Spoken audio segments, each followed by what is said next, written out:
Look at that. Look how fast he's here. Look how fast he's here.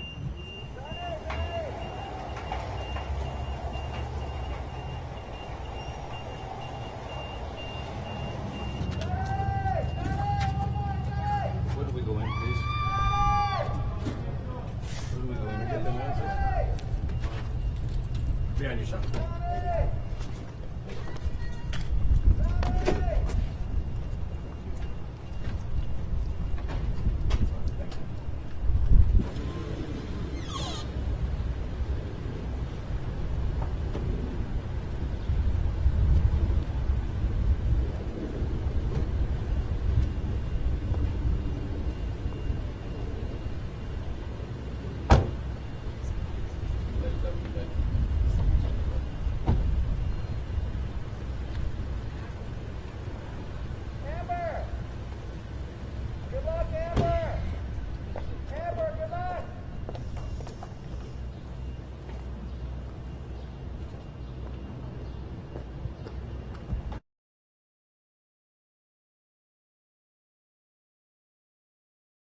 Babe and very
testimony presided.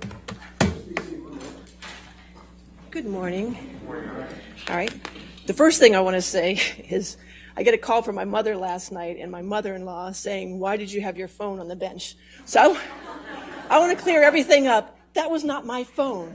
That was a call through the computer system because I guess we have an open line for remote witnesses, so that it came through the computer system. Jamie says it's never happened before, but it came through the computer system and she hung up on it. So just for the record, that was not my phone. Okay? So I don't need that kind of grief from my mother, all right? Come on. Okay. Thank you. All right. So I think before the jury comes out, we do have one issue with Exhibit 2. Is it Exhibit 548? Plaintiff's Exhibit 548. Okay. So you had offered it to come into evidence, and I know there was an objection. There was a lot of hearsay on it, and so is there a redacted copy for me, or is that something you haven't worked through? We haven't seen it. Okay. Okay, that's fine, Mr. Chu. I think it was her witness, but that's fine. Well, I know it's their exhibit, but you're offering it, and so if you're offering it, you have to redact it to basically. I think it says two. I wanted to make sure that, in fact, I was going to bring that up earlier this morning. I wasn't sure of the court's ruling, so I didn't know what. Well, I just wanted to make sure. I know there. I think we need to work out the details on that, Your Honor. Okay, if you could work out the details, so you owe me one exhibit, so we'll get that at some point today, right? Or even if, I guess, tomorrow when I see you guys, that's fine. Okay, perfect. All right. Anything else preliminary before the jury? Mr. Rottenborn? One brief matter, Your Honor. May we approach? Yes, that's fine.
Okay. Are we ready for the jury?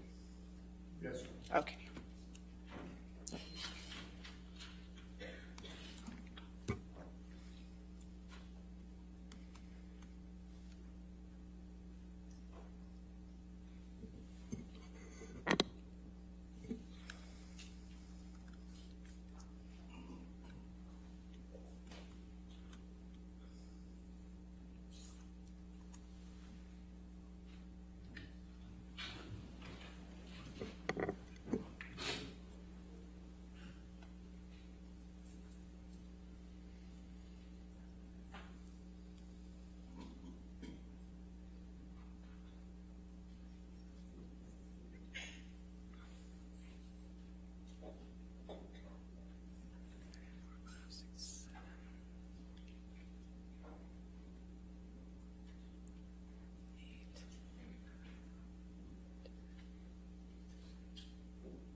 Good morning, ladies and gentlemen.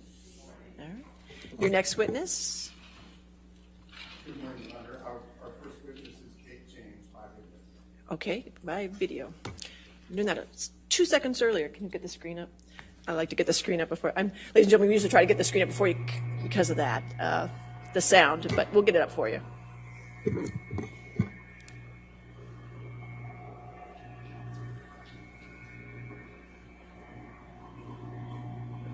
Like this too.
I don't know.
Good morning, Ms. James. Can you please say your full name?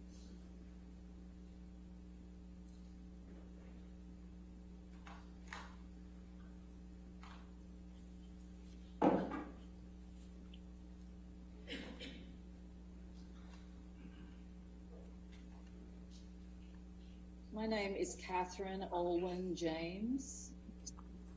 What's your current address? Have you ever spoken with Ms. Vasquez before today? Yes, When? I don't recall. What was the substance of that conversation? I don't recall. Was it in the past month? No. Was it in the past year? Yes. Did you talk about this case? No. What did you talk about? I don't recall. If you don't recall, how can you recall that you didn't discuss this case? Have you discussed this case or the UK litigation with Mr. Waldman? Yes, I discussed the UK case with Mr. Waldman. What did you discuss about the UK case with Mr. Waldman? Your Honor, can we stop this, please? Okay. I don't recall. Could you pause, please? No details whatsoever that you recall? Yeah. Did Miss? You could, there you go. All right, you want to approach? Or, Sure. I'm not sure.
Ladies and gentlemen, in addition to the video deposition, there are some extra statements that this witness made that aren't part of the video, but it is part of her testimony. So Mr. Rottenborn is just going to read those into the record and for you as well, okay? Question. Have you spoken with Adam Waldman before? Answer, yes. Question. When was the last time you spoke with him? Answer, I don't recall. Question. How many times have you spoken with him? Answer. I would say somewhere around 10 times total. Question. Have you spoken with him in 2022? Answer. Yes. Question. What was the substance of that conversation? Answer. Friendly banter. Question. About what? Answer. Nothing to do with the case at all. Question. What was it about? Answer.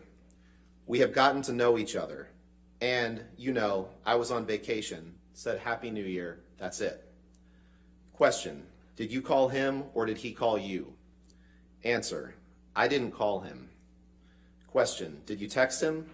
Answer, I sent a message saying Happy New Year to a lot of my friends. Question, over text? Answer, yes. All right. Thank you, sir. All right, you can continue the video. Waldman assist you in preparing your witness statements for the UK litigation? No. Did you exchange drafts of those statements with Mr. Waldman? No. Who did you send those drafts to? Shillings. Is every word in those witness statements words that you drafted? Yes. Did anyone provide edits to those witness statements for your consideration? I'm very good at my own editing, I can assure you. That didn't answer my question. Did anyone else provide edits to those witness statements for your? Now, you've spoken with Mr. Depp since he and Amber got divorced, correct? Correct. When was the last time you spoke with him? You can answer. I don't recall.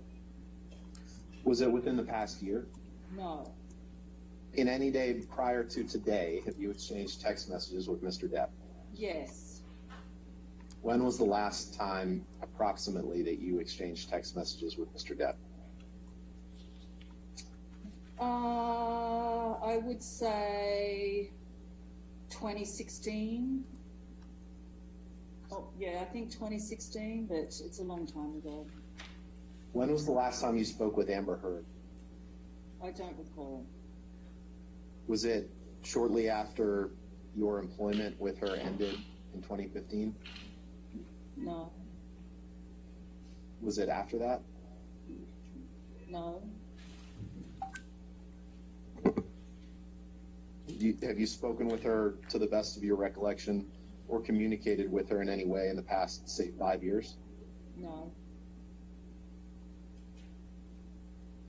When were you hired by Ms. Heard? In 2012, How did you meet her? her sister put an ad through, a recruitment system I use in my field. Take me through the chronology of, well, let me ask you this way. When did would you describe your work for Ms. Heard as a personal assistant? Is that what you would call your job title? Yes. When did you first start working as a personal assistant? In 1999. For how many people have you served as a personal assistant? Maybe 6. Since you left Ms. Heard's employment in 2015, for how many people have you served as a personal assistant? 1. That's the same person I work for to this day. I've been with him for 6.5 years.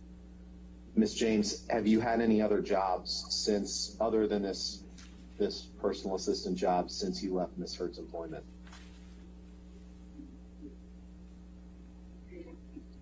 No.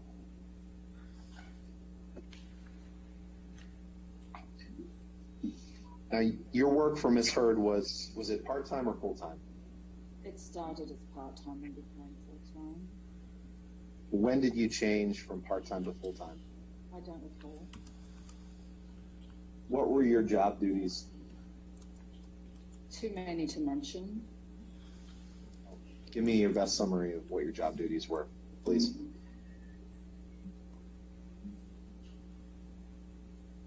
Is this relevant?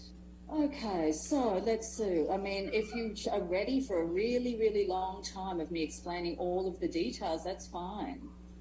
It's everything you could possibly do to run someone's life, okay? So it is grocery shopping. It is taking care of admin. It is running errands. It is getting the car fixed. It is getting the dogs groomed. It is picking up flowers. It is dealing with the decorator. It is dealing with the housekeeper. It is going on and on and on and on, and it goes on every single day.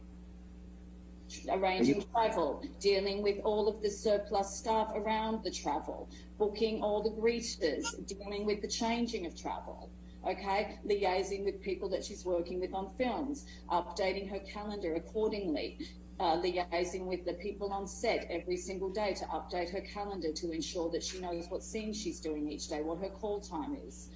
Every day it's something different. But it's a lot. It's a myriad of things that go across the board daily. You were paid for that work, correct? Very poorly. What were you paid? Was it $1,500 a week to start? Kidding? Is that what? I wish. My God. No, it was not. She paid me $25 an hour to start off with, and she finally agreed after screaming abuse at me that she would pay me $50,000 a year once I went to full-time. And this was after me working for well over 10 years as a personal assistant. So it was very insulting to me, but I did it anyway because I had grandfathered in the ability to pick up my son from school and bring him to work with me at 3 o'clock. And you could have left Ms. Heard's employment at any time, correct? Yes.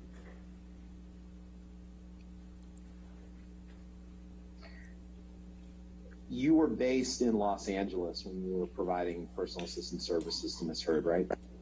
I have always lived in Los Angeles since 1999. So you didn't travel with Ms. Heard when she was out of town, correct? That was another part of our agreement, that I wouldn't travel with her because of my child. And she was out of town quite a bit, right? Not really. Not really? How many weeks a year would you estimate Ms. Heard was out of town while you worked for her? Well, you're talking almost 10 years ago, so I can't tell you quite honestly. But when she was out of town, you wouldn't see, you never traveled with her, right? No. How much did you see Mr. Depp over the course of your employment with Ms. Heard? Regularly. how many times? Well, obviously you didn't see him when he was out of town, right? No. When he was in town, would you see him daily, weekly, monthly? What would you estimate? There is no rhyme or reason to answer that question. Now, you never witnessed any violence between Miss Heard or Mr. Depp, right? No. And Miss Heard never told you that she had been violent to Mr. Depp, correct? No. You had knowledge that Miss Heard and Mr. Depp had arguments, correct? No. Miss Heard never told you that she and Mr. Depp had arguments? Occasionally she'd send a text message complaining about her mental state, but it's never clear exactly what was going on. Okay, so you never... It was, I remember she would text me complaining about her mental state, and that was about it. I don't have any of the text messages, so it's hard to remember. Do you recall hearing anything about an alleged incident between Amber and Johnny on a flight from Boston to LA around this time frame? Like I said, I remember that day very well. And to follow up on that, I'm not asking just about what Amber may have told you. I'm just trying to drill down generally to what you may have heard, whether from Amber or Johnny or anyone, about that flight. Does that make sense?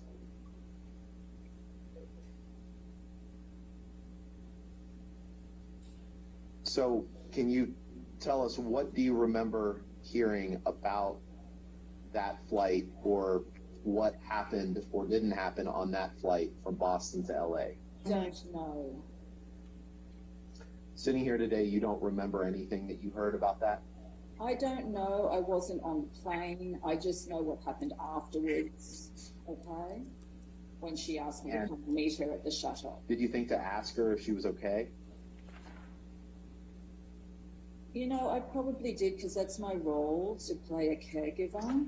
That's all I can imagine. So what do you remember about this day that you alluded to earlier? Mostly my surprise that they went to the Chateau Marmont, because Amber had an apartment of her own in West Hollywood that was like completely set up and available to her. So that was my biggest confusion. Like, why did she go to the Chateau? And then she asked me to get her bathing suit. I remember that. So I had to go to her apartment to get her bathing suit, which again seems strange to me. And then what also seemed strange is when I got there, she had a bunch of friends with her. And originally I thought she was alone. When you refer to Amber's apartment, are you referring to the apartment on Orange Avenue? Yes, yeah. And isn't it true that Mr. Depp would spend time in that apartment with Amber time to time, correct? Well, I don't really know what the question is in relation to that. He wasn't there at that time, if that's what you're referring to. Yeah, no, that's not my question. My question was just, over the course of your employment, you have knowledge of Mr. Depp spending time at that Orange Avenue apartment, I spent right? time there, and at his residences, I would go around different places. Yeah. Were you concerned about Miss Heard and her well-being on this day? No, because it had become a pattern with her, and so I was merely placating her, I would say, and especially when I saw she was there with about 4 or 5 girlfriends and basically having fun, enjoying each other down by the pool. That's why she needed a swimsuit. And then they proceeded to hang there all day drinking while I sat around waiting with my son. Actually, I think it was a Sunday that day, I remember. We had to wait all day, and while they just hung around drinking by the pool. And then finally I went home, and finally she went back to her apartment. And then she wanted me to go back and pack her bag for her at about 10 o'clock at night on Sunday. And I said I couldn't go. By that point, I'd already spent the whole day sitting there. So I said I couldn't go and pack her bag because I'd already put my son to bed, and she was very angry about that. I remember that. Okay, so so when you asked her if she was okay, you didn't actually care if she was okay. You said you were just placating her, right? It was a standard procedure at this point. She was a very dramatic person. So you didn't actually think that there was anything that Amber was actually upset, correct? As I said, it just didn't make sense that she went to the chateau instead of going home. That was the first red flag for me that day. You know. So you came to the conclusion that day that she actually wasn't upset. Is that what you're saying? It's too much. I mean, I already answered once. What I'm asking is, did you come to the conclusion that there was nothing wrong with Miss Heard that day and that she wasn't actually upset? I don't know how to answer. I mean, it's such a strange question. Like they said, you already asked me and I already answered.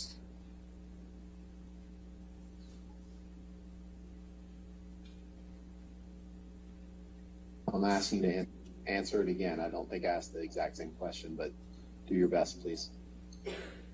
Could you ask me the question in a different way or a clearer way that is not exactly the same as the last question you asked me? Did you reach the conclusion that day that Miss Heard hadn't experienced anything traumatic? Over the course of the day, I observed Miss Heard enjoying the company of her friends for several hours. That's all I have to say on that matter. And would it be odd for someone who's experienced trauma to want to be around friends? To you? Yeah, I don't know. So in any event, you said you sat around at the Chateau Marmont, is that right?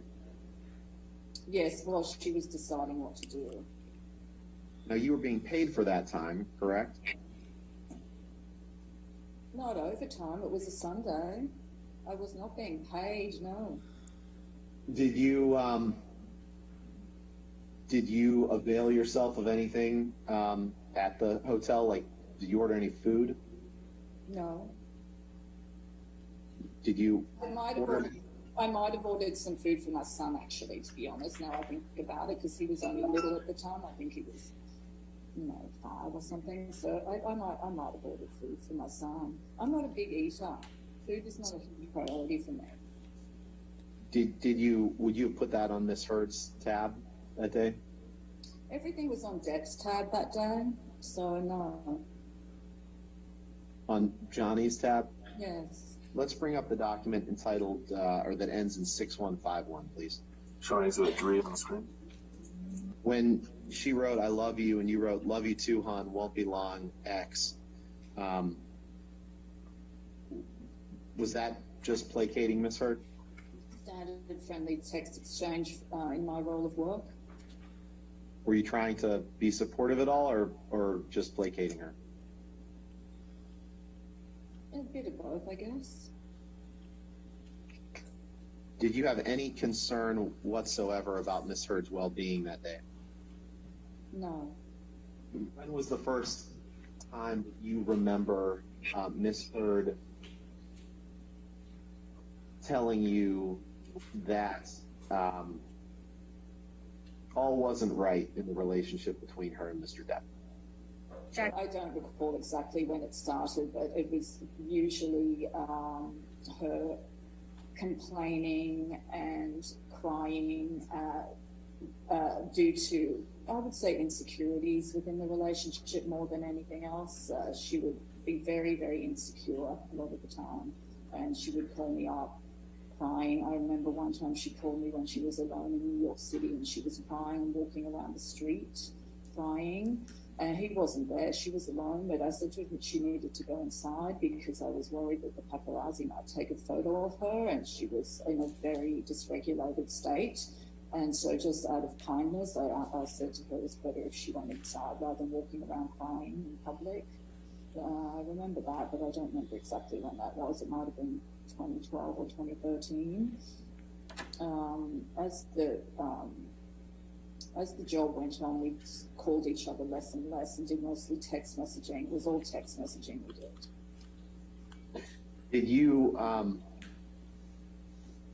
Did you ever believe that Mr. mistreated her? No. So, and why not? Just never any evidence of it at all. I was there almost daily in both her place and then eventually at his place in West Hollywood, and then ultimately at the lofts downtown. It was a daily basis experience, morning, noon, night, all days of the week. So, you know, I mean, I never once saw any evidence of anything. Did Miss Heard ever tell you that Johnny had hit her? No. Did she ever tell you that Johnny had pulled her hair or pushed her? No. Let me ask it a little bit differently. You never believed Miss Heard that Mr. Depp had mistreated her. Is that correct? At the time or after? I never believed it. In what context are you talking about? During my employ or afterward? During your... No, never. And there was never any damage to the apartment that I witnessed. There was never any aftermath of anything ever that I ever saw. Now, you, of course, have no personal knowledge one way or the other whether Johnny was abusive to her, correct? Well, I don't know if that's necessarily true, because if it was true, I would have seen the damage, even if I wasn't physically present in the moment of these alleged arguments. And what's your basis for that statement? Well, if someone's being beaten, there's generally physical evidence. So your testimony is that if there was no physical evidence that you observed, then it couldn't have happened, the domestic violence by Johnny toward Amber. Is that your testimony? No. Well, I'm trying to understand what your testimony is. Maybe you could clarify for me, Ms. James. Is your testimony that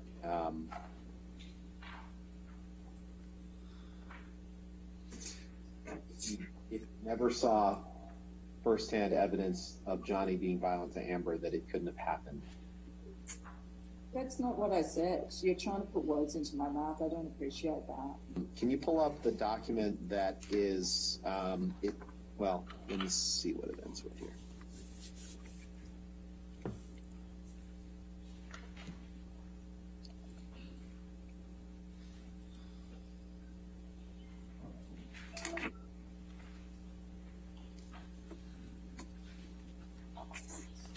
It's the Depp 11432, please. Showing Exhibit 4 on the screen. Can we? Could you pause for a And moment, I'll please? direct your attention to the Okay. This is a document that we're just looking for the corresponding trial exhibit. You could just bear with us for 1 minute, and then we'd like to move for admission of it. All right. What's the number on it? That's what we're trying to figure Okay. out. Sorry for the delay.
Your Honor, it's trial exhibit 844. All right. And that's defendant's 844? Yes, ma'am. Okay, 844. Any objection to 844?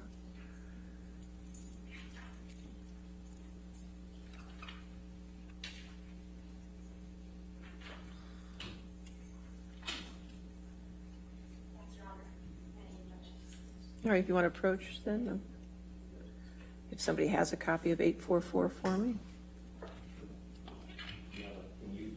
Oh, we'll get it. We'll get 844. That's all right. Oh, we'll get it.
Can you just wait 1 minute before you start the video?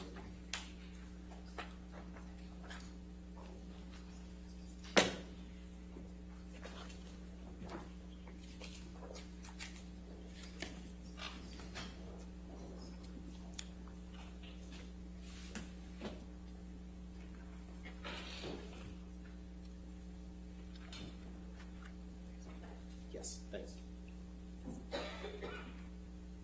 Box at the bottom.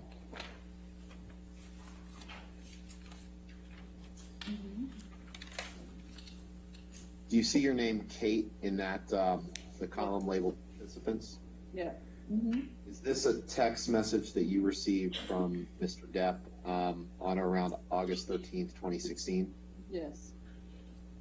And it appears that he's responding to something that you had sent him, correct? I don't know. You see where he says, "Thank you, sweetheart"? Yes. He's directing that to you, right? It looks like there's someone else CC'd on this text, so it could be to that person. I honestly don't know. I can't answer your question. Could we please pause the video? All right, could you pause for a second? Thank you. He already did. That was good. Thank you. Nice work. Could you switch Your to? Honor, I'd like to. We'll switch we could to- our. okay, our- that's fine. Thank you. Not yet, but don't, not yet. Don't. Make sure it's set right before you publish it. All right. And Your Honor, with the stipulation that we'll prepare a redacted version to be entered into evidence that has other personal identifiers redacted, we'd ask for permission to publish, to admit this into evidence and publish to the jury. All right. The objections are noted, and we will get the redacted copy. All right. So, Thank you, Your Honor. thank you. Yeah. Can you just blow it up, Heather?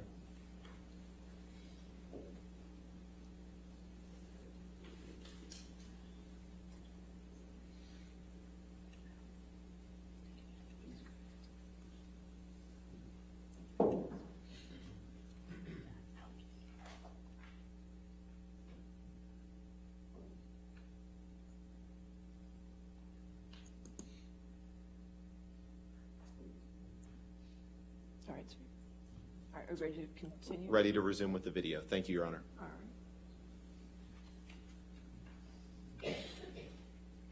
Do you see where he says, we'll hit you when I get back, doll, come over for a spot of purple and we'll fix her flabby ass nice and good? Yeah. Come over for a spot of purple means come over for a drink of wine, right? I don't know. That's what you understood it to mean, correct? I don't know. Lucian, can you pull up the document labeled UK Trial Day 7 James testimony, please? And Ms. James, you remember giving testimony in the trial in the UK, right? Well, there'd be something wrong with me if I didn't. And in I need order in the when court. you gave that testimony, Thank you. you gave it under oath, correct? Yes. Lucian, can you please go to page 39 of the PDF?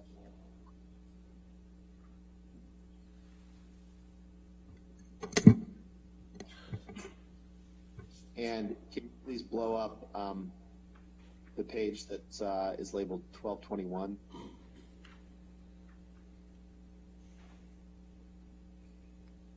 And on line 7, Ms. James, am I reading this right? You were asked a question, and he is inviting you over for a spot of purple. What is that?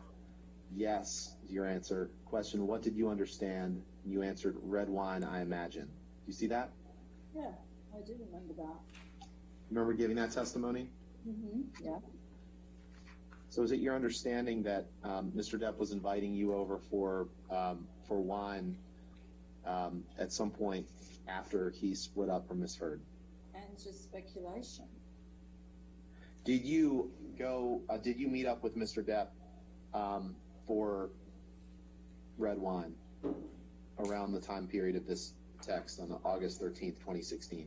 I did meet up with him, but we did not drink red wine, no. Was anyone else present for that meeting? No. When he said, come over for a spot of purple and we'll fix her flabby ass, you understood him to be referring to Miss Hurt when he said, we'll fix her flabby ass, correct? Yeah, it wasn't for me to speculate what he was referring to. And I'm not asking for you to speculate what he was referring to. I'm asking for your understanding was that he was talking to Miss Hurt, correct? You can answer. There isn't an answer. I mean, this is the way he writes. It's very random and you don't sort of question it. Okay? It's just the way he writes. He writes in a very abstract way. Okay. Lucian, if you can just pull up the prior testimony that we just looked at.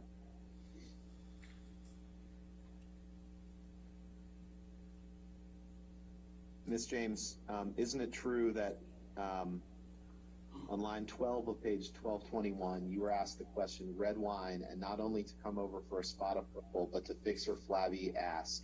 That was about Miss Heard, was it not? And on line 14, you answered yes, yes. Do you see that? Yes. Mm-hmm. So you did understand this to be referring to Miss Heard, correct? Yeah. I'm sorry, you said no? Just trying to be agreeable in the court, having no clue what on earth is going on. So there you go. I have no clue.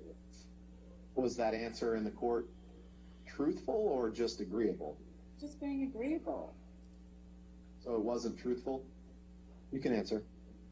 I don't have an answer for you, Mr. Rottenborn. What did you and Mr. Depp talk about at that meeting that you recall? I don't recall details. Just tell me generally everything you recall. It's too long ago, Mr. Rottenborn. I don't recall. Do you recall anything? No. Where was the meeting? At his residence in West Hollywood. Is that his residence? What? I'm sorry. In West Hollywood. What time of day? About 3 p.m. So you recall the time of day, but you don't recall anything you discussed? No, and I'm just saying, I know it was in the afternoon because it was after I picked my son up from school, because my son went to swim in the pool with the security guards watching him while I went and had a brief conversation with Mr. Depp. That's the only reason I remember the time. You talk about Miss Heard. Yes. What did you discuss about Miss Heard? Like I said, I don't recall the details. Well, I'm just a little confused because you just testified you didn't remember anything, but now you remember that you did talk about Miss Heard. So what I'm trying to get is everything you remember about the conversation. Well, you've got to understand, Mr. Rottenborn, the mutual connection between Mr. Depp and myself is, in fact, Miss Heard. So inevitably, that is going to be part of the conversation. That's all I remember. Okay? Do you remember anything else about that conversation with Mr. Depp? No. Have you seen Mr. Depp since that conversation? No. Now, just describe generally your educational background, please.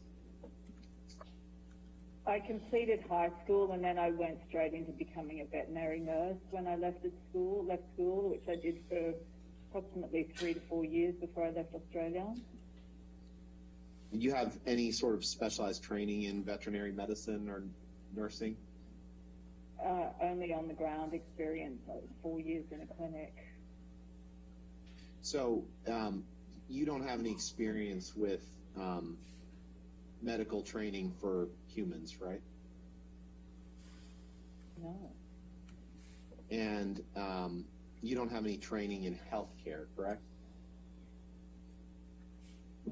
Could you be more specific? You don't have any training in healthcare for people, correct?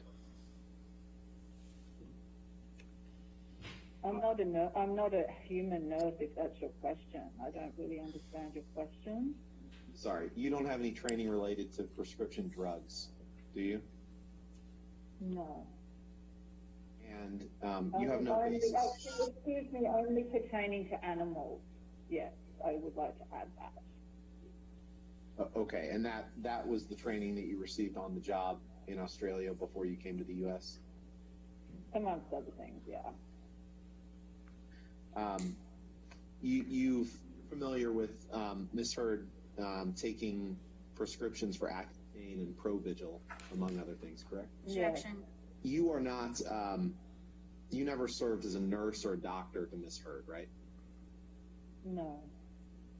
And you have no medical knowledge to testify whether Ms. Heard used Provigil or Accutane in the way her doctors instructed, correct? No. And you're not an expert on the interaction of prescription drugs and alcohol or other drugs, correct? No.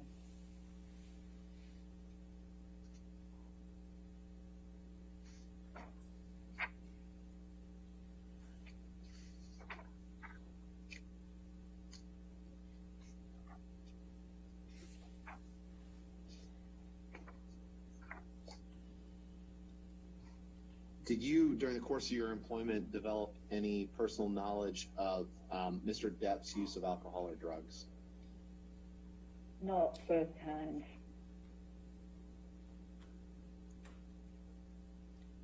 And what do you mean by not firsthand?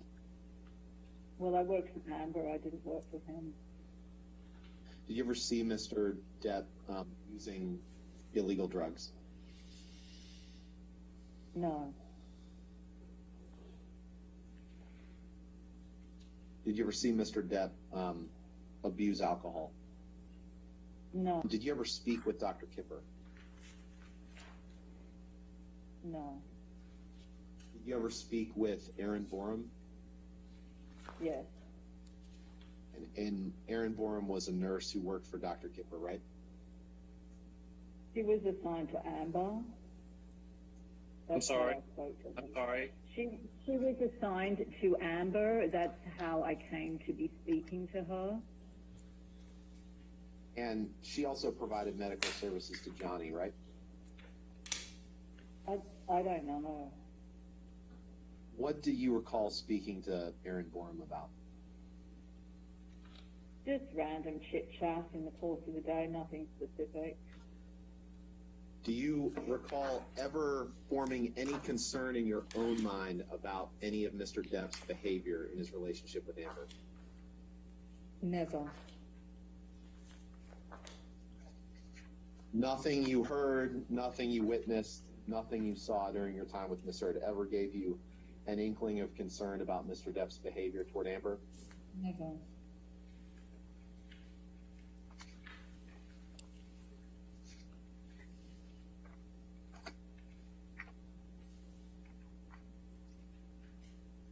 Now,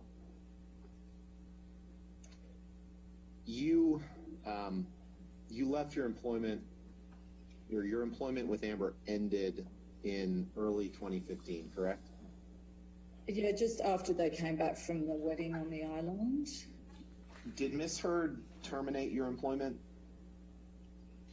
When Miss Heard came back from the island, she informed me that she now needed to support her mother because her mother could no longer work after a diagnosis, a medical diagnosis, and she told me she could no longer afford to pay me since she had to support her mother, and therefore she would have to terminate my employment to support her family.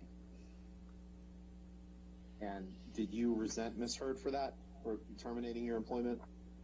I would have been nice to have been given some notice, so I had some time to look around. So I was a little upset for the lack of notice. But apart from that, no, I was not upset. Miss Heard gave you 6 weeks of severance pay, correct? I don't recall. Did you want to stay in the job for Miss Heard? Well, I did ask if I could have a few months heads up so I could seek another job that would suit the terms of my employment, but she did not allow that. And that made you angry, correct? No. Did you ask to be put on Mr. Depp's payroll so that you could remain being paid by Miss Heard or Mr. Depp? Well, when she said she couldn't afford it, I said, now you're married, couldn't I go on to Depp's payroll? And she said, no, it was part of a legal agreement they had that she was not allowed to do that. I don't know whether that was true or not. You ever asked Mr. Depp whether you could go on his payroll? No. Isn't it true that you asked to live in one of Mr. Depp's houses rent-free for a period of time after your employment? Well, you see, I'm a homeowner, but I want to be clear. I didn't want to miss a mortgage payment due to unemployment. So my idea is perhaps I could find an alternate accommodation in order to rent out my house so I don't lose my entire property. I'm a homeowner. Keeping my home and my payments up to date is the paramount importance to me. Isn't it true that you had already skipped about 1.5 years of mortgage payments on your home during the time you were employed by Miss Heard? No. Let's pull up the document ending in ALH 5858, please. Have Exhibit 11 on the screen. Yeah, I think you've read everything. So if you're ready for me to ask you questions, my first question is just: is this an email exchange between you and Amber relating to the termination of your employment? Yeah, this is the email I received when she terminated me. And then the emails above in this document, are some of which are duplicated, are an email exchange that you had with Amber after you received the termination email. Yeah, when I woke up that morning, yeah. can you go to the first page, please? Top of the document. Isn't it true that Ms. Heard did pay you 6 extra weeks of pay after your termination? She's stating that, but I don't recall if it actually happened or not. You don't have personal knowledge one way or the other, or a recollection of whether she did? No. And isn't it true that you do tell her in this email that you didn't pay your mortgage for the first year and a half that you were working for her? Yes, Correct? I had one of those balloon mortgages, so I had to go through a loan modification, and I recall now that that's why I was able to agree to work for her for such a small amount of money than what I normally made. It was sort of as a favor almost. What was a favor? To work for her for like half my usual paycheck, basically. So you were doing Amber a favor?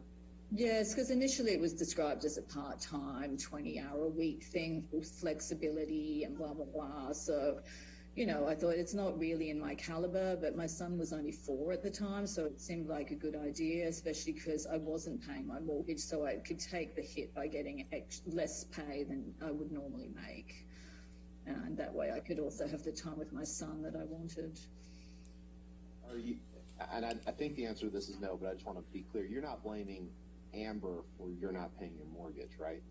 No, that was my choice. That was the only way I could get a loan modification. It was the way it worked back then. But you know the 2008 crash, that's how it worked back then. If you wanted to save property, well... And you started working for Amber in 2012, right? Yes, it took a long time, the loan modification process. And you're not blaming Amber for getting a credit card with 29% interest, are you? What?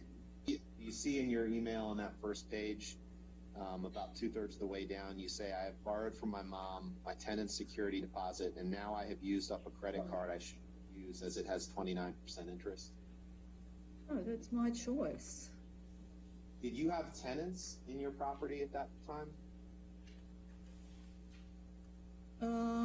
I have a duplex. I'm just trying. And that time, yes, I had tenants in one house and I was living in the other. Did you use those tenants' security deposit for personal expenses? I don't remember. Do you see where you say I have borrowed from my mom my tenant's security deposit? Do you recall using your tenant's security deposit or borrowing from that? It's too long ago for me to recall if it actually happened. Would there be a reason that you would have said that if it wasn't true? No. And isn't it true that you did ask to live rent-free in one of Johnny's houses after you were terminated, right? Lots of people did. And isn't it true that you did? Yes. And did that ever come to pass? No. Did it make you angry that that didn't happen? No. It's fair to say at the time that your employment was terminated, you were in fairly significant financial trouble, correct? Yes. And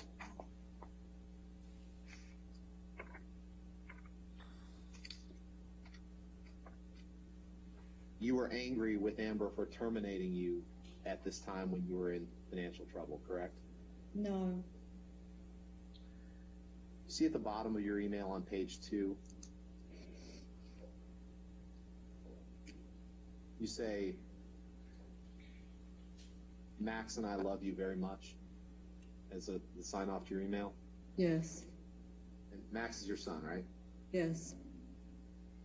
That wasn't true, correct? In fact, you didn't love Amber. You didn't like her, did you? Any close relationship has ebbs and flows in the energy that you feel towards one another. It's pretty standard. And at that point in time, you, since your termination, you've had nothing but animosity toward Miss Heard, correct? No, I actually bumped into her at the P.O. box about 3 months after, and she was in her Range Rover, and I saw her sister and she said, come say hi to Amber. And I went back there and I was going to say hi, but she was on the phone and she was saying, wait, but then I had to go. That's the only time I've ever seen her, but I wanted to go and say hi. I wasn't feeling like I wanted to avoid her or anything. You know, things happen and life goes on, you know. I understand you're a personal assistant, Ms. James. What type of people do you work for? High-profile celebrities. Are they celebrities in the entertainment industry? Yes.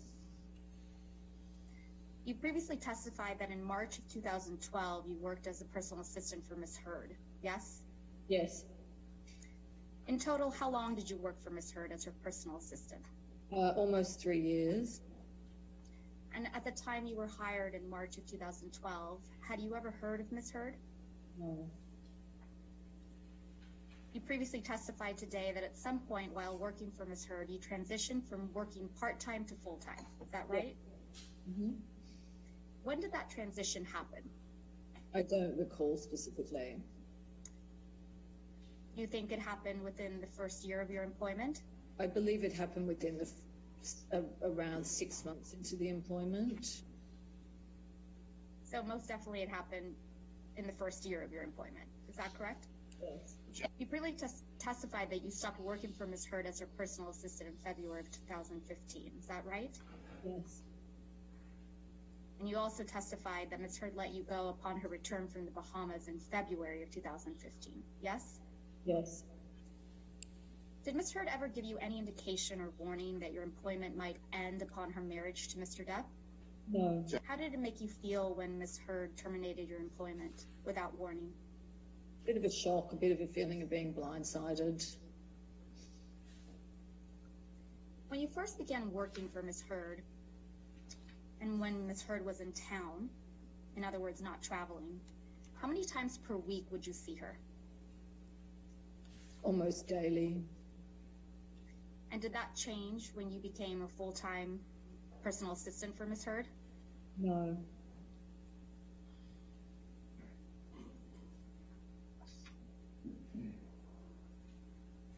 Would you see Ms. Heard on the weekends as well? Yes. And when you would see Ms. Heard in person, did you coordinate with her when you would be seeing her? No, I would arrive whenever it was necessary to bring stuff that I'd picked up on errands or whatnot. There was no given set schedule. And when you say you would arrive, where would you arrive to? It depended where she was at the time. Sometimes she was at Orange, sometimes she was at one of Johnny's houses on Sweetser, and then eventually they all moved down to the lofts downtown. You previously testified that your work as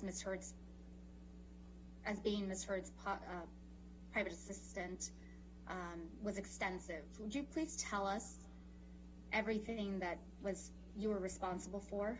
Everything from handling all of her dry cleaning, picking up packages, mail, liaising with agents, other people in the industry, coordinating travel, making restaurant reservations, dealing with the staff, the vendors on the property, that sort of thing.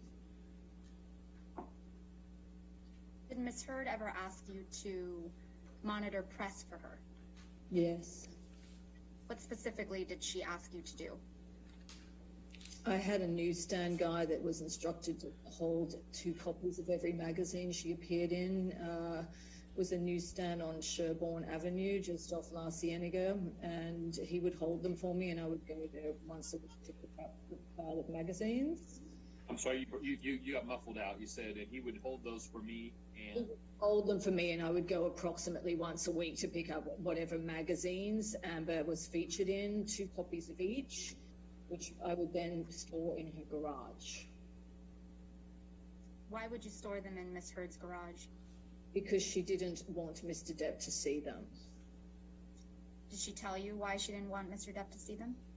No, she just got very angry with me one day because I hadn't quite made it downstairs to put them in the garage when she came home, and she went absolutely ballistic over that. When you say she went absolutely ballistic over that, can you please describe what you mean?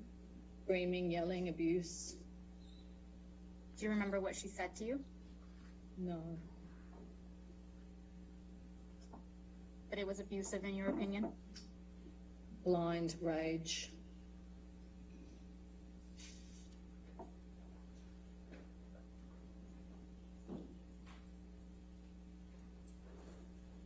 Over the 3-year period in which you worked for Miss Heard, were you ever with Miss Heard when she was getting dressed or undressing?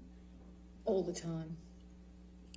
How often were you present when Miss Heard was getting dressed?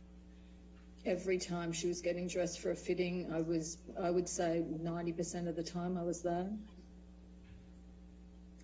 And just to clarify, was it just when Miss Heard was in fittings that you would see her in states of undress?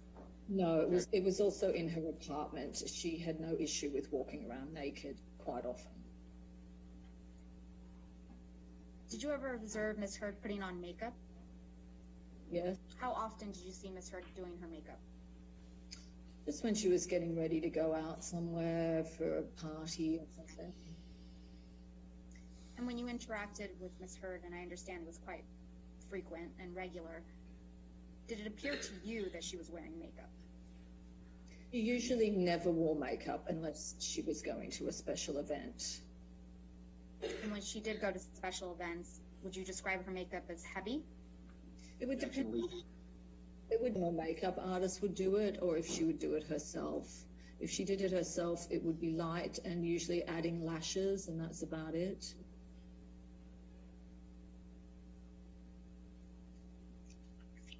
And I believe you previously testified to this, so I'm sorry for asking you again, but while you worked for Miss Heard, did you ever see any types of injuries on her? No. Did you ever see any cuts? No. Did you see bruises? No. Did you see swelling? No. Redness in her face? No. How about Miss Heard having black eyes? Never. A broken nose? Never. Missing hair clumps? Sorry, I didn't catch that. Ms. James. Never. Did you ever see Miss Heard cry? Yes. How often did you see her cry? Hard to put a number on it. Sometimes she would cry on the phone. I think at least once or twice she might have cried on the phone.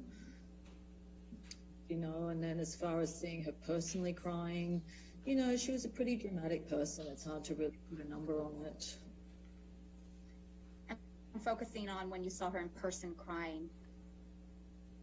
How many times do you believe that you saw her in person crying?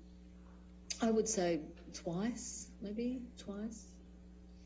Let's take that in bite sizes. The first time you saw Miss Heard cry in person, do you recall what she was crying about? Go ahead, Miss James. Insecure emotions. So the 2 times that you recall Miss Heard crying in front of you, you remember her crying about being insecure. Is that correct? Yes. You testified that she felt insecure about her relationship. Is that correct? Yes. Can you expand on that? What do you mean by that? He didn't like being away from his physical presence. Did Miss Heard tell you that she felt insecure when Mr. Depp wouldn't be present with her? Yeah. Other than telling you she felt insecure about her relationship with Mr. Depp, what else did Miss Heard say about feeling insecure? She told me she didn't like hanging out in his house with his friends because it was boring and they were all old men playing guitars and it wasn't interesting to her.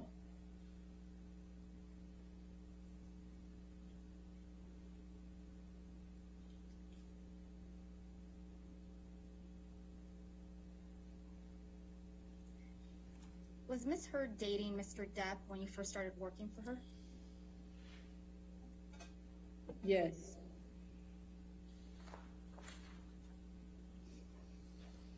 When did you first learn that Miss Heard was dating Mr. Depp? After about a month, I think. How did you learn that she was dating Mr. Depp? She told me. What did she tell you? She told me she was dating Johnny Depp.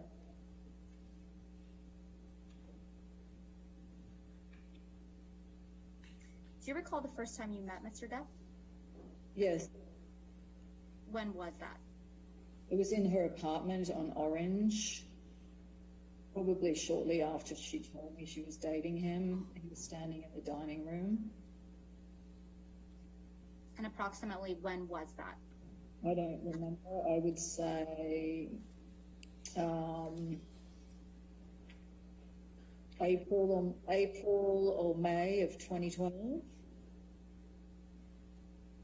What was your impression of Mr. Depp? He was very peaceful, very calm, almost shy, and very quiet. And I remember he was wearing red suede shoes because I didn't know where else to look. I looked at his shoes. It was like it's a weird recollection, I know, but I'm just being honest. Did you ever witness Mr. Depp be rude to anyone? He's such a gentleman. He's like a total Southern gentleman. So no. Did you ever see Mr. Depp lose his cool? No, Did you ever see him scream at anyone? no, Did you ever see him break something? only in a video. In your presence, did you ever see Mr. Depp break something intentionally? Never break anything, never throw anything, always completely passive.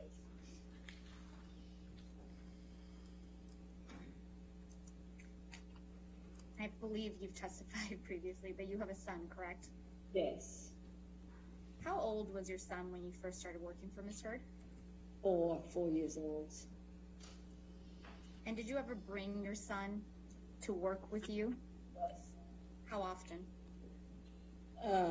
Quite often, if I had to keep working, I would bring him back there after school. And if I had to work on the weekends, he would come with me then. Did Mr. Depp ever interact with your son? Yes, he was very kind.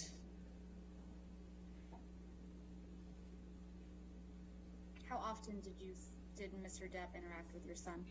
Whenever they were in each other's presence. Can you give me an estimate of how often that happened? Oh, countless times. He would even teach him how to play guitar. He brought him back from vacations. He showed him his amazing makeup makeover when he was doing Black Mass.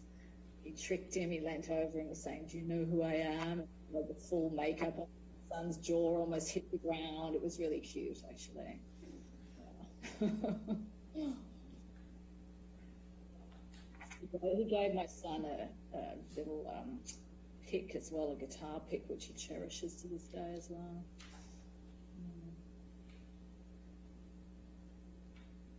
Fair to say you were around Mr. Depp and Ms. Heard together quite a lot. Yeah, it became increasingly more as the time went on. Yeah. What was your impression of Ms. Heard and Mr. Depp's relationship?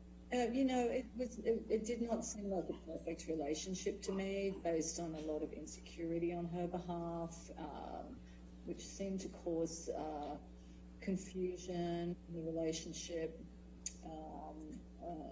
Maybe the age gap was an issue because of their interests. I know that much. Apart from that, who am I to know the relationship, you know?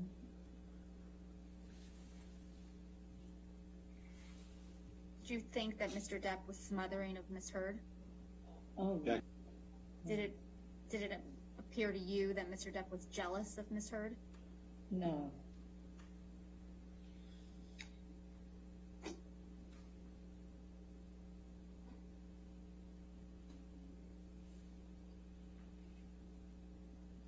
Did you ever have interactions with Mr. Depp by yourself? Sometimes, yeah. And what were those interactions like? Just friendly chit chat, which would stop immediately when Amber saw me speaking to him. She'd give me the evil eye, and I'd know to just quickly walk away.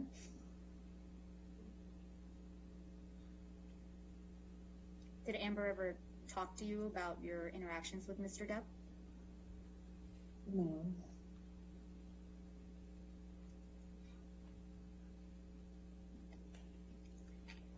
the 3 years that you worked for Ms. Heard, did you ever see Ms. Heard and Mr. Depp argue? No.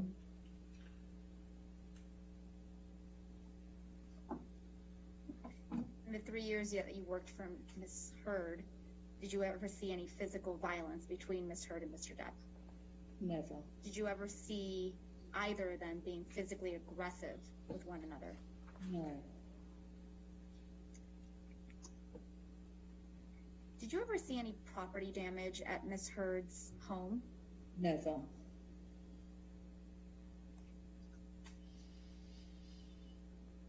Did you ever see any property damage at Mr. Depp's primary residence on Sweetser? Never. Did you ever see any property damage at the lofts or the penthouses at the Eastern Columbia building?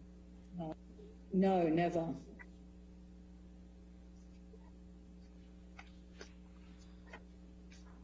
Over the 3-year period in which you worked for Ms. Heard, did you ever hear from anyone that Mr. Depp or Ms. Heard had been in a physical altercation? No.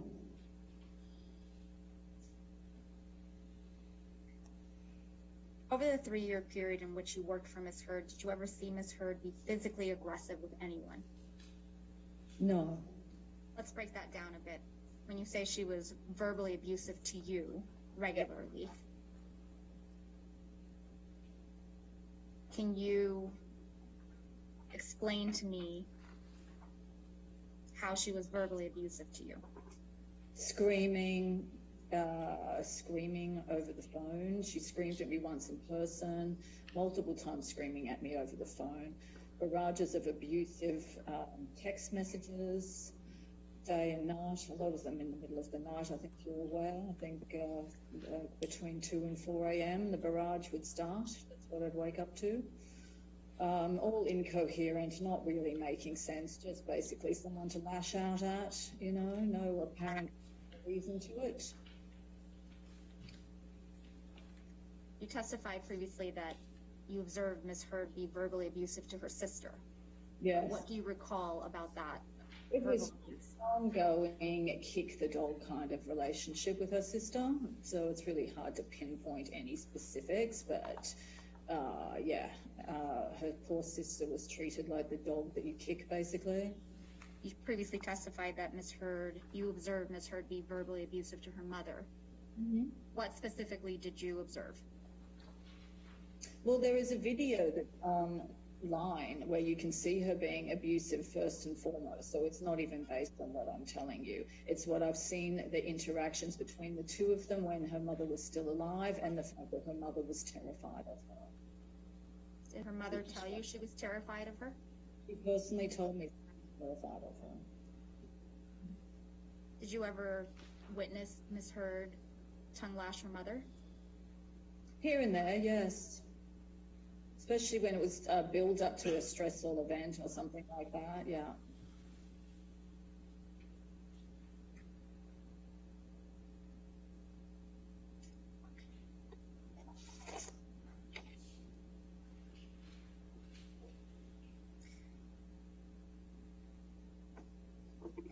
You said you felt that Ms. Heard was verbally abusive to you. Can you provide me with any specific examples of this behavior? Well, I thought I did earlier, but yeah, it was just so random and ongoing. You would never know when it was going to come left of center. I do remember on one occasion when we were moving from part-time to full-time, and then the salary negotiations became a real bone of contention. And I specifically remember standing in her office where she leapt up out of her chair, put her face approximately 4 inches from my face. She was spitting in my face and telling me how dare I ask for the salary I was asking for, which was in fact approximately half of my regular annual salary. I was offering her that as a favor, and she felt that gave her the right to spit in my face. And there was a witness in the apartment at that time, by the way. Who was at the apartment at the time? The handyman, Hector Galindo. I'm sorry? The handyman, Hector Galindo. He was so mortified. He was so embarrassed to hear her speaking to me like that. Miss James, while you worked for Miss Heard, did you ever observe her drinking alcohol? Yes, I did. How often did you observe Miss Heard drink alcohol? Don't recall.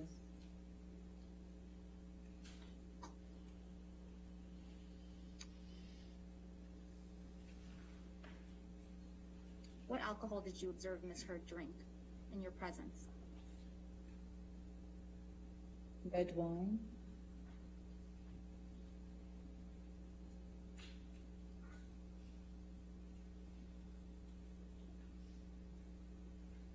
Did Miss Heard ever appear intoxicated to you? Yes, she often did.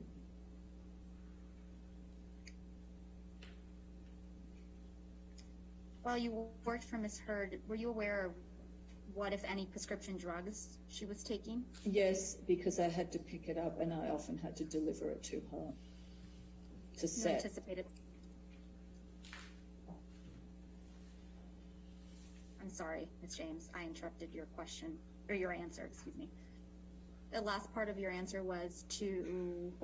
It was my job to pick it up and deliver it to her, also bring it to her if she was doing a photo shoot or, on set or something, if she'd forgotten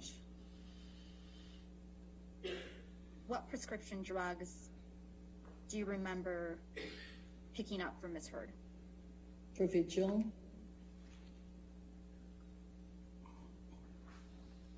Any other prescription drugs that you remember picking up from Miss Heard? Accutane.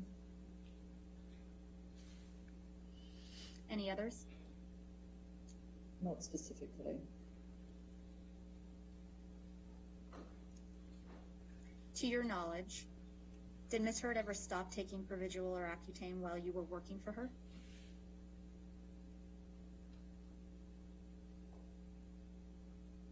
No. Did Miss Heard ever tell you that she was experiencing any side effects from Provigil? She didn't say it, but I observed it. We'll go back to that in a minute, but did Miss Heard ever tell you that she was experiencing any side effects from Accutane? No. You previously testified that you observed Miss Heard having certain side effects from Provigil. Yes? Yes. What side effects did you observe Miss Heard exhibiting? Manic episodes. Can you tell me what you mean by manic episodes? Similar to if someone was on some sort of amphetamine drug. Moving very fast, not making a lot of sense, hyper-organizing, hyper-tasking, just very, very hyper. Yeah.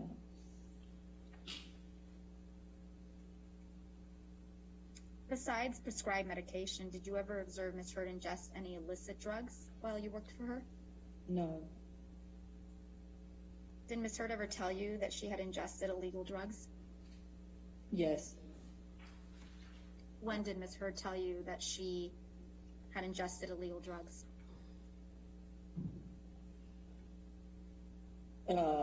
Sporadically here and there. What drugs did Miss Heard tell you she had ingested? Mushrooms, ecstasy, and cocaine.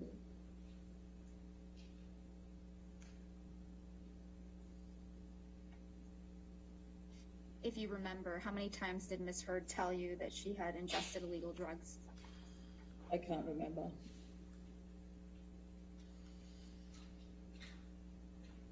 Based on your personal observations, did it ever appear to you that Miss Heard was under the influence of illegal drugs? Yes. How many times?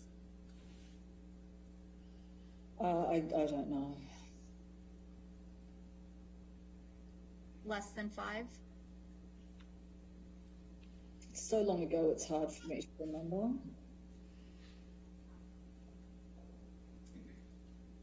why did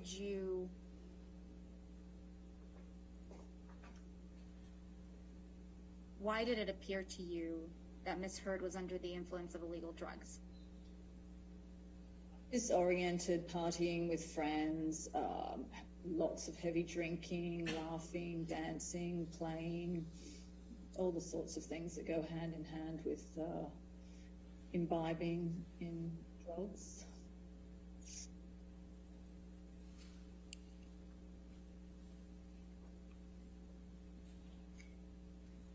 Would Miss Heard's treatment of you change when she was intoxicated? Yes. How so? She became more and more belligerent and abusive. Ms. James, you previously testified that you provided testimony in the matter involving Mr. Depp in the United Kingdom. Do you remember that testimony? Mm-hmm. Yep. And how did you provide testimony in the United Kingdom? Well, I wrote a witness statement and then I had to do a live video feed. And did you understand that your witness statement was made under oath? Yes. And did you understand that your testimony during the trial live was also under oath? Yes. Did anyone help you write your witness statement? Shillings over in the UK helped me with the first draft, and then I took over and completely edited it to be my own words. That was after a phone conversation we had. They jotted down notes, sent me some basic notes to work with, and then I worked on it from there. How long did it take you to write your witness statement? About 3 or 4 days. Did you feel you had an adequate amount of time to prepare and write your witness statement? Yes, I was very proud with the outcome of how I wrote it because it was all my words and it was the absolute truth. And did you have enough time to review your witness statement for accuracy before you signed it? Yes. Was everything that was in your witness statement true and accurate to the best of your knowledge? Yes. And is that still true today? Yes. Lucian, may I please have you pull up Depp exhibit number 4, please? Showing Depp exhibit number 4 on screen. Thank you.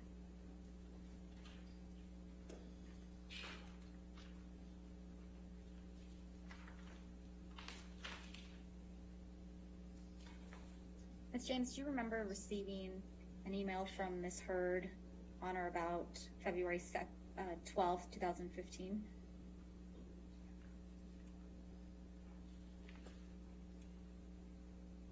I don't even believe I was still working for that date.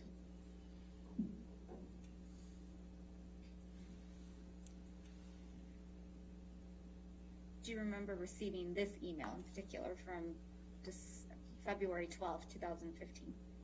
Again, I don't, as far as I know, I wasn't even working for her at that time, so I wouldn't even know why she wrote this letter to me, quite honestly. Do you remember receiving this email then? No. Okay. Can we please pull up exhibit number 5? Stand by.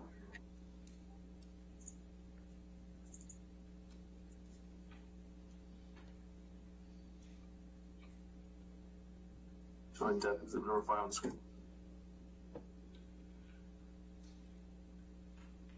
Lucian, may I ask you to, there you go, you read my mind.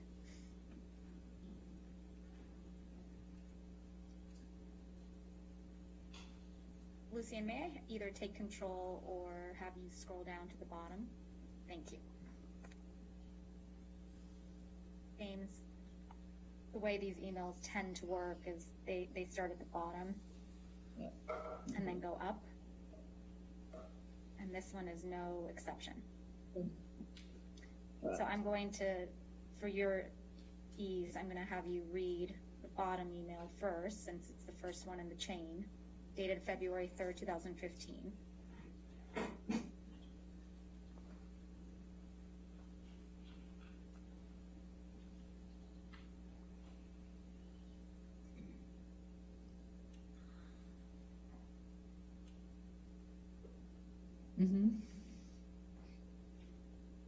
Looks like she was travelling straight to London after the wedding. That's what I'm reading. Do you remember? Actually, you know what? Why don't you read this entire email chain, and then I'm going to ask you some questions about it.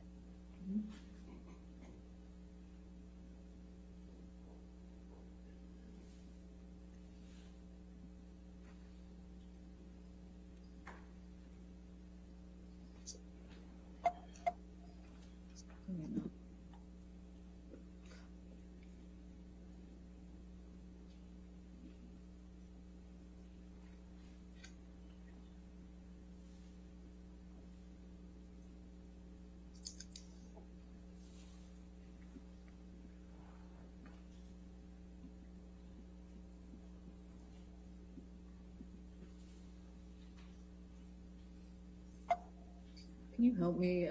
Oh no, it's moving. I don't know. It's being finicky. No, do you have control of this? I do have control. Sorry, Miss James.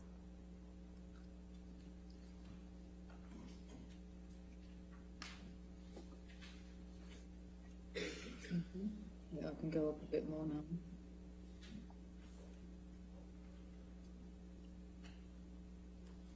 Mm-hmm. Do you remember receiving these emails from Miss Heard? Not really, no. No.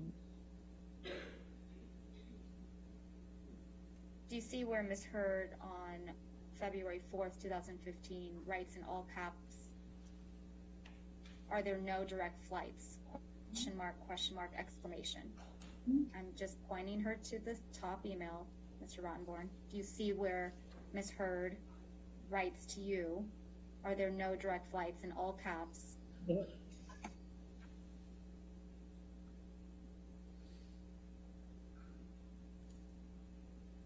You would agree with me that nowhere else in this email chain Miss Heard uses all caps just to write to you, correct? No, there's not.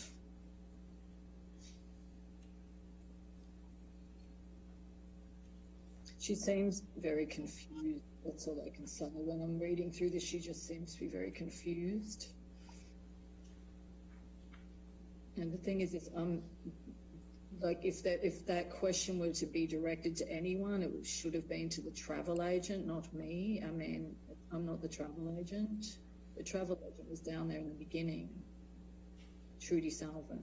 Directing your attention, Ms. James, to May of 2014, when you met Ms. Heard at the Chateau Marmont in Los Angeles, California. Do you remember your testimony about that incident? You testified previously that Ms. Heard asked you to bring a bathing suit to the hotel. Is that correct? Yes. Did you see Ms. Heard wearing a bathing suit in May of 2014 at the Chateau Marmont? Yes.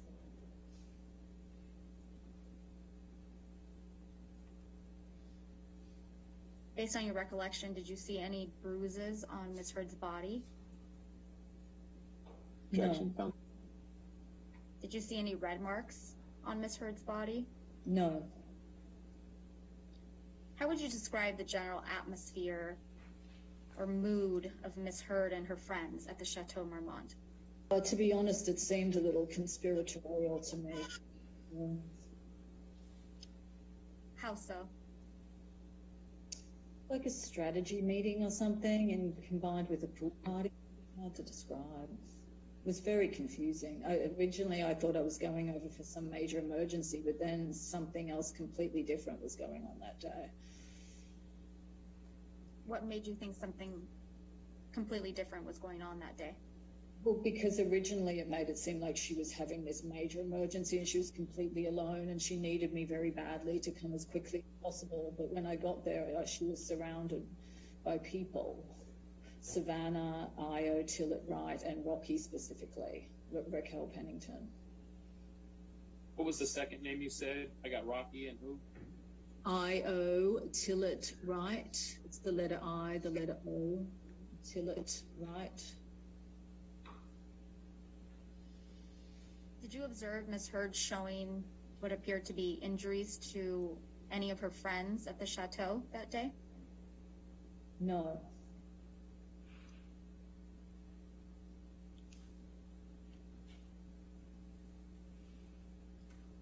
Did it appear to you that Miss Heard's friends were comforting her? How would you describe Miss Heard's friends' behavior? Friends hanging out together by the pool, having cocktails and spending the entire afternoon hanging around together. Did you ever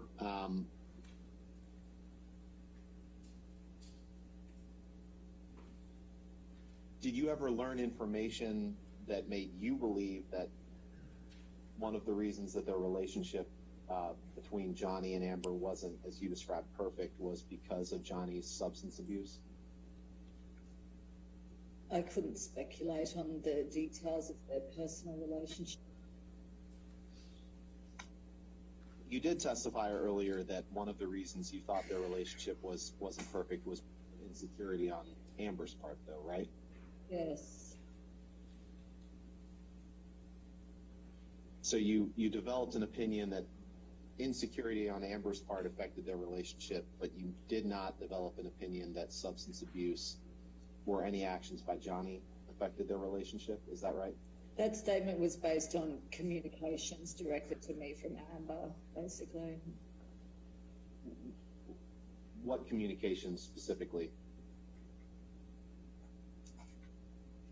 Expressing, exactly what I just stated.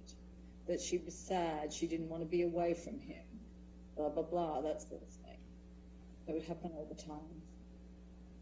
And you believe that those statements were the reason that their relationship wasn't perfect? It's not for me to speculate. You would agree that just because someone is insecure in a relationship does not mean that she deserves to be abused, correct? I have no answer for you for that. You would agree that even if someone acts, quote unquote, smothering in a relationship doesn't mean she deserves to be abused, correct? I don't have an answer for you for that. I don't have any further questions. Thank you for your time today. All right, thank you. All right, ladies and gentlemen, let's go ahead and take our morning recess for 15 minutes. No outside research, do not talk about the case, right? Okay, thank you.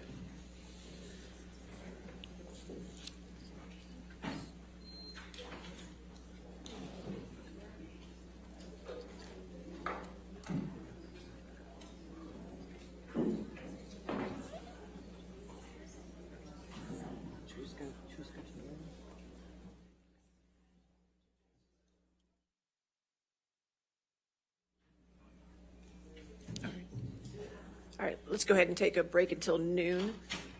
Is your next witness, we're going to set it up so it's all ready to go in next. Okay, I really appreciate that. Okay, thank you. We'll be in recess till noon.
Laurel Avis Anderson. And what is your business address?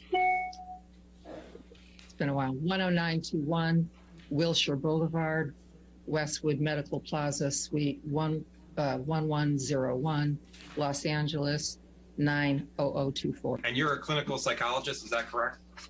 Correct. And you practice in Los Angeles? Yes.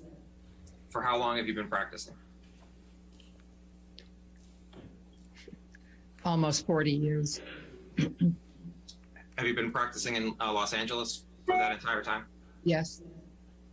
And you provide counseling for couples? Psychotherapy for individuals and couples. And what is psychotherapy? Just a brief layman's description. It's an evaluation of an individual or a couple's problems, and then it's a conceptualization of what's actually going on and an effort to make intervention that leads to change. Do you recognize what this document is? Yes. What is it? This is my ledger for tracking sessions that I use for invoice billing. And did this ledger come out of your files? Yes, And do you keep this document in the ordinary course of business? absolutely. And I just want to, and this particular ledger, who is it for? It's, well, despite the names that are camouflaged, it's for Ms. Heard and Mr. Depp.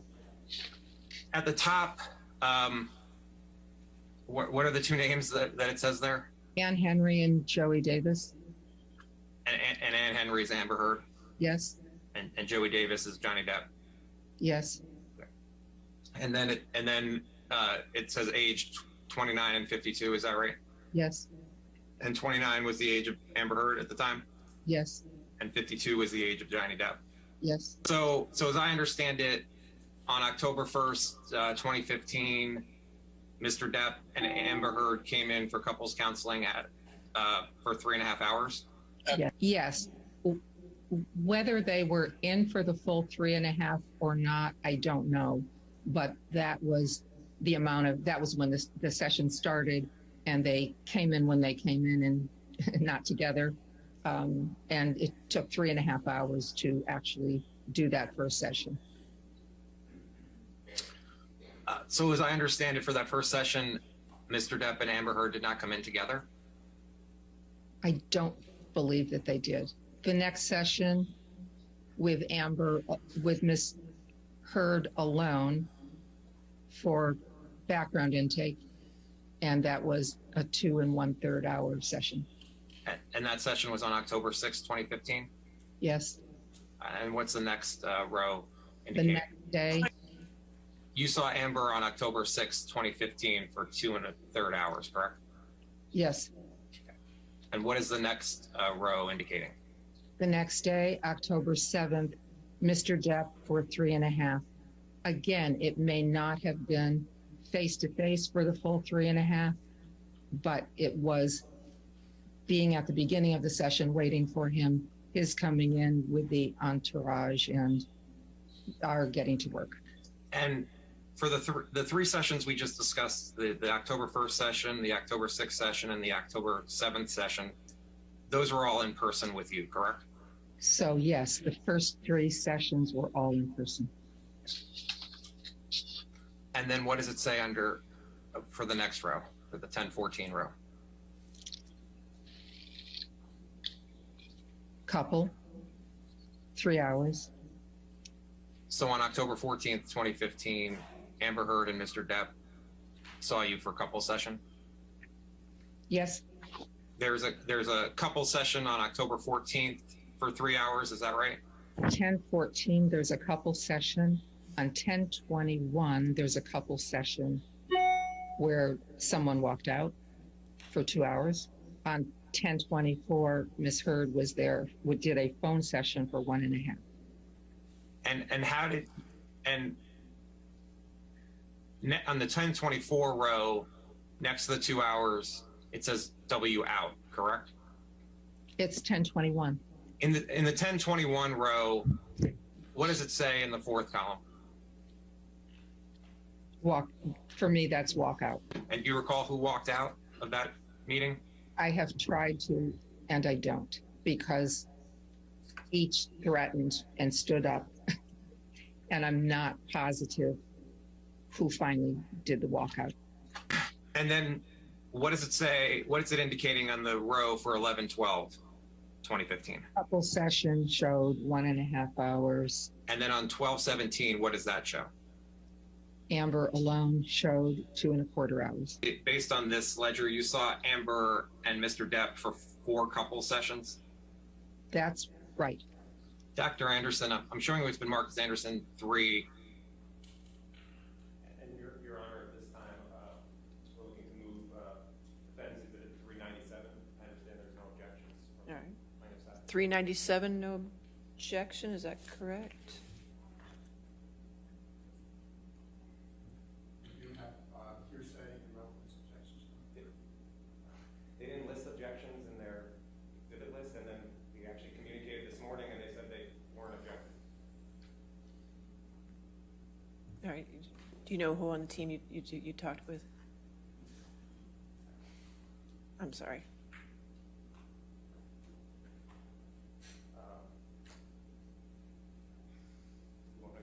No, that's just who. I believe it was Jessica Myers. Okay. All right. So no objection. All right. That's okay. 397 in evidence then. Defense 397.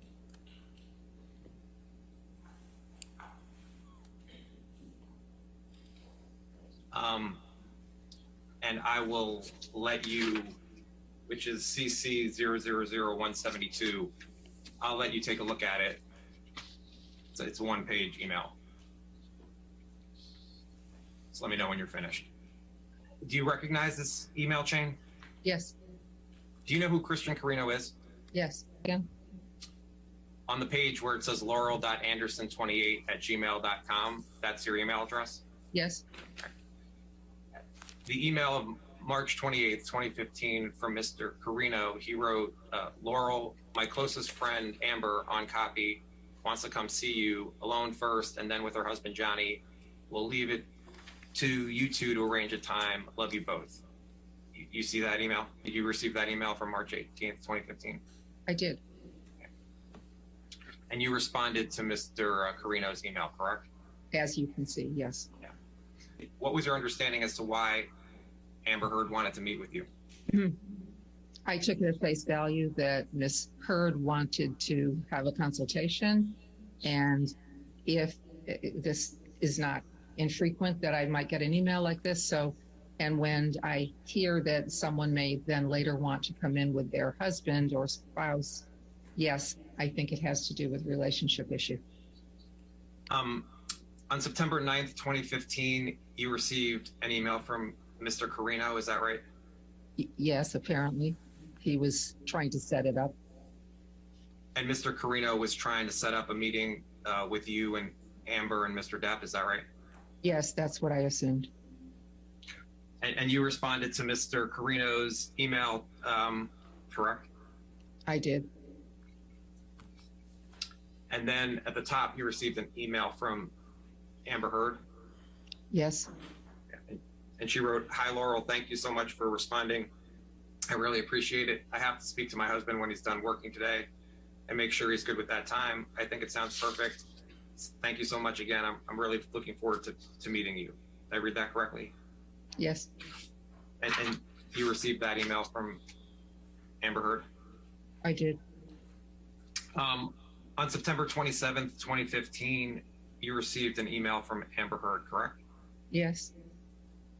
And Amber wrote, "Hi, Laurel. Johnny and I are back in town and would love to know if you have any availability to see us this week. Please let me know. Thanks." You received that email from Amber Heard? Yes. And you responded that you were available on Thursday at 5:30 p.m., correct? Yes. And looking at the top of the email where it says Wednesday, September 30th, would you agree that the next day is Thursday, October 1st, 2015? Yes. Okay. And we can go back to your billing ledger, but the first time you saw Amber Heard and Mr. Depp was on October 1st, 2015. Is that right? Yes. Did you see Amber Heard on December 17th, 2015?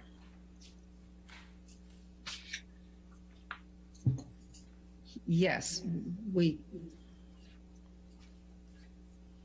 had established that, yes. Exhibit 7 on screen. Dr. Anderson, I'm showing you it's been marked as Anderson Exhibit 7, which is depth 3202. Take a chance, read it, and let me know when you're finished.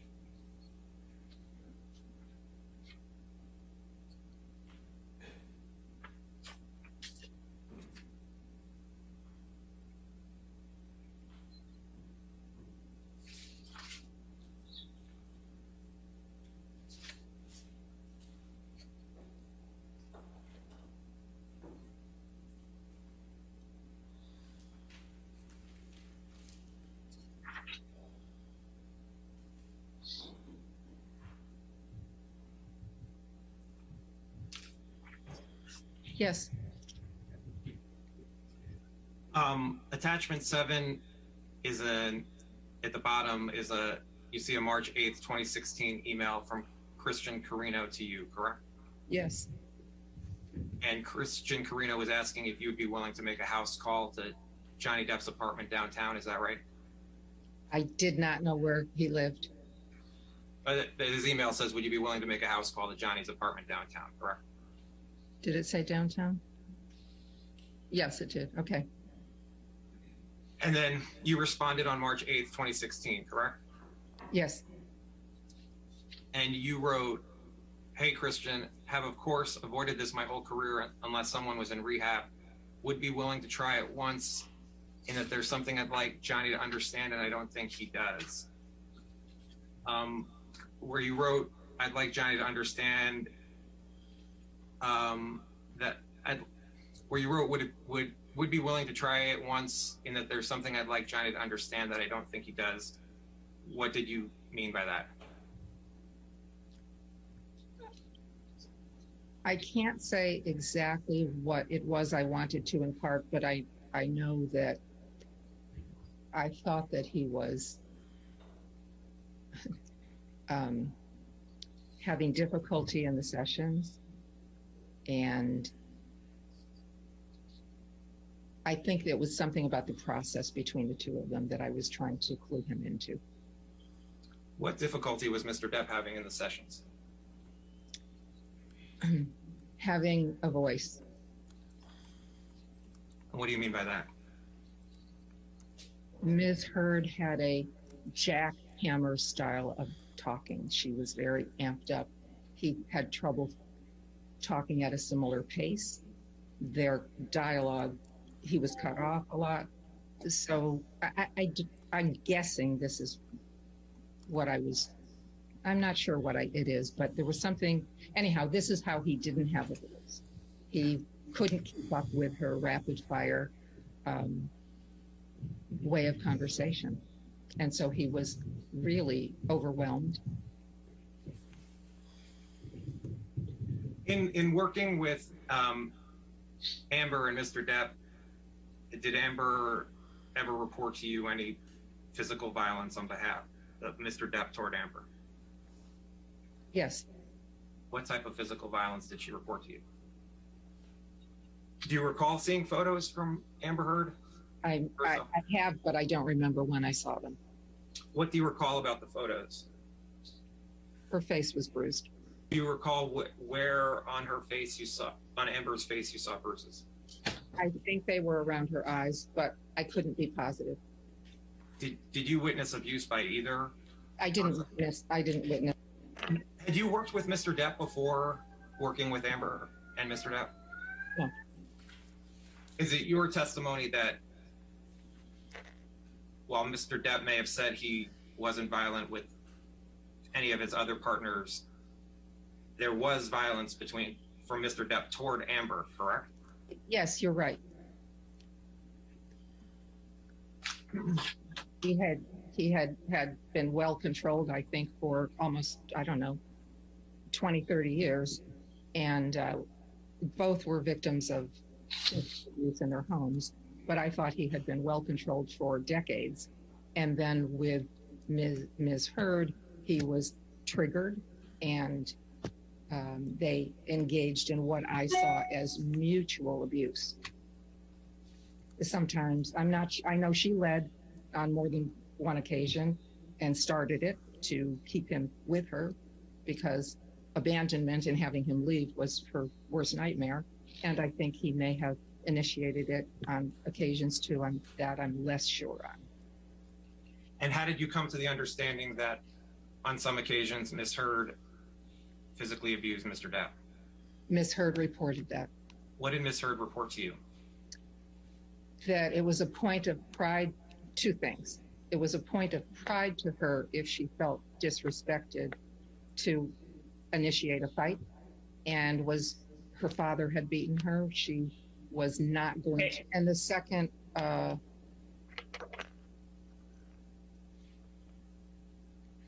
one is what she reported to me, which is if he was going to leave her to de-escalate from the fight, she would strike him to keep him there. She would rather be in a fight than have him leave.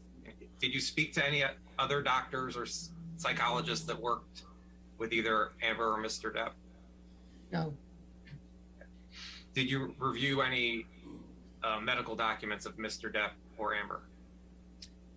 I reviewed a pharmacokinetic that Ms. Heard showed me, which has to do with neurotransmitter function, genetics, and medications. Just to go back, Doctor, what professional degrees do you hold? I have a couple of masters, a PhD, and a certified clinical nutrition certification. Would you mind please just elaborating on that for the record? Yes, I have a master's from early in my life in teaching and curriculum. I have a master's in psych. I have a PhD in clinical psychology. I have a CCN, which is a certified clinical nutrition certification. And do you recall, Doctor, in what year you obtained your PhD? Yes, I got it in '82.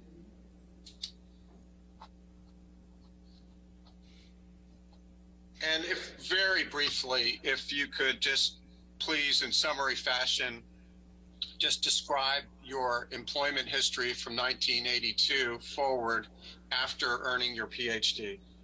I collected clinical hours in hospitals and in psychiatric medical groups.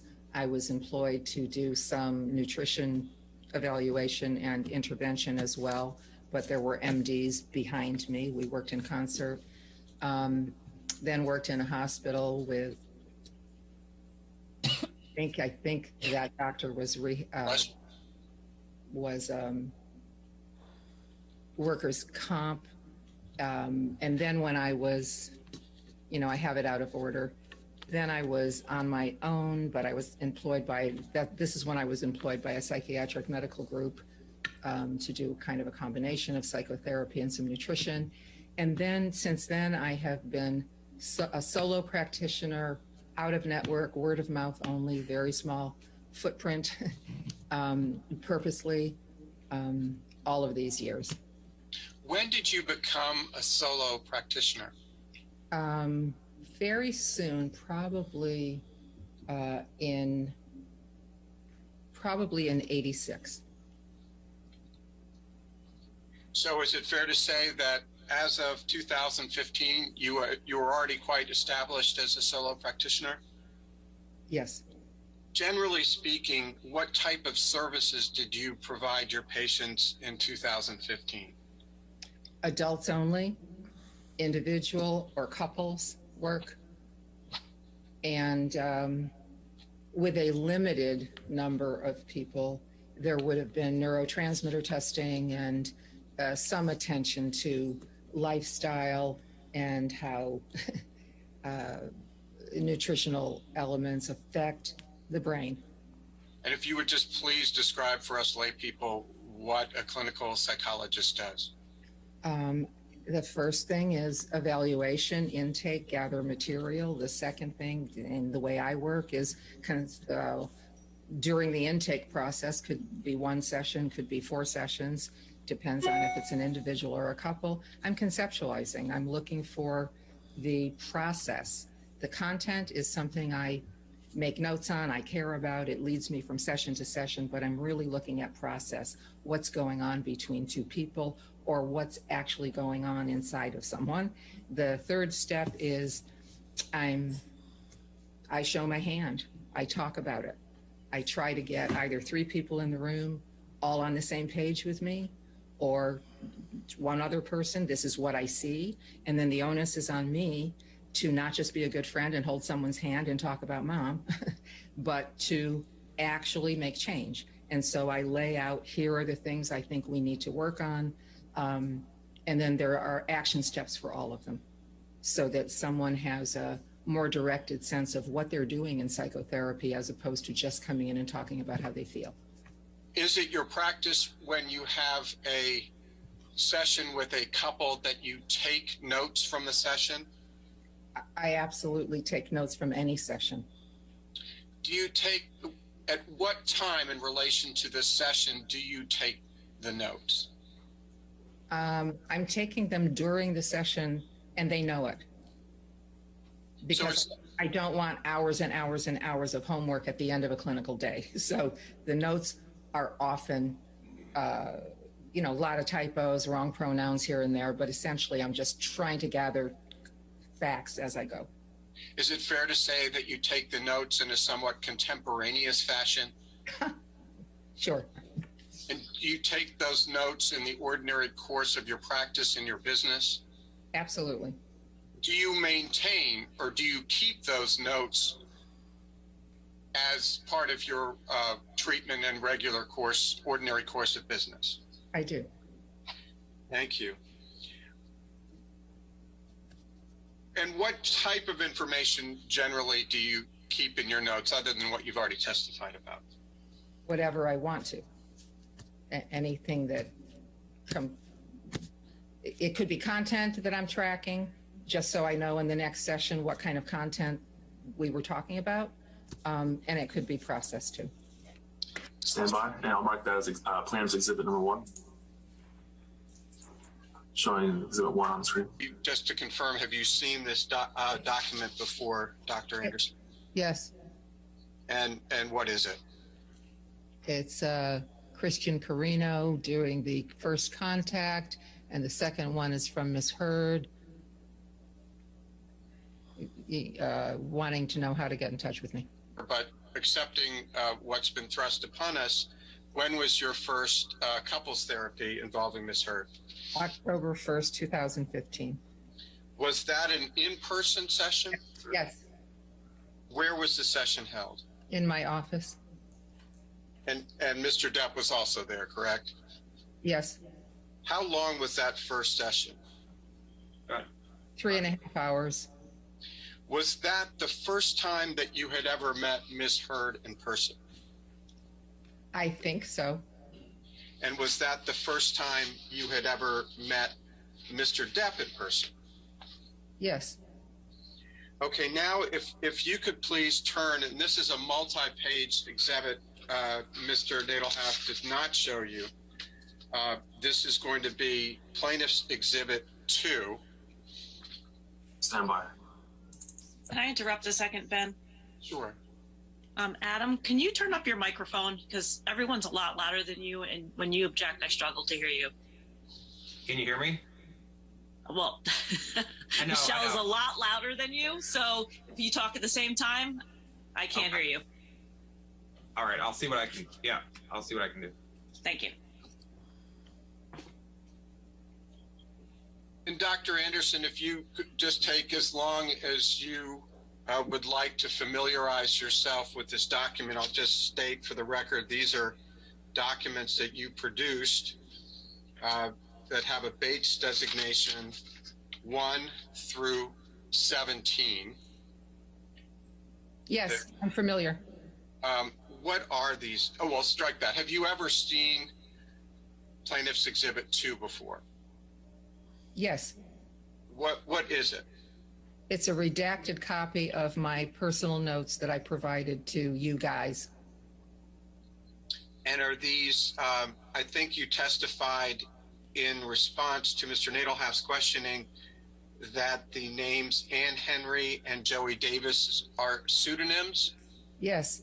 And would you please just identify for us who Ann Henry is in real life? Ann Henry is Amber Heard. Joey Davis is Johnny Depp. And are these your notes that you took contemporaneously of the four couples strike that? Are these your contemporaneous notes that you took of the couples therapy sessions? Yes. Would these notes include any session that you had for Ms. Heard that was not part of the couples therapy? No. Did you have any sessions with Mr. Depp individually that weren't part of the couples therapy? No, during this period of time, it's color coded. Black is couples, red is Ms. Heard, and blue is Mr. Depp. Whether I talked to them or saw them individually or as a couple, it was all in service of couples therapy. Understood. And so these notes in Plaintiff's Exhibit 2 encompass all of the couples therapies sessions that you had with Mr. Depp and Ms. Heard, either when they appeared together or when they appeared separately in the context of your couples therapy. Is that correct? I'm looking at one page. If you're talking about the entire redacted document, yes. And I've asked you the question generally, but I want to ask you in the context of these 17 pages. Did you prepare these 17 pages of couples therapy notes in the ordinary course of your treatment of Mr. Depp and Ms. Heard? Yes.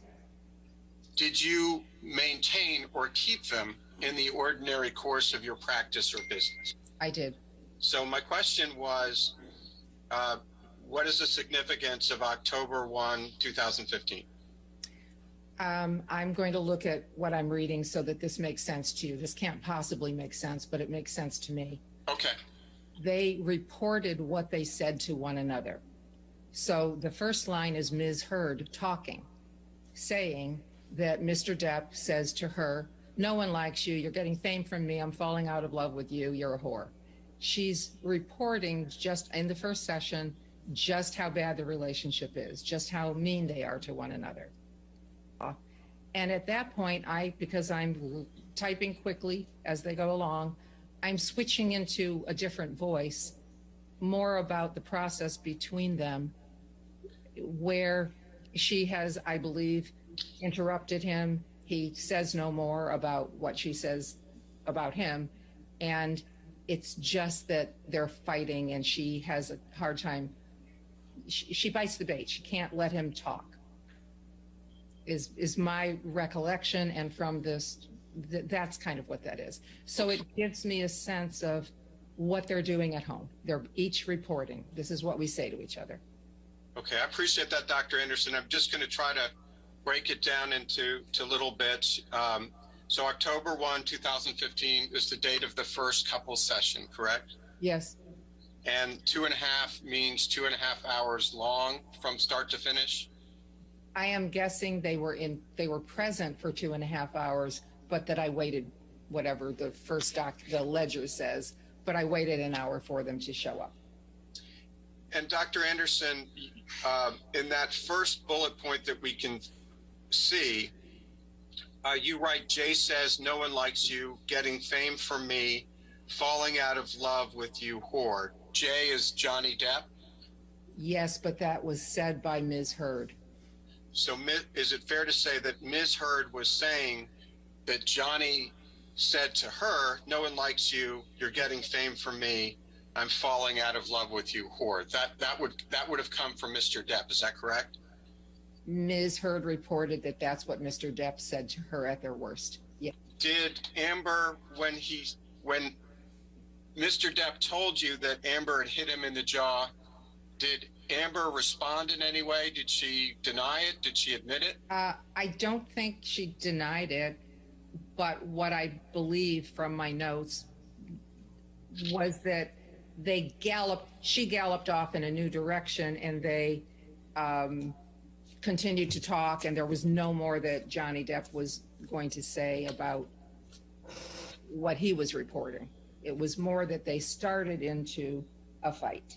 And I wrote that their process is a back and forth firing at each other. At that point, he had some energy. And they don't communicate. They have terrible skills. At any point during the first session, did Ms. Heard interrupt Mr. Depp when he was trying to talk? Yes. She talked over him. She had rapid fire talking. Did she interrupt him during your other sessions that are reflected in Plaintiff's Exhibit 2? Yes, and I pointed out the process to her at some point, and she got it, that no one could actually have a decent dialogue with her if she was rapid firing and talking over and just barraging. It was a process issue. You write, doesn't answer directly when he asks her a question. To what were you referring there? Don't have a clue. If I could direct your attention further down the page from plan, you see the notation to October 6, 2015? Yes. Was that the second couples session? No, it's red. It's Amber alone. So is it fair to say that you met alone with Amber for 2 1/3 hours in the context of the couples therapy? Is that correct? Yes, this was to get her background material. So tell us what you mean in that one section. He hits her, no closed fist. She hits back and now starts it for pride because father hit her. Would you please tell us what you meant by that? This is her reporting to me. It's the only thing in this clinical session that apparently was about physical abuse, or else it would not have been redacted out.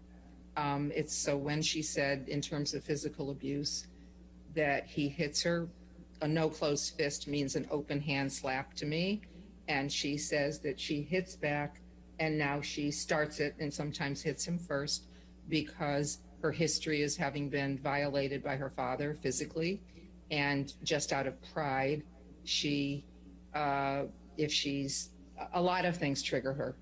And if she's triggered, she would hit him first. And the he you're referring to is Johnny Depp, correct? Yes. When you said that she sometimes hits Johnny first because of pride, what did you mean? She was sensitive to feeling disrespected, and a number of other things. But, and if she felt disrespected, she had come out of her background history feeling that her pride needed to dominate, and she needed to stand up for herself.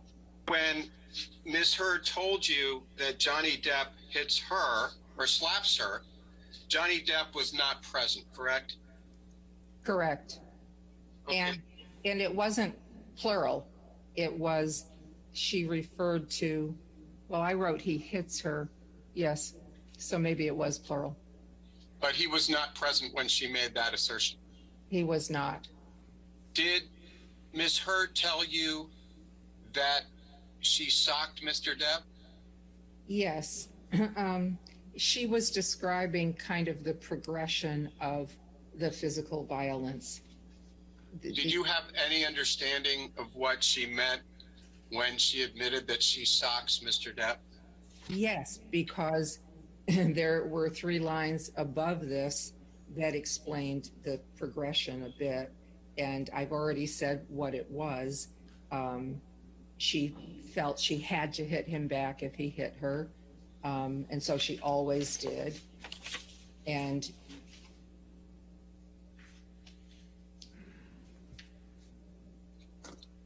again, that entry is from a session where Mr. Depp was not physically present, correct? That's right. Okay, let's move to the next session, October 7, 2015. And this is a 3.5-hour session. Is that correct? Yes. Was that an in-person session? Yes.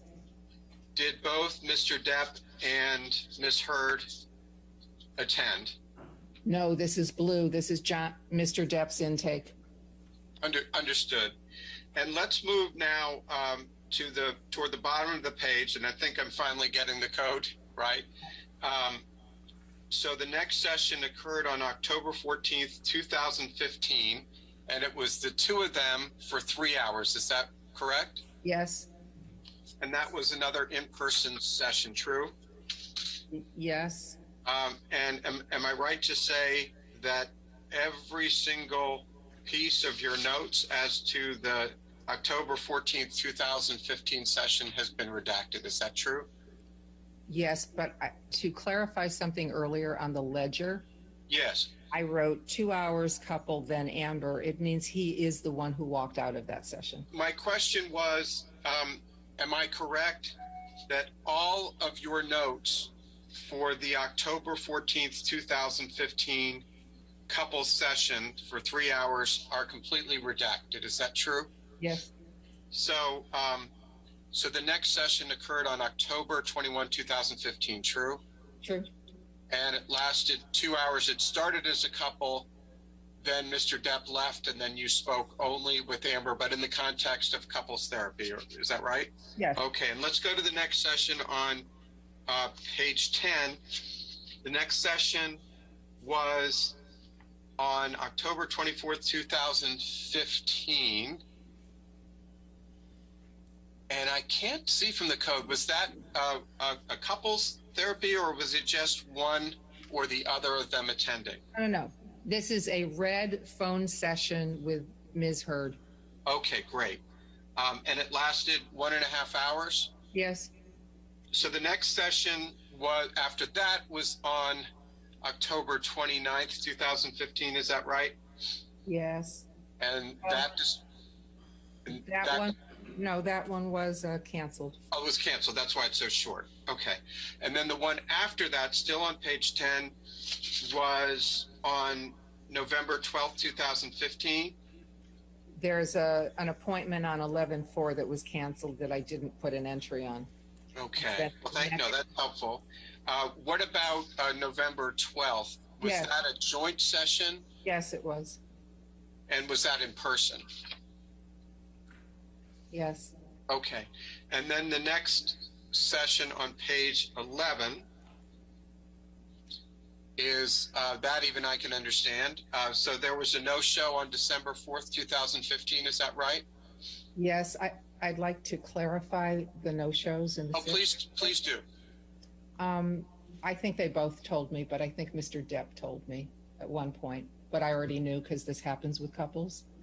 When a couple is having a lot of trouble in sessions, but they're doing well at home and they're in a little bit of a honeymoon, period, they cancel instead of coming in because they know coming in will get them into conflict. Okay.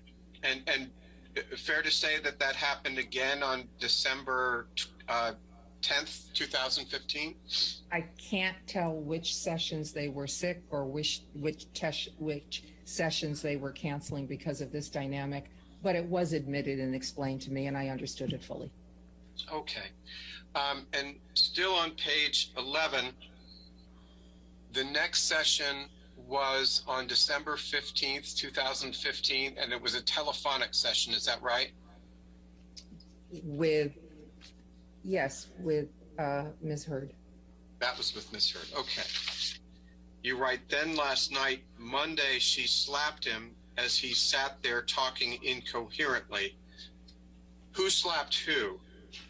I actually know what happened. What happened? This was, as I said, Ms. Heard talking on the phone to me. Mr. Depp's mother was in ICU.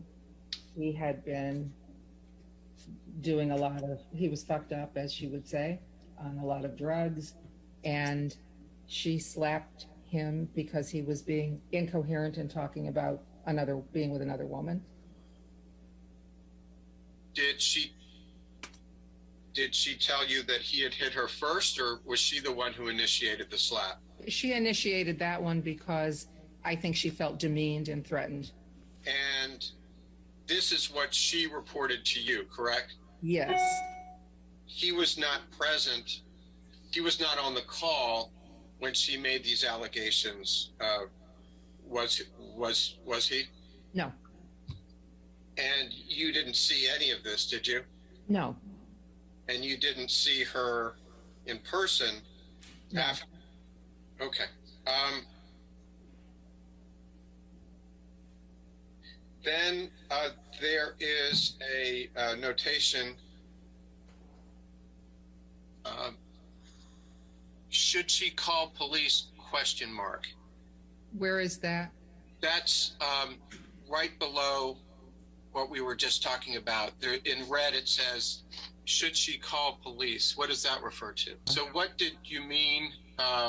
That was her asking me. Did you respond to her? I believe I did. Then you write, doesn't want to divorce, wants to want to divorce. Yes. What did you mean by that? She loved him. He loved her. She believed that she wasn't stupid. She knew that what they were doing wasn't healthy. And so she wanted to divorce him, but she didn't. And yet it had escalated to this point. So she was trying to figure out what to do. And she had an entourage around her telling her what to do. Who was her entourage?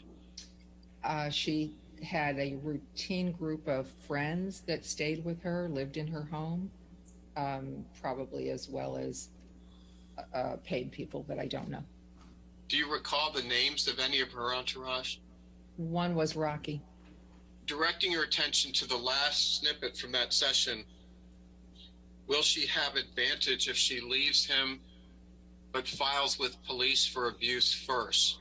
Was that a question that she asked you?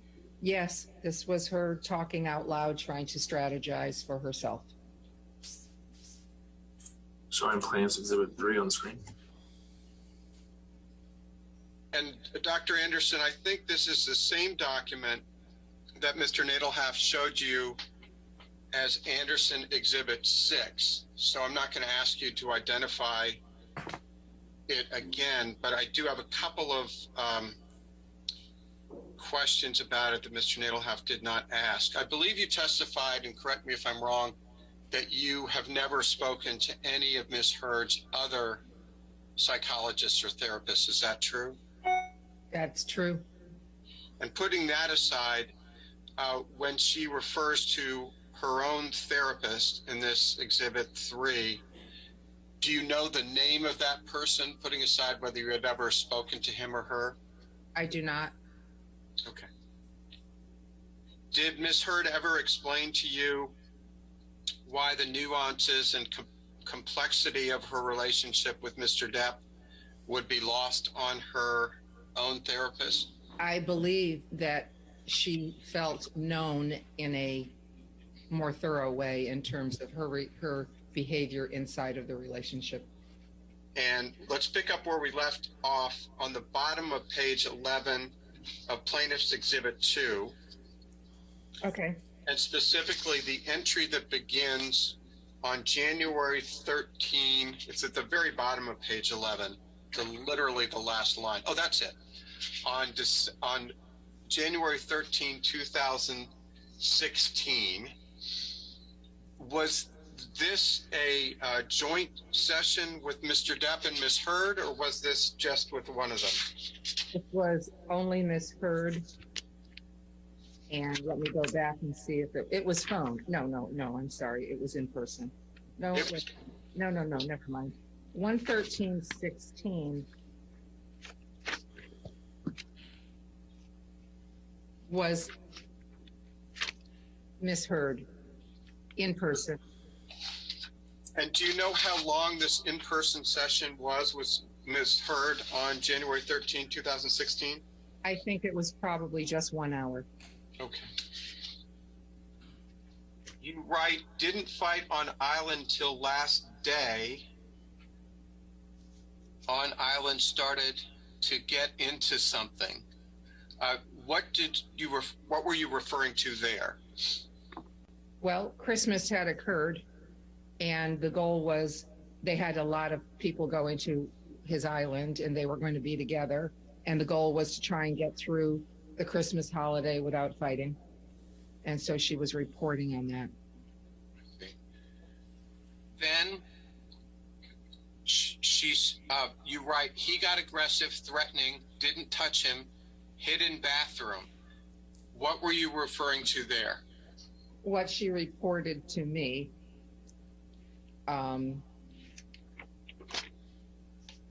which was an improvement that she didn't participate. So is it fair to say that she told you she did not hit him at that time? Yes, that's what I believe my notes say, yes. Then you write, she threw can at him since home fighting, then she better. Who is the she who threw a can at him? Miss Heard. And the him whom she threw a can at was Mr. Depp, correct? Yes. Did you receive that email on or about March 8th in the morning at 6:23 a.m.? Well, apparently because I responded in the morning. Okay, well then we'll skip it. We'll go right back to your response. So the response at the top of the page, the second entry, I suppose, did you write that email to Mr. Carino on March 8th, 2016 at 7:27 a.m.? I did. And fair to say that you weren't enthusiastic about the idea of making a house call? I was not. And Mr. Nadelhaft asked you about what it was you wanted Johnny to understand about the process. And I was wrong, because I can see now the date of it, looking at it more carefully. This is after the relationship has devolved considerably. So what I think was guessing was earlier in the relationship. I don't know what it was I wanted him to understand. Let's go back to Exhibit 2 then, please. And we're not going to repeat. We're just picking up where we left off. And now we've gotten up to page 13 of the 17 page of your notes. So if we can start, oh, exactly. Do you see where the notes of your session on June 18th, 2016 begin? Yes. And was this a solo session, couples session between you and Mr. Depp only? This is with Mr. Depp. It's blue. It's just the two of us. Gotcha. And it lasted 1 1/3 hours? Yeah. You write, fight on her April 22nd birthday. He late, huge fight. His mother died on the 20th. I think I know what you're referring to, but if you could please describe that for the record. 1 second. This is when I got the Scaramanga Productions on my phone. So he found me at home, which was new. Domestic violence charges had already been made. His mother had just died on the 20th. Well, when he told you that there was a fight on April 22 birthday, was that Ms. Heard's 30th birthday? I think it was. And is he telling you that he arrived late for the birthday dinner party and there was a huge fight? Yes. Do you know who Tasha Von Rhee is? Yeah, well, I know her name. I know she was someone that Ms. Heard was in a relationship with. Then you write, was chaotic violence, but gave as good as she got. What does that mean? I believe I'm quoting. I think I'm quoting what. Some of this is just my typing the words he's using while he's talking. He's also very verbal when no one's interrupting him. And I think he talked about how chaotic it was, how violent it was, and she gave as good as she got. That's kind of a direct quote. That's not my language. Directing your attention further down the page to the entry for July 13th, 2016, 3 hours Amber in person. Was that an in-person meeting you had, a couples therapy with only Ms. Heard? No, this is not couples therapy. This is Ms. Heard by herself. I wrote in person. Oh, okay. So just to be clear, what follows these are your notes for your individual treatment of Ms. Heard having nothing to do with couples therapy? Not true. In my mind, the dust had not settled on the couple yet. And this was just kind of aftermath of the kind of falling apart of the marriage. But okay. I didn't mean to mischaracterize anything. I was just trying to suss out what it was. No, this is not individual therapy for her. This is about the marriage. If we could please go to Exhibit 6, Lucian, which is a new document. When I say new, it was produced by Dr. Anderson's office, but new in the sense that Mr. Nadelhoff didn't ask her about it. Dr. Anderson, have you ever seen this document before? Of course, I created it. Okay, and what is it? It's a treatment summary. When I was first subpoenaed, or my notes were required years ago, my notes are jumbly. They don't say a lot. They're confusing. They're, as you've seen, or you haven't seen, actually. So I did what psychologists do. You go through all of those notes and your brain, because it's not as if you're not left with a very, I hope, a very clear sense of what went on. So I took everything I thought and believed conceptually about them. I went through all of my notes and I wrote this treatment summary. And then if you could go up. Paragraph is still there. Yeah, and I want to ask you about that one paragraph.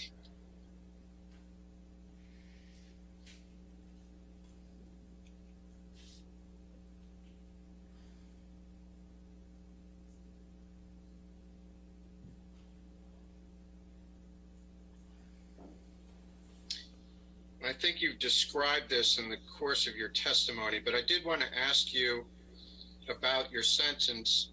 She reported always hitting him back as a point of pride, but admitted that she eventually initiated the hitting herself. Is the she you're referring to Ms. Heard? It is. And is the him you're referring to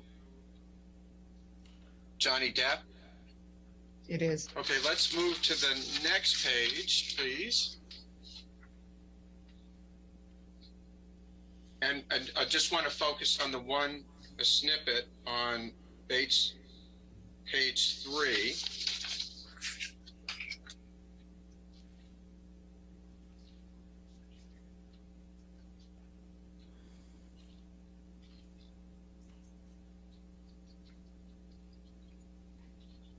Sorry.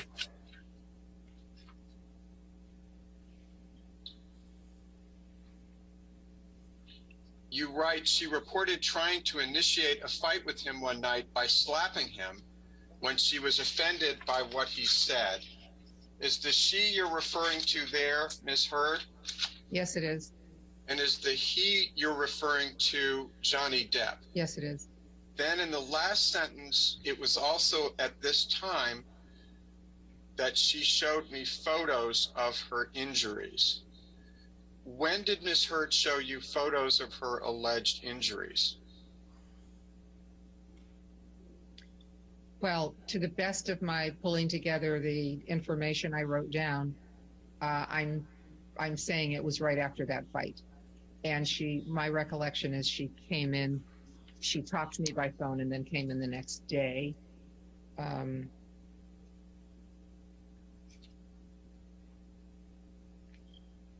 Or at least I thought that. Somewhere around the time she got the injury. I know she came in person to show me. Did she show you photos or did she show you? Both. Both. You said she showed you photos, and so is it your testimony that she showed you photos of her injuries shortly after the alleged event? Somewhere in the period while she still had injuries, she showed me photos, but she also came in and showed me in person. And what did she show you in person? Bruising on her face. Other than the bruising on her face, what else? What other injuries did she show you? I don't remember. There may have been more, but I don't remember. And you weren't present during the alleged physical injuries, correct? Correct. So the only basis you had with respect to the cause of the injuries was what Ms. Heard told you, correct? Yes. And you write, the physical violence that occurred between them appeared to me to be mutual. You never actually witnessed any physical violence by Mr. Depp or by Ms. Heard, correct?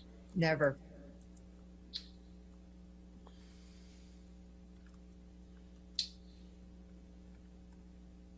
And you said that they were each victims of domestic violence, both in their family. They were each victims of domestic violence in their families. What did you mean by that? They were each beaten by parents. Go back very briefly to Exhibit 2. Page 11.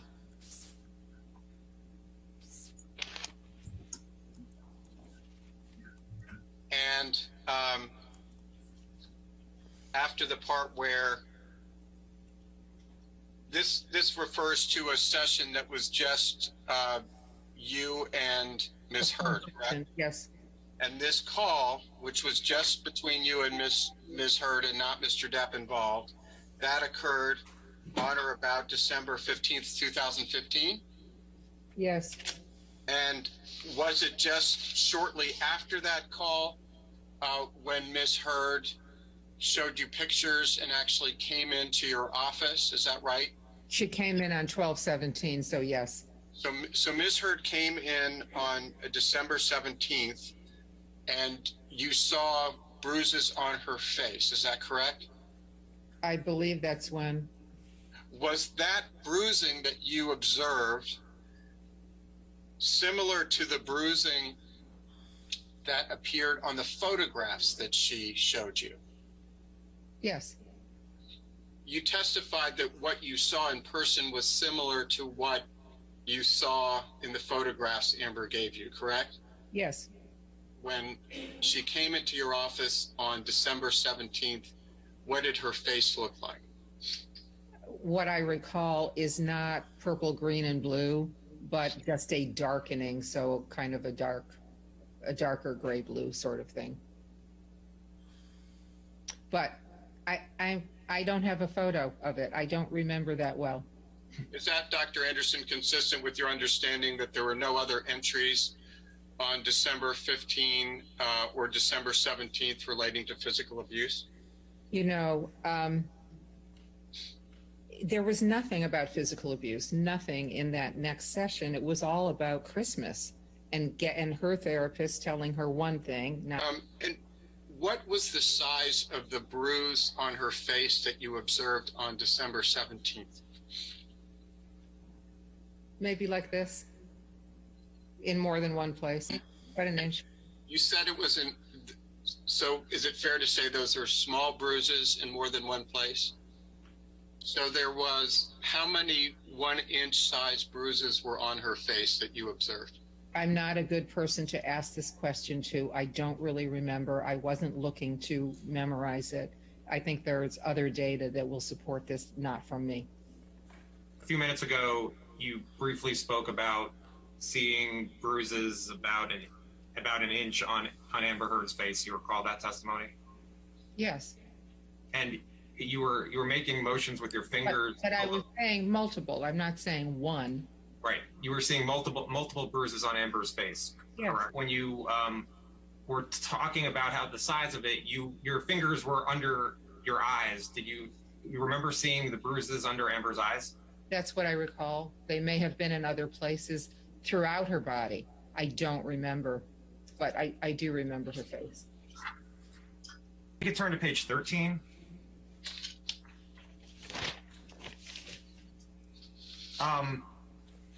In the blue, where it says, was chaotic, violent, do you know what Mr. Depp was referring to there? What I said previously, and I'll say it again, he's kind of doing a retrospective of trying to understand the relationship, and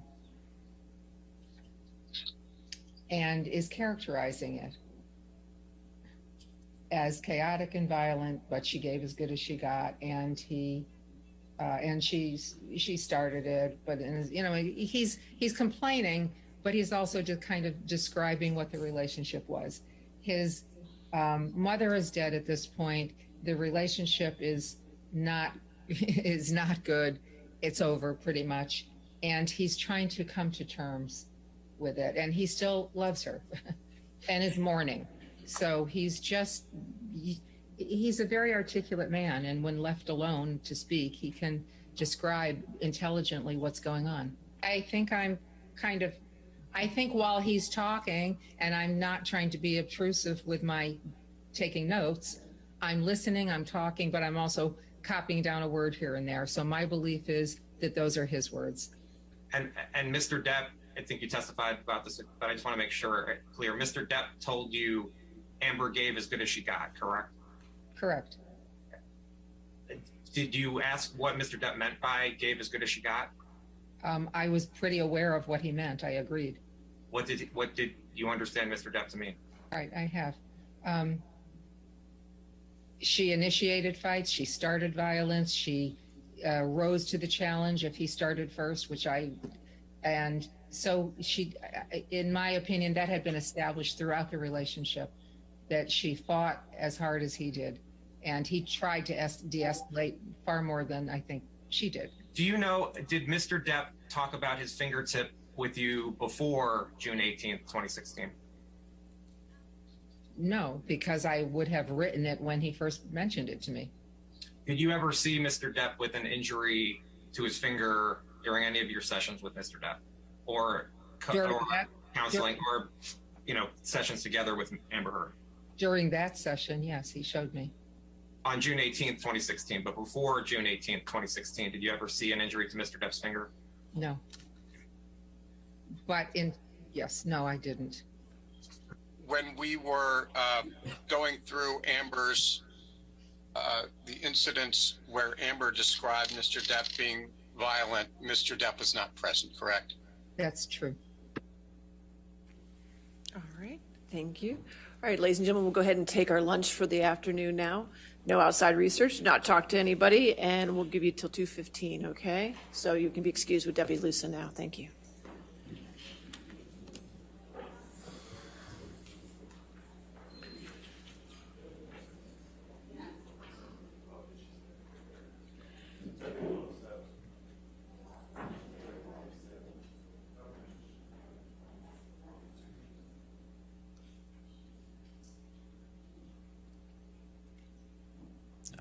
Right.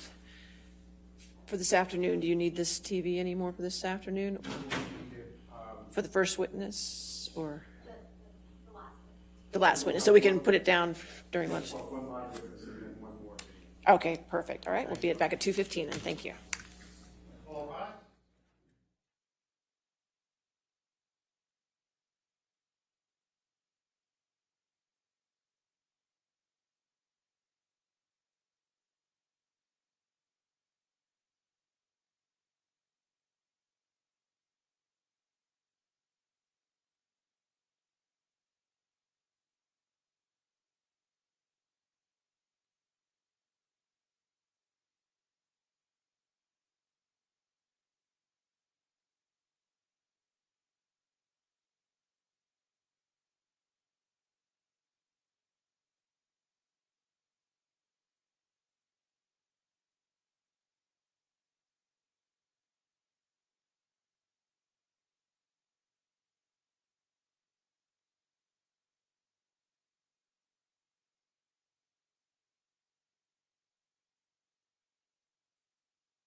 The one we have in the binder, it looks different than the one you had on the screen, so I'm not sure.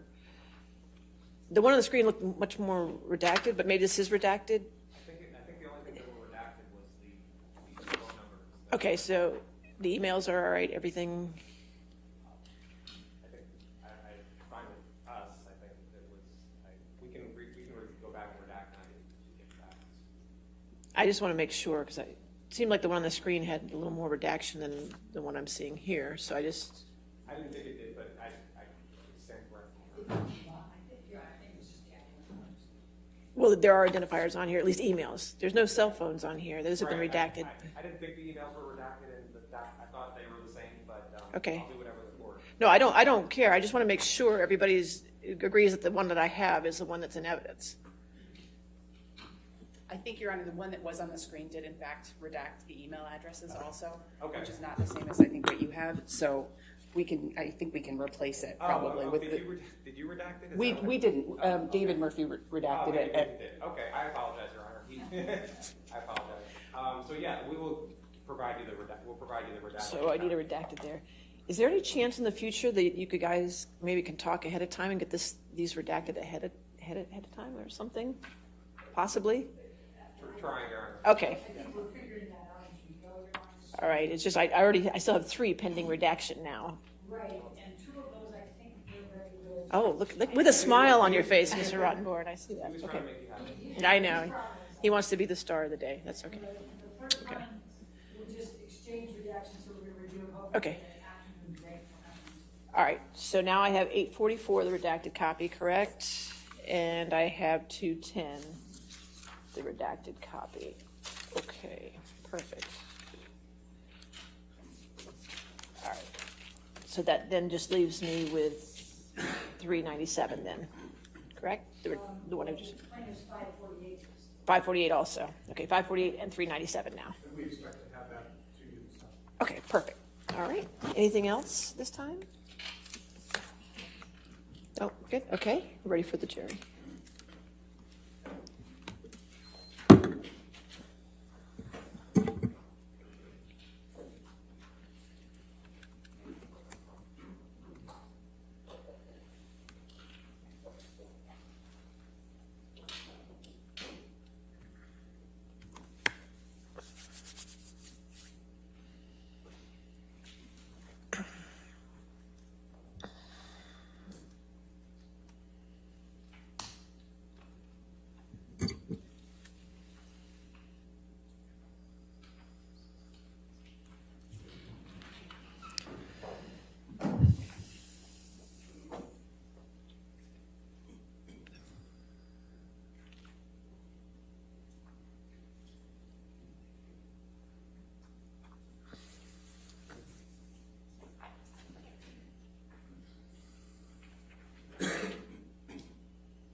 All right.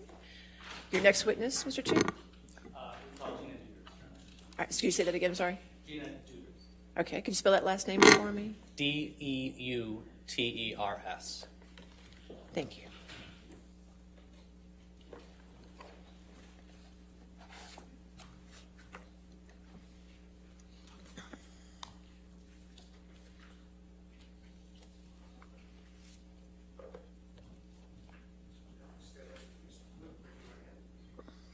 Do you solemnly swear or affirm to testify truthfully in this case of penalty of law?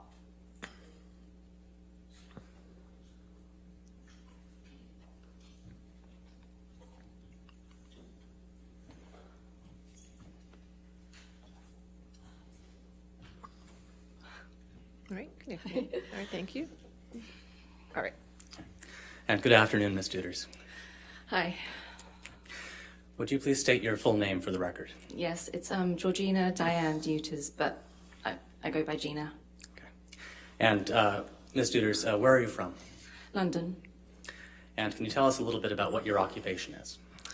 I currently am a freelance creator who kind of conceptualizes and shoots and edits photographs and clips, largely for social media. And how long have you been doing that? Just a few years. Before that, I was a visual effects coordinator for movies. And can you tell us just very briefly what that means? It's basically the managing of CG and effects in films, the delivery of, and just the managing of that. Yeah. And how long did you do that? From 2002 to 2016. Okay. Any films we might recognize? Charlie and the Chocolate Factory, The Dark Knight, terrible Christmas movie that I won't mention, Pirates of the Caribbean 4? Yeah. Do you know Johnny Depp? I do. And how do you know Johnny Depp? He is a good friend of mine. When did you first meet Mr. Depp? I met him summer of 2005. It was actually at the Charlie and the Chocolate Factory premiere. My husband Stephen introduced me to him at a dinner after the premiere. And he was super sweet and warm and kind of ushered us in to join him at dinner. And I remember being very nervous like I am now. That's when we first met. You say your husband, Stephen, introduced you to Mr. Depp. Yeah. How did your husband know him? I'm sorry? How did your husband, Stephen, know Mr. Depp? Oh, he started working with him on Charlie and the Chocolate Factory. He started off in production, but then joined the Depp department during the shoot. And does he still work for Mr. Depp? Yeah. And in what capacity? Well, he started off as like a personal assistant, and it's kind of developed into a producer-writer type role with Johnny's guidance. So for how long has he worked for Mr. Depp then? 18 years, I think since 2004. Now, over those 18 years, where has he been working? All over the place. It depends on where the film is being shot. So, the Bahamas, Hawaii, London, LA, kind of all over. And where have you been during this time? Well, Stephen and I, our first two films we worked on the same film, but then he went off to do Pirates and I went off to do other films. So I wouldn't always be with them. I know that in between my projects, Johnny was always mindful that me and Stephen didn't spend too much time apart, so he would usually be, kind enough to fly me out to be with them wherever they were. Okay. About how many times would that happen in a given year, if you can estimate for us? 2 to 3. Yeah, and they'd be like, sometimes I'd be with them for like a month, sometimes just a couple of weeks. Okay. Can you just generally describe for us very briefly your husband's relationship with Mr. Depp? It's a great one. They are very close professionally and personally. I know that Stephen really respects Johnny and looks up to him. And Johnny's been a mentor to him and has really encouraged Stephen's career develop. And they're great friends too. Okay. And can you just very briefly and very generally tell us what it was like on those time periods when you were spending time, chunks of time with Mr. Depp and your husband? Well, if the... Your Honor, relevance and character testimony 404, I'm not sure how this all relates to... It's basic foundational fact, Your Honor. I'll allow it. That's fine. Go ahead. Okay. What was the question, sorry? Just generally describe for us. Okay, so if they were working, it would be, like on wrap, we'd kind of have dinner together, and then I'd kind of entertain myself while the boys went off to work. If it was during downtime, it would probably be like a family holiday, so it would include his long-term partner Vanessa and their little kids, which was always really lovely, really happy memories there. So it kind of depended. Okay. How well would you say you know Mr. Depp? Very well. Over the course of your friendship with Mr. Depp, and I apologize, did you say it had been 17 years? I'm not great at maths, but 2005 to now, I think, is 17. Close enough. Okay. Over the course of your friendship with Mr. Depp, have you ever seen Mr. Depp take drugs? Yes.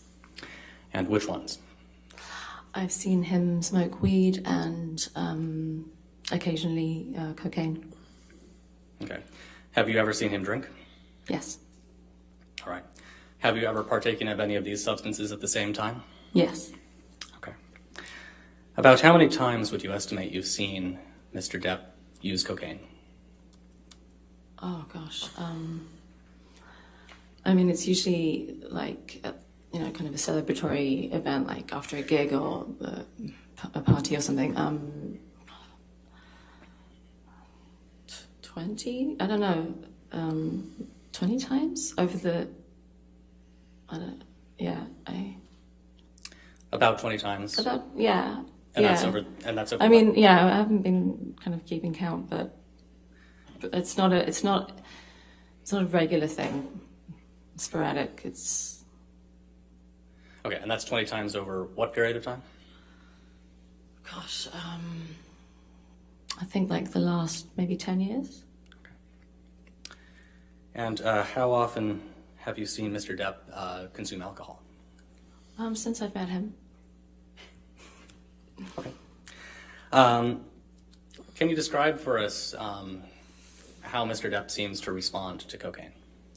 I quite honestly can't gauge much difference in his demeanor.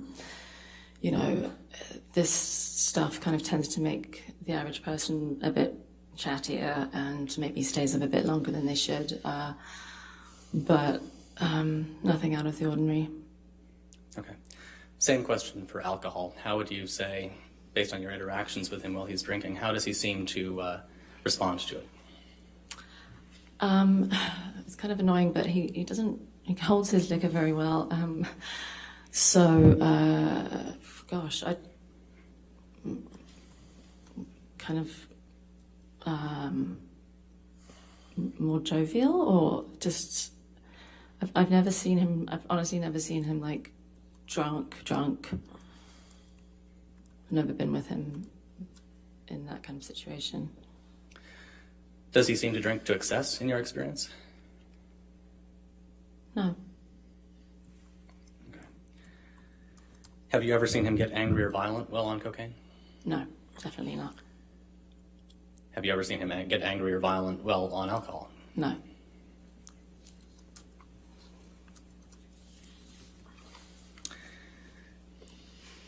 Ms. Duders, do you know Amber Laura Heard? Yes. And when did you first meet Ms. Heard? When did I? Yes. Well, we met kind of very briefly on the set of The Rum Diary, but, it was just kind of quick greeting in the craft tent, I think. And just so everybody's on the same page, what is The Rum Diary? The Rum Diary is a movie that we shot in 2009 in Puerto Rico. And yeah, it starred Johnny and Amber. And I was there with Stephen. That was one of the times that I wasn't working, so I traveled out to be with Stephen, and I was around. I did end up doing a little thing for the visual effects department, but mostly it was leisure for me. Was there anything noteworthy about your interactions with Ms. Heard on that occasion? No. Okay. When did you next meet Ms. Heard? I think a couple of years later, Rum Diary press tour, I went to the premiere in London. And again, it was just a kind of, greeting. It wasn't, we didn't kind of hang out or chat properly or anything. And again, just so everybody's on the same page, what is a press tour? A press tour is when a film comes out, the actors and the director usually travel around with the film and show it in different cities all over the world, and the actors usually have to do interviews to promote it and just get the word out. Okay. And this was a press tour for Run Diary? Yeah. And what city were you in? I went to the London one. Okay. And does anything stand out to you about your interactions with Ms. Heard on that occasion? No. Okay. Were you aware at that point that Mr. Depp and Ms. Heard had started a relationship? Yes. And how were you aware? Because Depp's team, Johnny's team, there's just always an open, constant flow of information, because ultimately, Jerry Judge would be looking after Johnny, so would kind of get updates as to where they were going and what he was doing. And so in that way, we got kind of, notified that, they just got together. Okay. And you mentioned a name there, Jerry Judge. Can you just tell the jury who that is?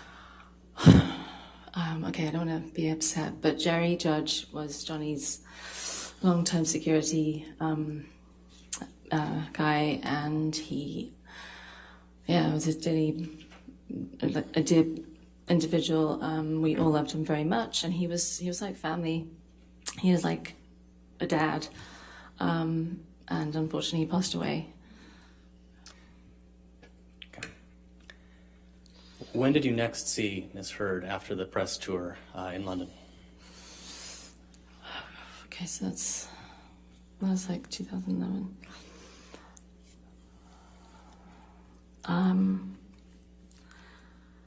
I think it was on a trip that we accompanied Johnny and Amber on to Las Vegas for a few days.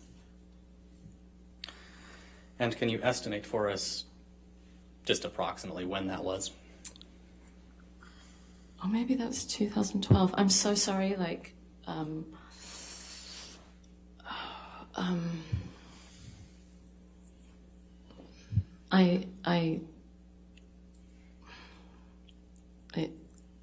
I'm blanking on the date, but it would have been after they'd started seeing each other, maybe a couple of months afterwards, and we just went out there for a few days. I don't remember if it was just like a little excursion for them, or if Johnny had something to do there. I don't remember that.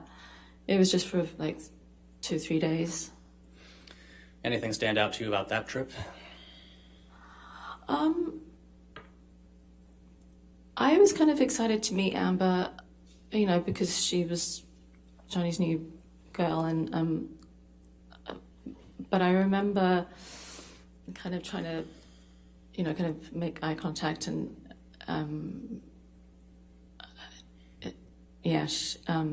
I kind of felt a bit ignored, which is fine, we're staff or whatever. So I didn't really chat with her.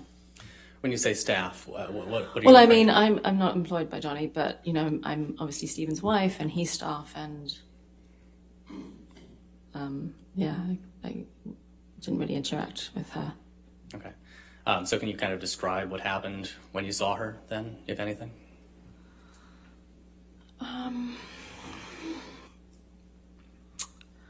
No, nothing of note, just that she didn't really engage or make, just didn't really acknowledge our presence. Okay. Did you see Mr. Depp and Ms. Heard interact at all on that trip? Yeah. Okay, and can you describe that for us? They seemed pretty in love. They were tactile, and they seemed happy. When did you next meet Ms. Heard? When Johnny and Stephen had gone out on location to shoot The Lone Ranger, so I think that might have been the next year. So bad with dates, sorry.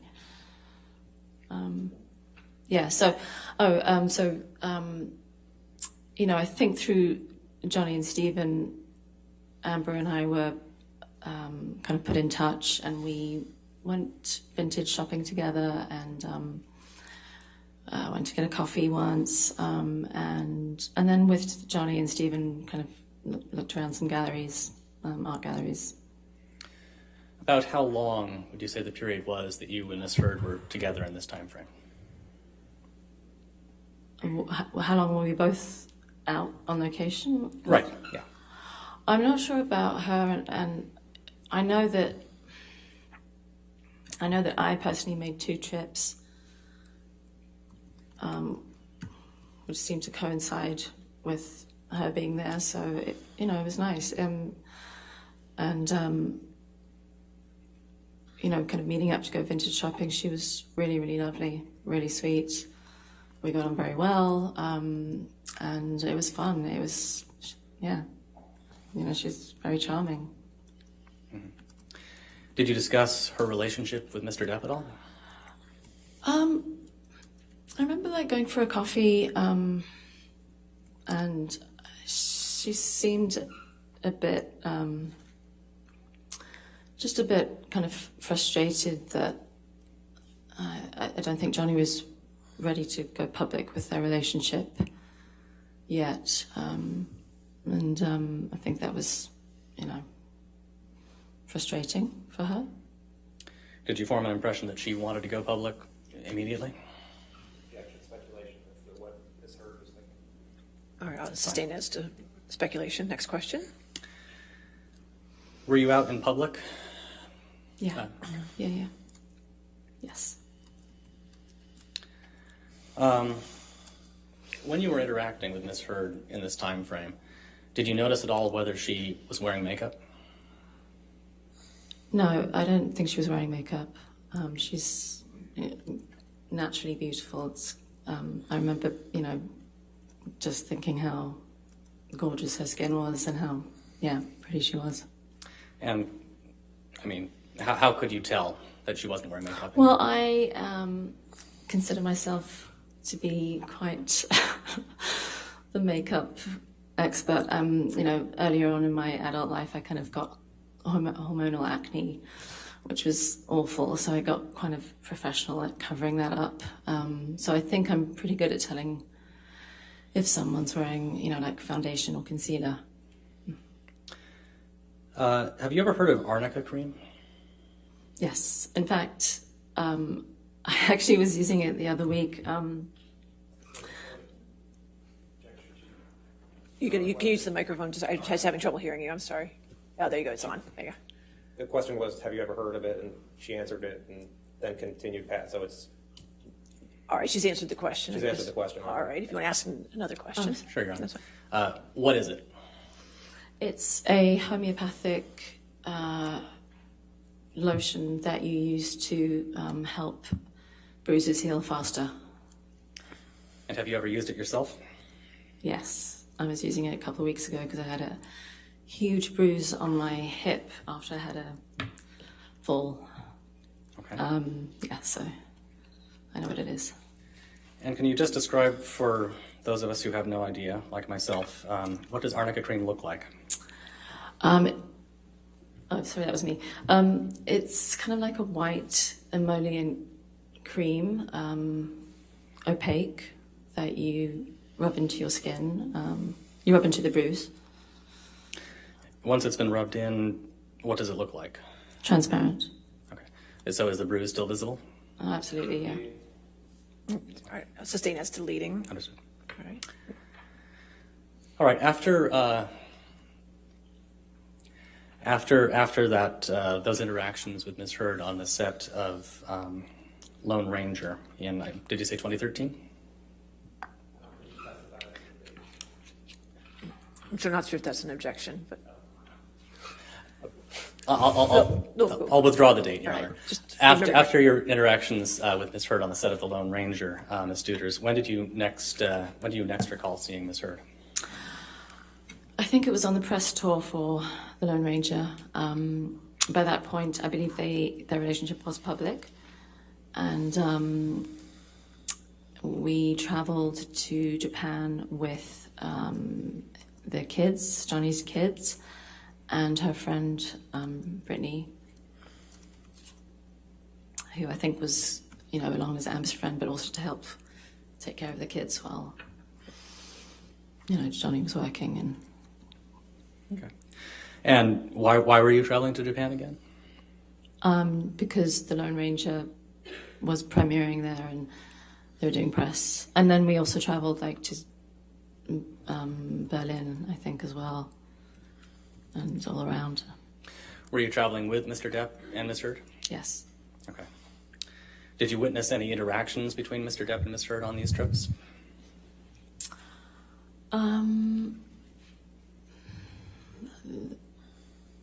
I mean, just generally on the plane, nothing to note. There was an incident, like when we were all at dinner together. And when I say we all, I mean also the other actors and the producers and director. And I noticed that Johnny was kind of hiding a drink on the side of his chair and taking secret sips. And I noticed, she kind of saw that and was quite angry about it. And I couldn't hear what was said, but he seemed to got told off by, a telling off, which was, it was kind of weird. It was a bit like telling off a child. What was he drinking? I think it was champagne. Okay, like a flute of champagne? Yeah, something like that. Okay. Do you have any impressions of, how would you describe their body language when they were having this conversation?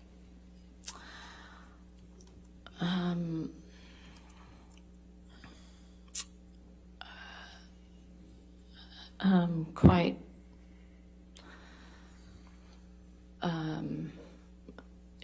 I think she was really angry, so,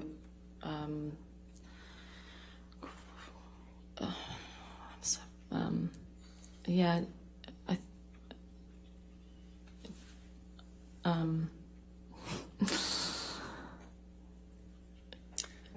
just kind of like dominant and just very angry, and telling him off. Okay, and how would you describe his body language? I think quite just exhausted by the whole being told off like a child.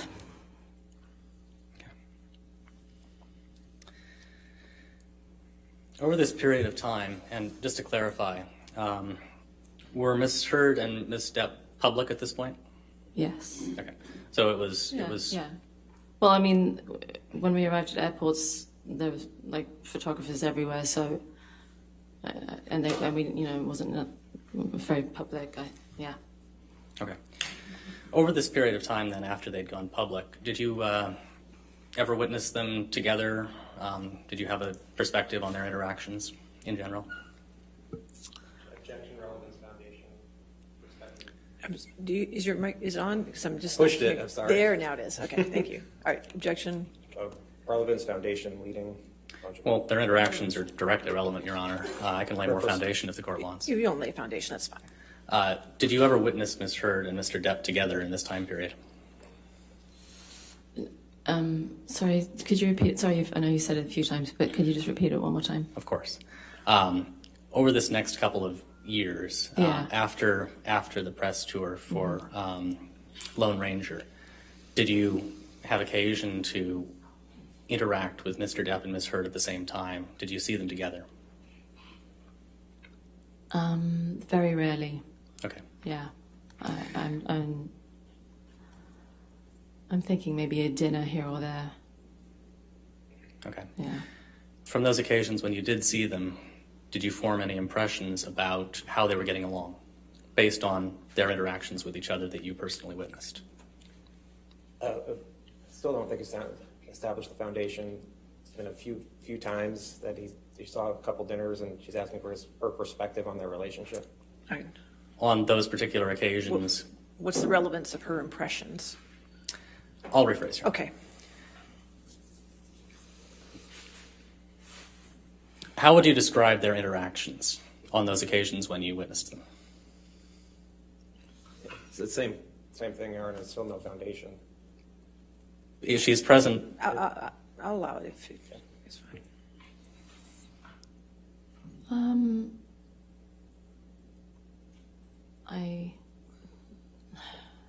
They seemed okay. I mean,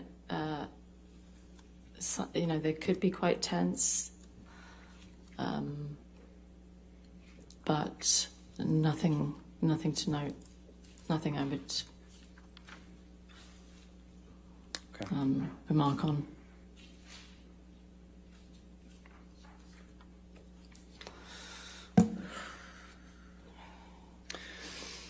Were you invited to their wedding? Yeah. Yes. And did you attend? Yes. Okay. Can you just generally describe for us what the wedding was like? It was definitely a predominantly Amber event, in the sense that a large percentage of the guests were her friends and family. And, a lot of his friends and family couldn't make it because it seemed to happen so quickly. And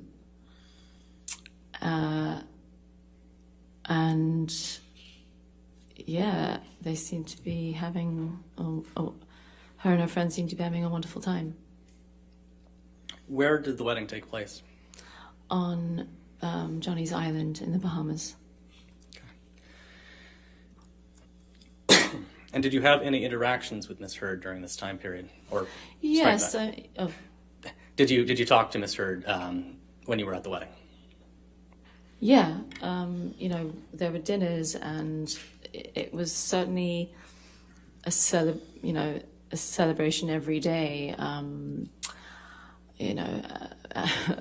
Amber and her friend Rocky gave me my first taste of MDMA. And everyone, all her friends were on it, and so I tried that for the first time with them. It was like a party atmosphere. Okay. Just briefly, can you sketch out for us in a little more detail how you came to take MDMA on that at the wedding? Oh, well, it was evening time. I think I was a bit hungover from the day before, and I can imagine those two saw me, and when they first dropped the pill into my hand, I thought it was like a supplement, like a vitamin supplement to make me feel better, but no, they quickly said it was MDMA, and I kind of decided to throw caution to the wind and just try it.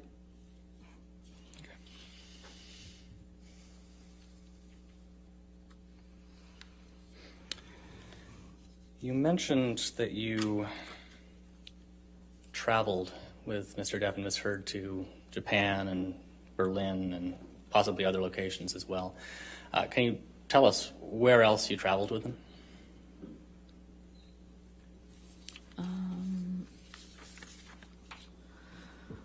Well, after the wedding, we headed to Australia. And why did you go to Australia? Because that's where Johnny would be shooting Pirates 5. Okay, and approximately when do you think you were in Australia? I think that I flew with Johnny and Jerry Judge and Stephen and a few others. I think that was February. And And Johnny stayed in a house, and Stephen and I were based like a 35-minute drive away on the shoreline in the hotels. And I think Amber flew in a while afterwards. Okay. You said you thought it was February. Do you recall the year? Yes, I do. 2015.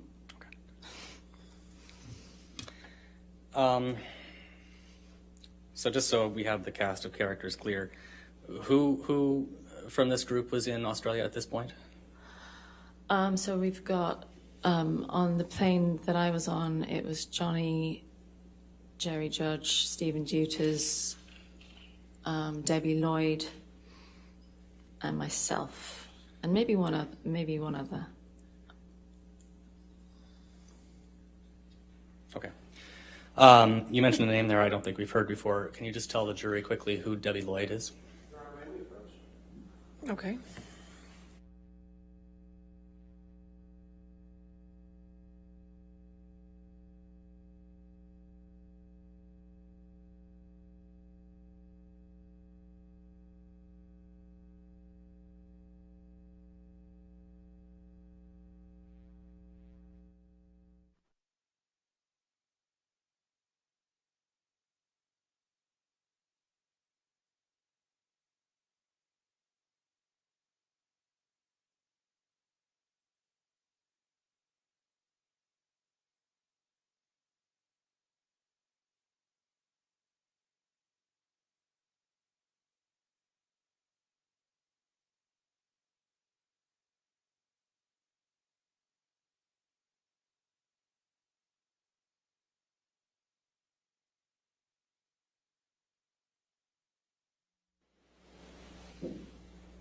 Ladies and gentlemen of the jury, we just have to take a few housekeeping matters up, so we're just going to have you take a recess for a few minutes, okay?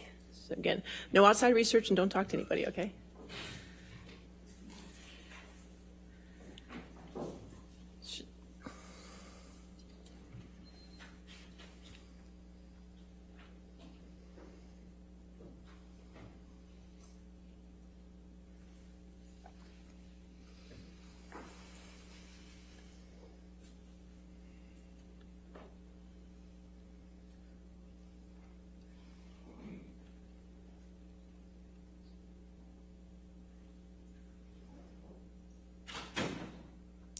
Ms. Duters, I just had a question for you. Have you been watching the trial this past week? I've seen clips of it online, yeah. You've been watching, so you have seen parts of this trial? Yeah. Okay, and witness testimonies? Yeah, I've seen clips of. You've seen it, thanks. Yeah. All right, does anybody have any follow-up questions? Ms. Duters, have you been watching?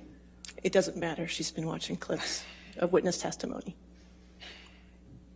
All right, you're excused, ma'am. You can have your excuse. Okay. Thank you. I will instruct the jury they'll have to strike the testimony of Ms. Duters. There's a rule on witnesses, Mr. Moniz. Understood, Your Honor. This is the first word. I believe that. I have no doubt in my mind that this is the first you've heard of it. Have a good day, ma'am. Thank you.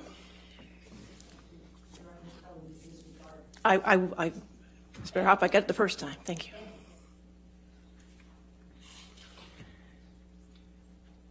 Your next witness is going to be on deposition, right? Yes, Your Honor. It's going to be on video. Okay. All right. Did you want to just take the afternoon recess now before we? Because your video thing. I'll take the afternoon recess, then I'll instruct the jury. Okay. All right. We'll take 15 minutes. Let's come back at 3:15. All rise.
Yes, sir. Sure.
You're welcome.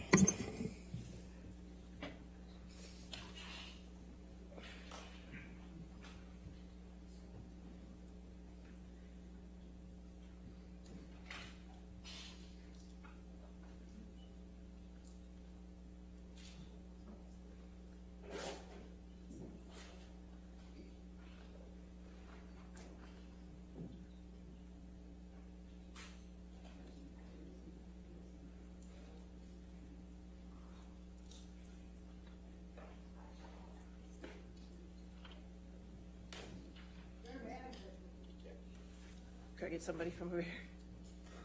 Anybody?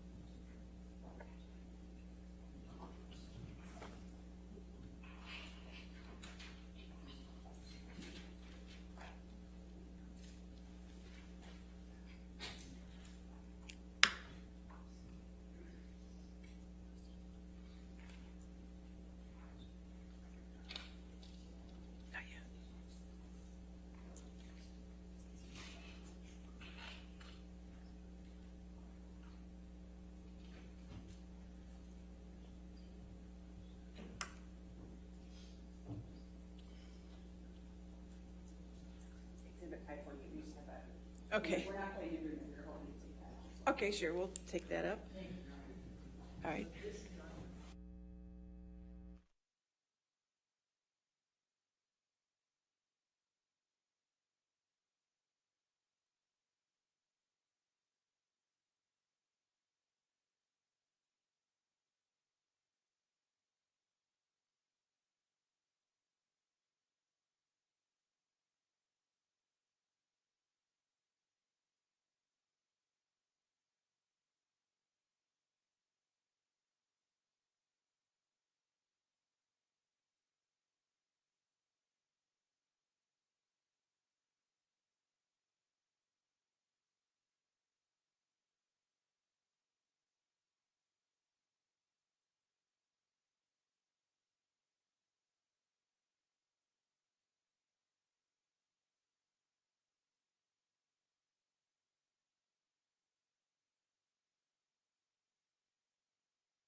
Oh. Oh, goody. Which exhibit is this? Okay, and make sure they're agreeable redactions first.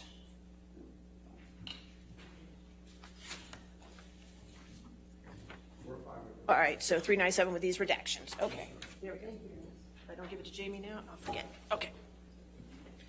All right, that takes care of 397. Now we're going to have to probably start the video tonight and probably have to finish it tomorrow morning, correct? By the length of it? Okay. And are the exhibits, so you're going to be switching back and forth again? I think, Your Honor, that we're just going to run this off of ours. I believe the parties have worked out the redactions. Okay. I think I could be wrong. Or is there any objections to the exhibits? I don't think we've talked at all about what exhibits were coming in. That's music to my ears. I know. I don't think we had any. We've just exchanged the objections for this. So. Oh well, in that case, I think we're handling introducing them to the extent they get introduced, and we'll discuss any objections. That's how I understand it. It would be okay. We'll have a witness that when it. Oh, so we're just going to do objections as we get to them. Yeah. That's fine. I don't have a problem with that. That works out. Okay, so we'll start it when we're at 5 o'clock. We'll see where we are, and we'll find a good breaking point. Okay. All right. Are we ready for the jury then? Make sure you're ready. I'm ready. Okay. All right. You're ready. All right. Thank you.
Thank you, ladies and gentlemen. Ladies and gentlemen, the court is striking Ms. Gina Duder's testimony in its entirety from the record, okay? Therefore, the court further instructs you, the jury, to disregard her testimony in its entirety. Understand? All right, thank you. All right, your next witness. Your Honor, we call Dr. David Kipper by video designation. All right, Dr. Kipper.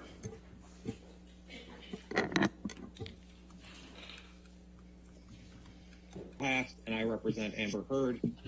Could you please provide your full name? David Allen, A-L-A-N, Kipper, K-I-P-P-E-R.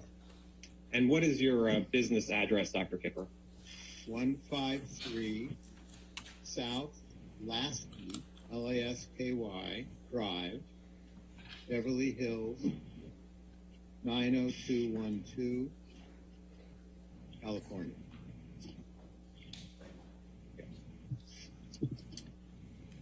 Now you're a doctor, correct? Yes. And an internist? Yes. How long have you been practicing medicine? Since 1977. And I noticed on your website it says you provide concierge health care. What does that mean? That means I provide health care on a retainer-based arrangement. What do you mean by retainer-based arrangement? Patients pay an annual fee, and all services are included. And I'm available 24/7. Now, you also practice, part of your practice is addiction treatment, is that correct? Correct. And you've written a book on addiction? Yes. Oh, what's the title of the book? The Addiction Solution. And by addiction, do you mean addiction to drugs and alcohol? Yes. Is there any other addictions that you practice treating?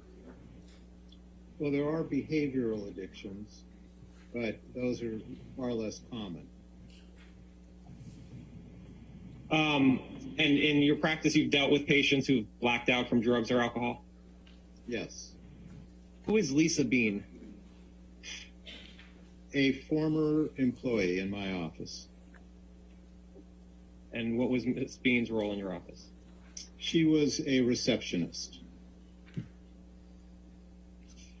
And how long did Ms. Bean work for you? I don't have that specific information. I believe it was about 3 years. In working with Ms. Bean, did you find her to be honest? No, actually. Why was she not honest? She was inappropriate with certain patients, beyond what I consider to be professional. She discriminated in some regards to some patients. She was divisive in the office and created a lot of problems with the other staff. Did you terminate her? Oh, no, she quit. And who is Debbie Lloyd? Debbie Lloyd is a nurse that I have known for many years who has worked with me on home care and addiction cases. And is Miss Lloyd an employee or a contractor with you? She's a contractor. Does she still contract with you, Miss Lloyd? Yes, until recently. She now has a new position, so I'm not able to have her services at this point. What was Miss Lloyd's role in Mr. Depp's care? She served as his RN, as his registered nurse. And was Lloyd paid by you for Mr. Depp's care? Yes. So would it work that you would bill Mr. Depp for the care that you gave and Miss Lloyd gave, and then you paid from that? Yes. And who is Erin Borum? She's an RN that was employed to help care for Amber. Was Ms. Borum also a contract nurse? Yes. And so did Ms. Borum have any role in Mr. Depp's care? Only if Debbie was unavailable, Aaron would step in, and vice versa. And did Ms. Borum work with you on anybody else besides Mr. Depp or Ms. Heard? Yes. Does Ms. Borum still work with you? Ms. Borum now has 2 little kids, so she's not really available. I understand. I have 2 kids myself. When were you first contacted about treating Mr. Depp? Somewhere in the spring of 2014. And do you recall who first referred you to Mr. Depp? He was referred by another patient.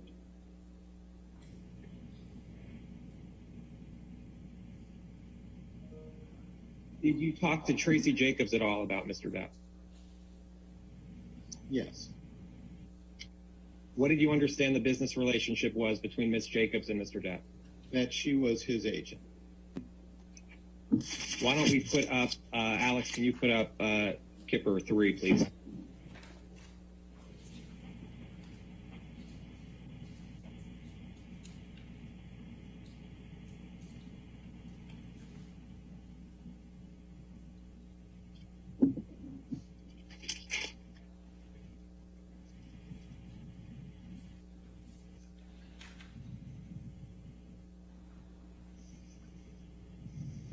Dr. Kipper, do you recognize this document?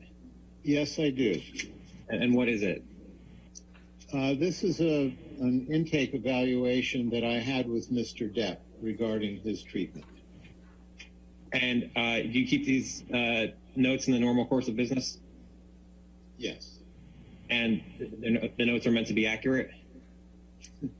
Yes. And did you take the notes, or did someone take them for you? I took these notes. Is May 22nd, 2014 the first time that you met Mr. Depp? No. Your Honor, When did you?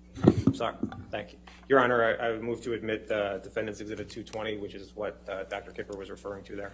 Any objection to 220, Defendant's 220?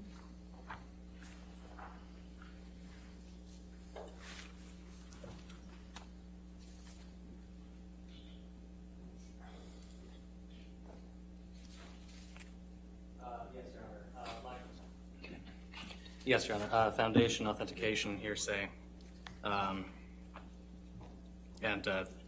403. All right. Hold on. Let me catch. I can get it here. It's fine. 220.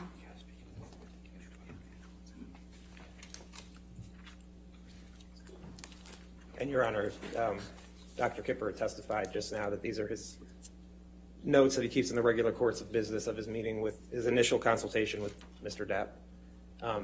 Which is what he does as a doctor, and and it's his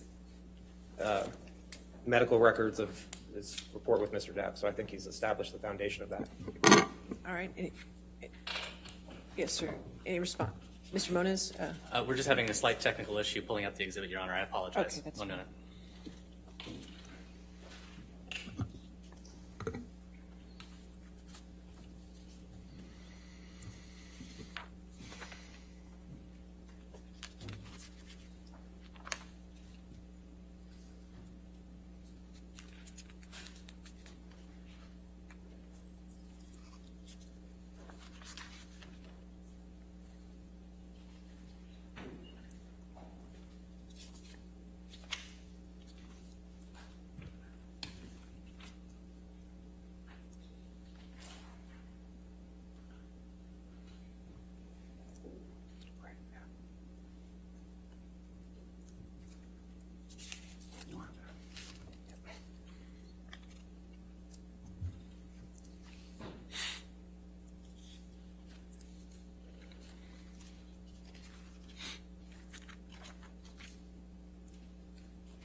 Your Honor, we would stand on the hearsay and relevance objections. There's a lot of material in this document that is not really germane to the issues in this case. At minimum, and to the extent admitted, it should be admitted in redacted form.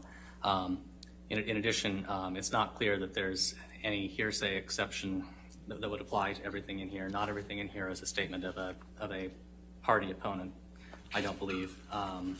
And finally, the medical records reflected here go well beyond any possible relevance to the issues in this case. It's not inappropriate. We would stand on that objection. All the statements in here are statements of Mr. Depp, so they either be a party admission or it's use of, and it's Dr. Kipper it's his evaluation of Mr. Depp to treat him for his, as you'll see, his addictions. So I think this is all relevant. There's no hearsay, and if there is, it meets the exception.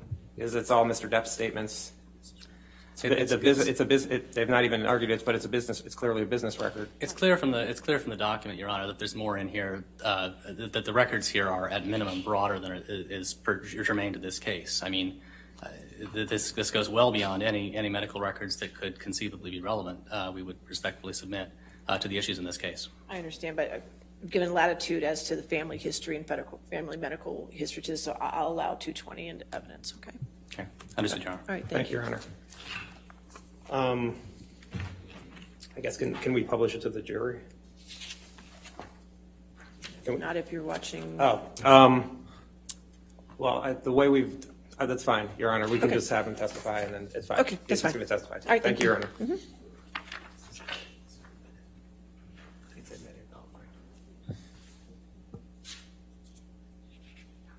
Mr. Depp, prior to May 22nd, 2014. I met him a couple months before that as just an initial introduction to discuss possible treatment. And where were you when you first met Mr. Depp? He met me at my home office. And did you have any notes of that meeting at the home office? No. What did you discuss with Mr. Depp at that first meeting? At that meeting, I discussed with him my involvement in helping him with his substance issues. And what substance issues did he say he had? So, to answer your question, Mr. Depp was seeking treatment for substance abuse and wanted to detoxify from his substance abuse. Did Mr. Depp say what substances he was trying to detox from? Yes, and as indicated in this note, it was polysubstance, so there was alcohol, opiates, benzodiazepines, and stimulants. So you referenced the note, which is Kipper 3. In your meeting with Mr. Depp in the months before May 22nd, 2014, Mr. Depp was looking to detox from alcohol, opiates, benzo, and cocaine? Those substances were in his history. The substance that he was at that point concerned about and abusing were opiates. And when you say he was concerned about the substance he was abusing was opiates, was this in the conversation before May 22nd, 2014? I can't remember specifically. Okay. So you had this initial conversation with Mr. Depp, and then you had this initial consultation with him a few months later. Is that correct? Yes, that's correct. And you met with Mr. Depp in Boston? Yes.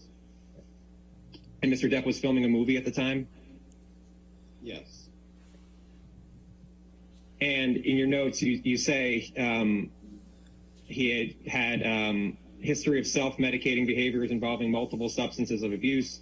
These include alcohol, opiates, benzodiazepines, and stimulants, cocaine. Is that accurate, what he told you? Yes, that's in my that statement's in my notes. Correct. Okay. And in addition to opiates, was Mr. Depp addicted to any other prescription drugs? No, other than opiates, no. What is roxicodone?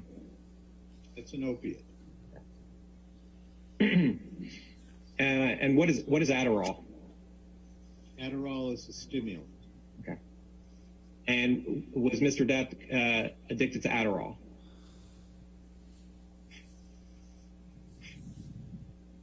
No. What is Xanax? Xanax is a benzodiazepine. This first paragraph on this page, these are notes based off of your discussion with Mr. Depp? Yes.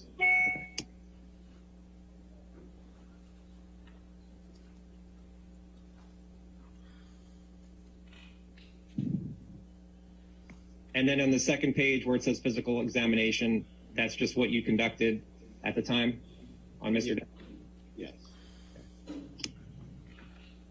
And where it says impression on the third page, that was your impression of Mr. Depp at the time of May 22nd, 2014? Yes. And under that, the plan, that's documenting your plan for Mr. Depp going forward? Correct. Mr. Depp paid for this visit? Yes. When was the plan to start treatment of Mr. Depp? After he completed his current film. Dr. Kipper, do you recognize Kipper Exhibit 4? Yes. And what is Kipper Exhibit 4?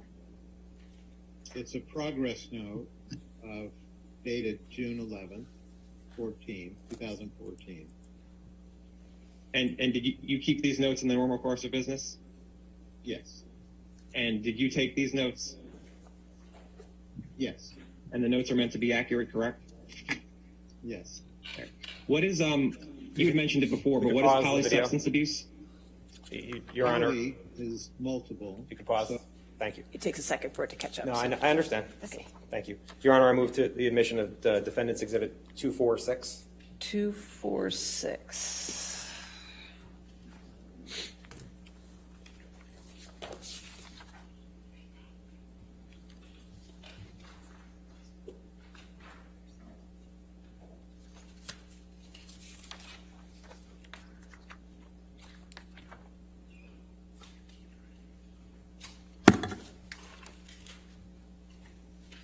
And it's the same type of medical record that was just admitted of for 220.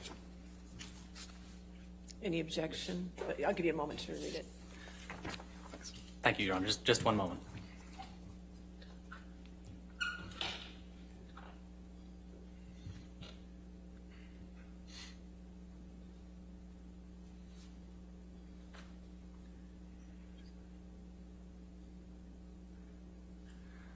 Understanding Your Honor's ruling on the last record, I think we'll anticipate that the exhibit can come in. All right. So I will take that as no objection. All right. 246 in evidence. Thank you. Thank you. Multiple substance issues, multiple substance abuse. And you were going to be treating Mr. Depp for multi-substance abuse, correct? I was going to be treating Mr. Depp for opiate issues. On the bottom of the first page where it says impression, that was your impression of Mr. Depp at the time? Where it says polysubstance abuse? Yes. And were these the drugs that Mr. Depp was taking at the time, which is at the bottom of page 1 of Kipper 4?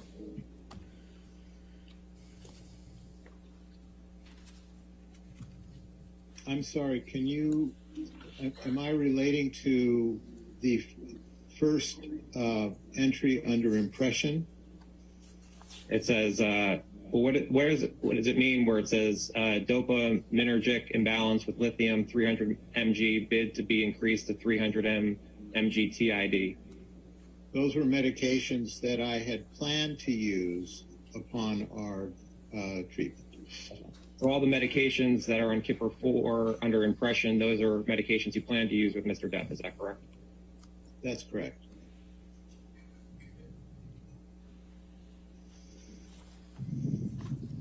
And on the next page where it talks about opiate dependence, right, we'll maintain on current Norco dosage TID until current filming is completed in mid to late July.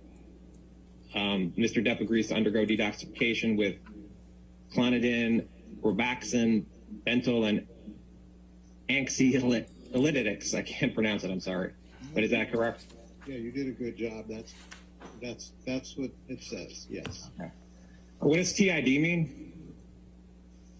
Or, you see where it says? 3 times a day. 3 times a day, okay.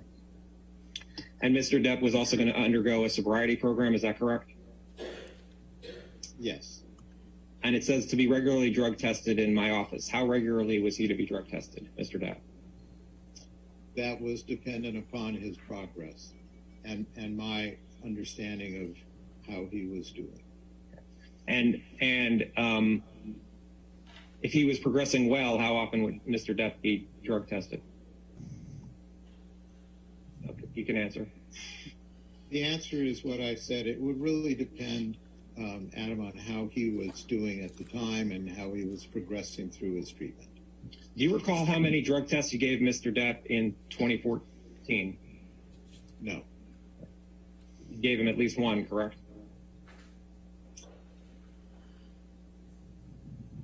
Yes, I believe so. I'd have to check through my records. Okay. And Deborah Lloyd was going to be Mr. Depp's nurse, correct? Correct. You can take down Kipper 4. And can you put up Kipper 5, please?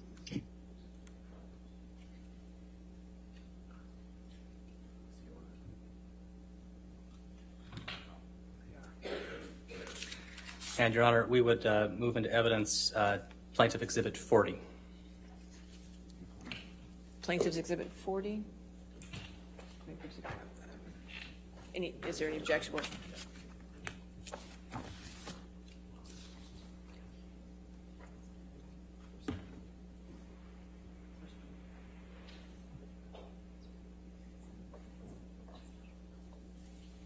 So my understanding, you're putting in, you want to move in the entire document, 123 pages. We have redacted portions of it. Yeah.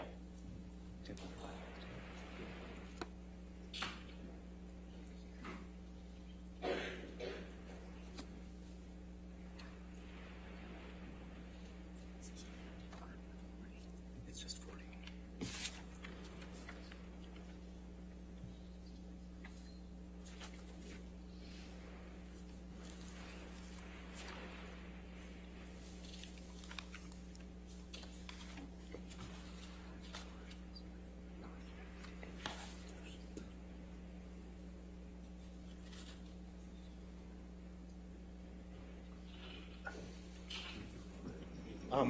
Your Honor, I would just have to look to make.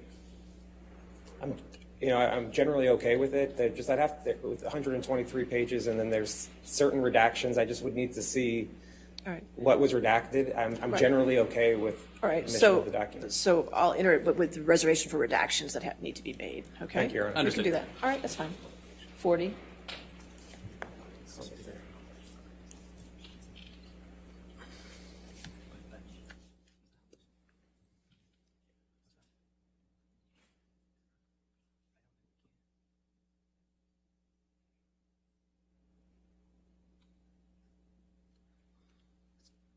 So I don't know if they're thinking of publishing it, but I would ask that they not publish it and just let the video play as he testifies to it, and then we can discuss what needs to be. Is that okay? Given the lack of agreement, confirmed agreement on the redactions, Your Honor, I think that's okay, fine. We should just play the video. Do that. Thank you.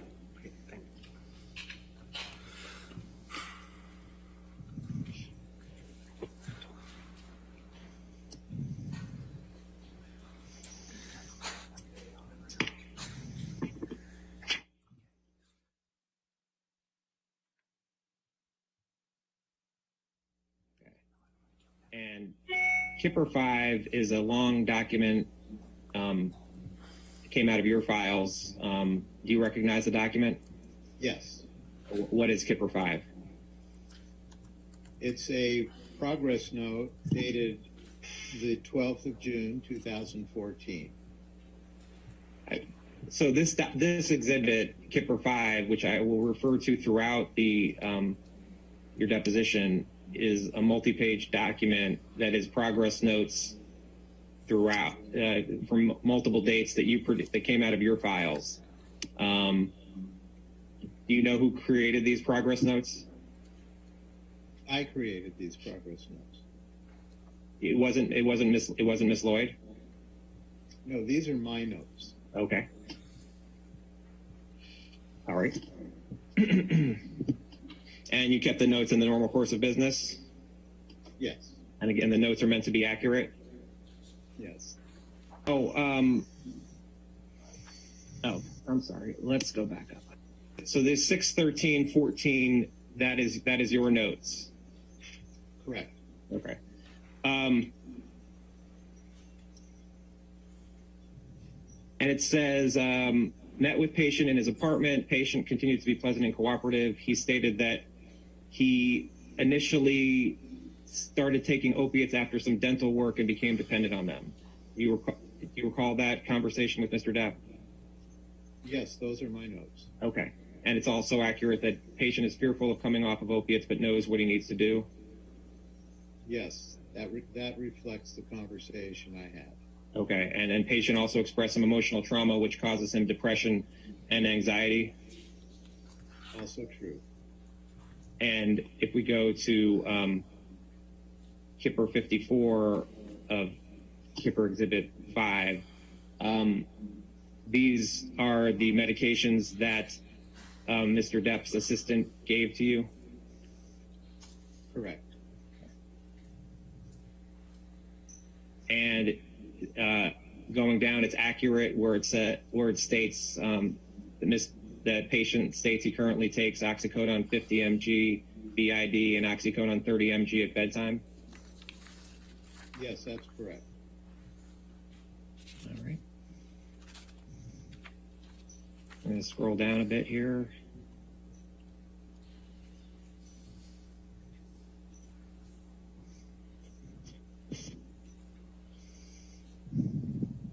And we're going to go to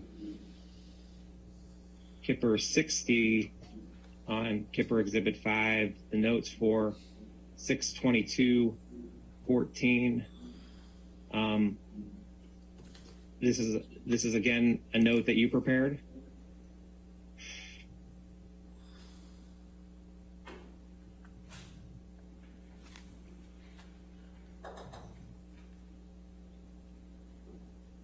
Is this a note that you prepared, Dr. Kipper?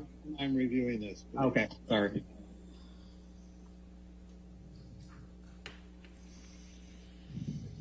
Yes. Okay.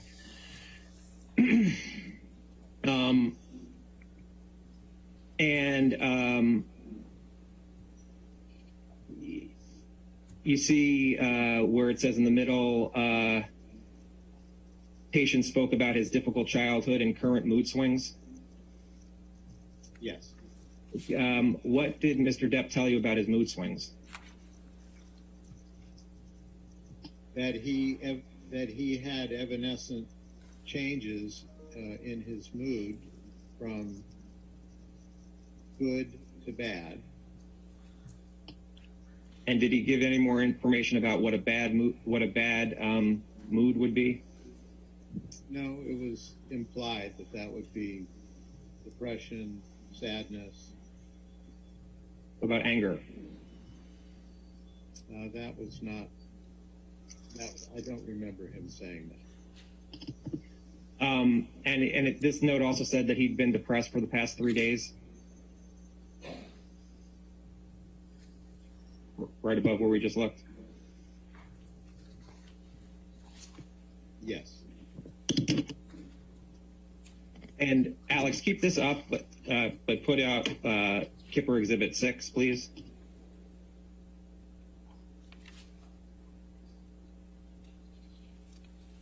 We would Your Honor, we would move into evidence Depp Exhibit 42. 42. Any objection to 42?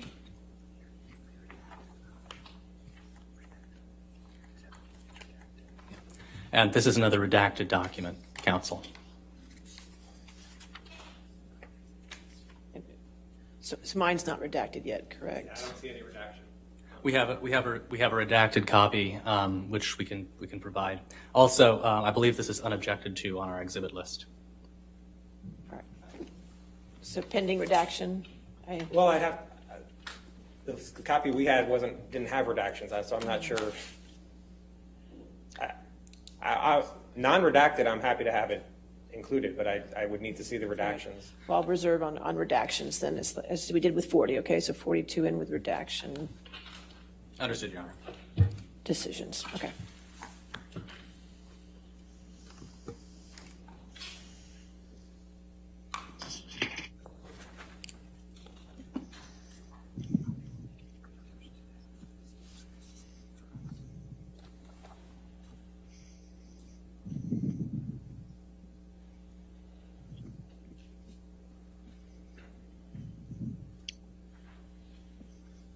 And Dr. Kipper, do you recognize Kipper Exhibit 6?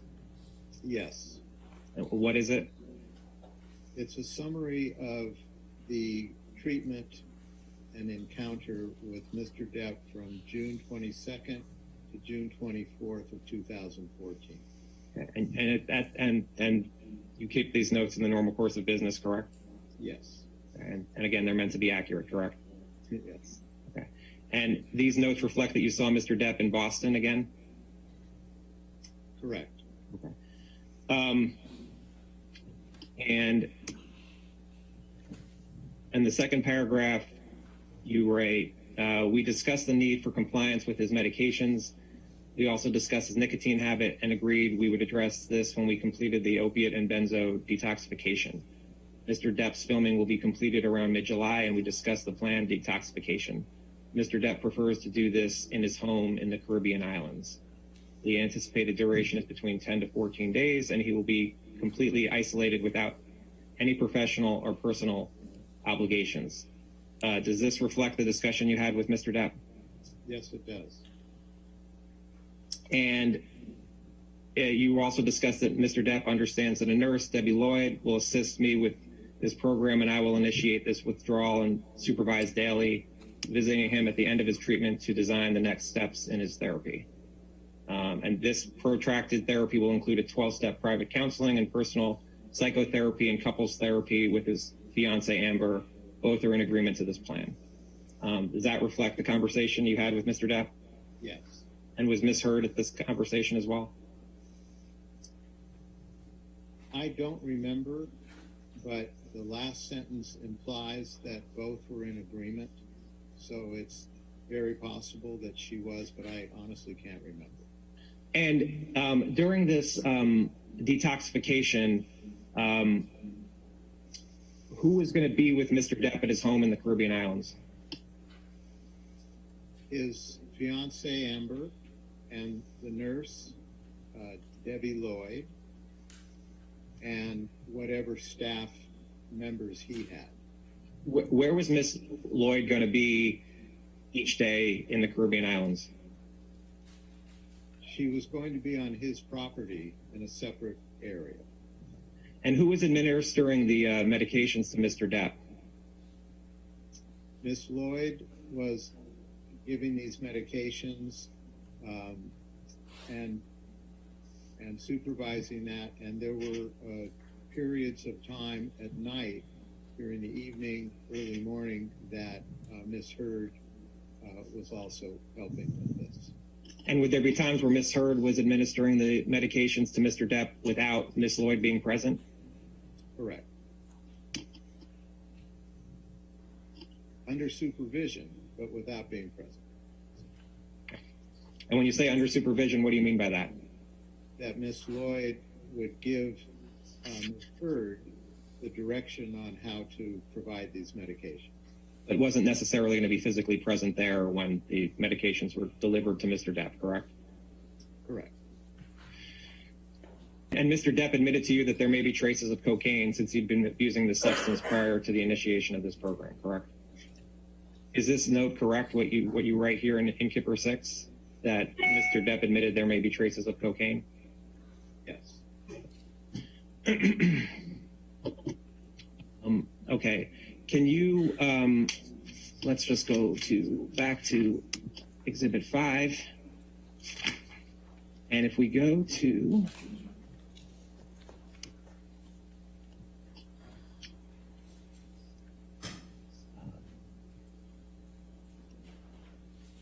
easier this way.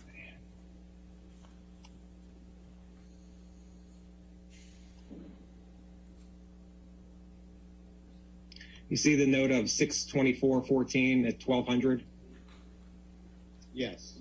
Is 1200 the time? Yes. And it said, are these your notes again? These are my notes. Dr. Kipper, these 18 pages came from your production, and I'll represent to you that there were no drug tests that I saw for 2014 or 2015 for Mr. Depp. You know why that is? The only thing I can, the answer is no. I don't understand that. We had a flood in our office in 2014 October. The office above us flooded our office and the basement, which is where we kept certain records. But I'm not sure which records relating to Mr. Depp would have been involved in that. But other than that, no. Would drug tests for Mr. Depp for 2014 and 2015, would those also be kept electronically? No. Who did you work with to conduct the drug tests of Mr. Depp? Yes, I ordered the drug tests. And what company did you work with? It appears that it's MD Lab. That's the lab we use. And the drug tests that we do have, they came from your files, correct? Correct. And they're meant to be accurate, correct? Correct. And you would agree that drug tests that you took of Mr. Depp in the 2016 through 2019 period showed Mr. Depp testing positive for cocaine, correct? Correct. Drug test showed Mr. Depp being positive for cocaine, correct? Yes, correct. Okay. And for THC, Mr. Depp was also positive for THC, correct? Correct. And for benzo, is that correct? The answer would be yes. I'm looking for benzo. The answer would be correct because he was maintained on benzodiazepines. Okay. And how long was Mr.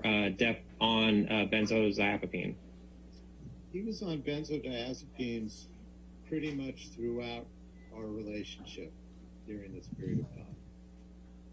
Was it one of the objectives to get him off of benzodiazepine? It was, and we actually used a medication to accomplish that initially, but he didn't tolerate that medication very well. Not everyone does. So he was put back on his benzos.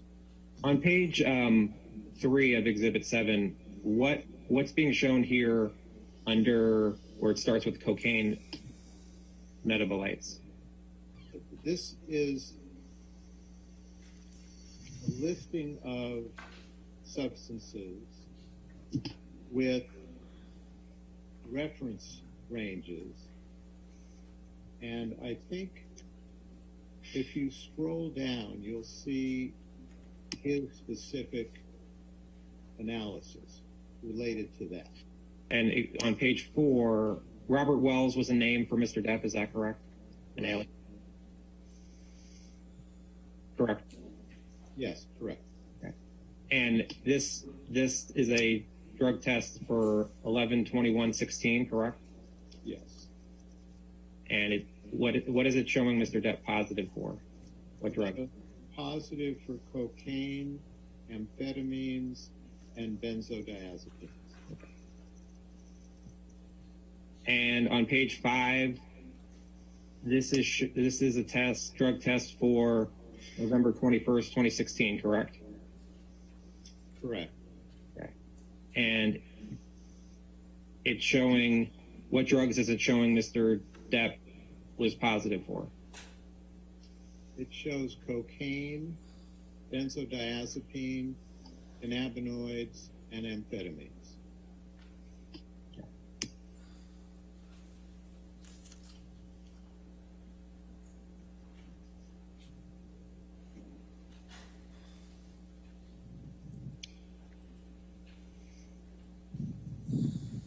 And again, you did take, drug tests were taken of Mr. Depp in 2014 and 2015, correct? Correct. Now, you had mentioned before, and the note said that the plan was for Mr. Depp to detox on his island in the Bahamas. Is that right? Correct. Okay. Okay. And were you going to be going to the island at any point? Were you planning to? Yes. Okay. Was it going to be throughout Mr. Depp's entire detoxification, or when were you planning on being at the island? I was planning to see him and did see him towards the beginning as we initiated treatment, and towards the end when we were transitioning from that treatment into the next phase of his treatment.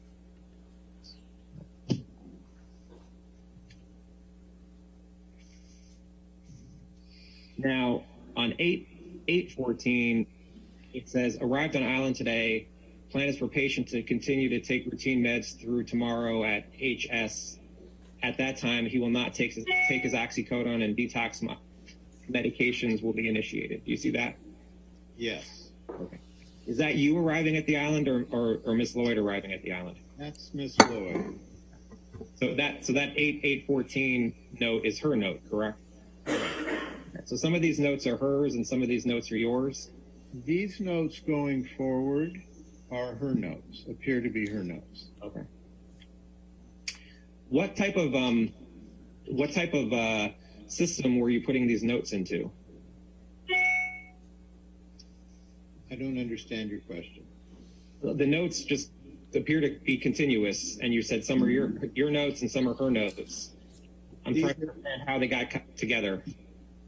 Because I put all of his treatment notes together to be in one place. Would Miss Lloyd type these notes, or were they handwritten? She would type these notes. Okay.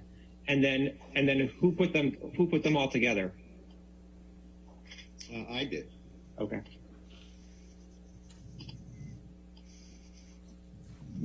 You see 8/9/14, patient expressed fears of never feeling normal without his drugs. See that? I see that. Was that, did Mr. Depp ever express that to you? Yes, in some form he discussed that with me.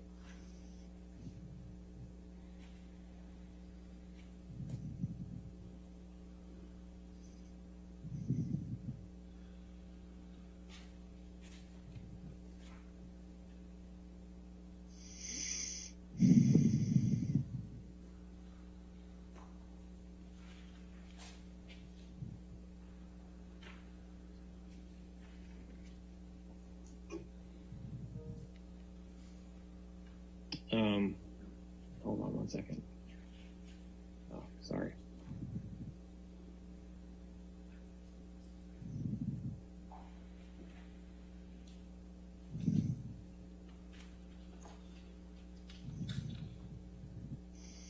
You see at Kipper 71, where it says MD's flight has been canceled. Arrangements are being made for him to arrive on the island on 8/12/14. Yes, I see that. Okay, so is it accurate that you arrived at Mr. Depp's island on August 12th, 2014?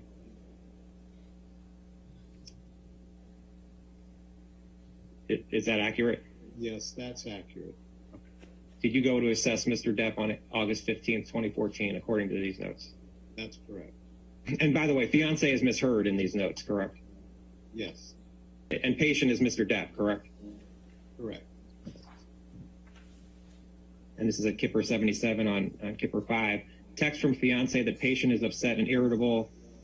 MD and RN went to assess the patient. Is that accurate that you came to see Mr. Depp at 1 o'clock in the morning? Yes. And after receiving a text from Ms. Heard? Correct. And Mr. Depp, the note says he being Mr. Depp, states he had a fight with fiance and is questioning whether or not he can emotionally and physically handle detox. You recall this conversation? I can't remember that conversation, but I do know that he was struggling at that point. And how was he struggling? Again, he was frustrated. He was uncomfortable physically. Dr. Kipper, this is a email. Well, do you recognize this document? I do. And what is Kipper 8? This is an email that I sent to his sister, Christy.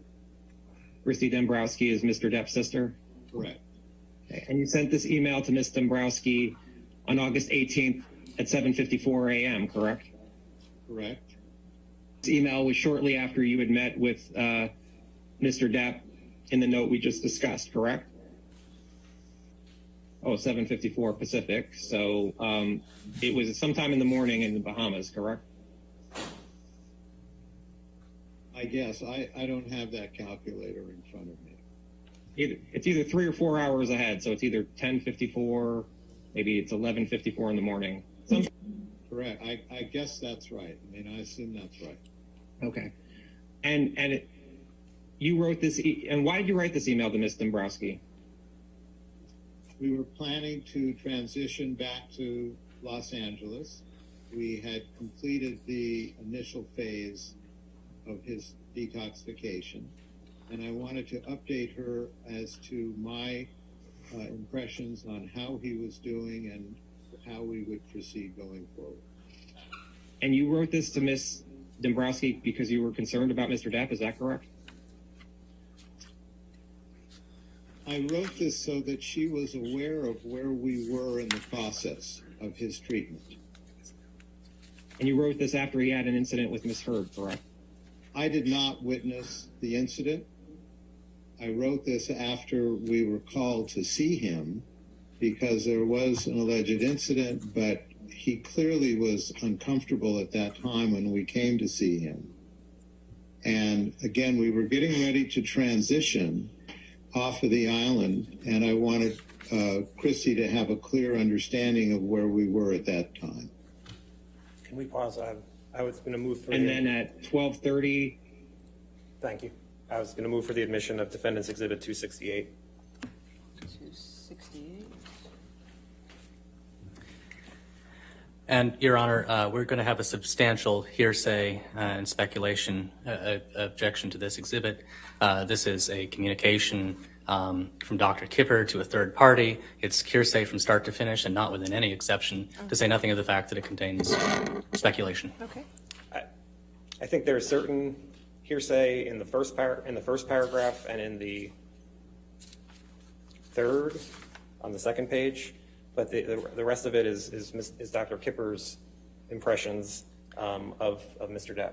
It's an out-of-court statement offered for the truth, Your Honor. It's right. hearsay. I'm going to sustain this to hearsay, okay? Okay, thank you, Your Honor. Mm-hmm. You and Ms. Lloyd met with Mr. Depp? Yes, according to these notes, yes. Okay. And do you know, was this now in the Bahamas or was this back in Los Angeles? I need to go back to the date, not the time. Can you scroll up? Thank you. 8/20/14. And I'm just looking at my calendar. Yes, we were now back in Los Angeles.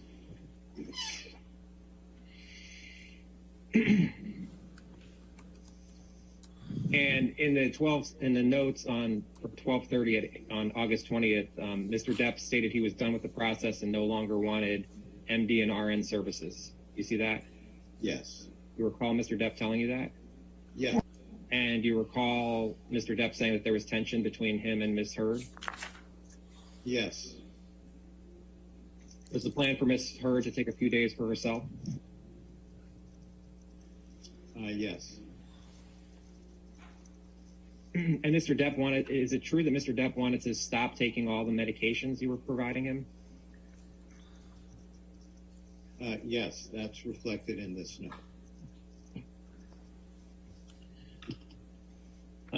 Now you mentioned you had, you did text with Mr. Depp on occasion, correct? I believe so, but I really can't remember any specific time or message that I sent to him.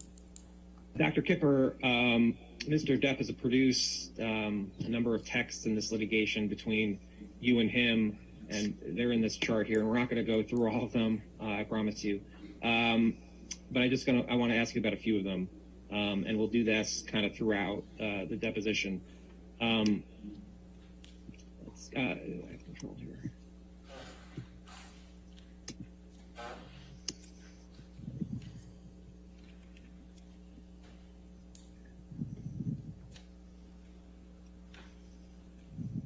Okay.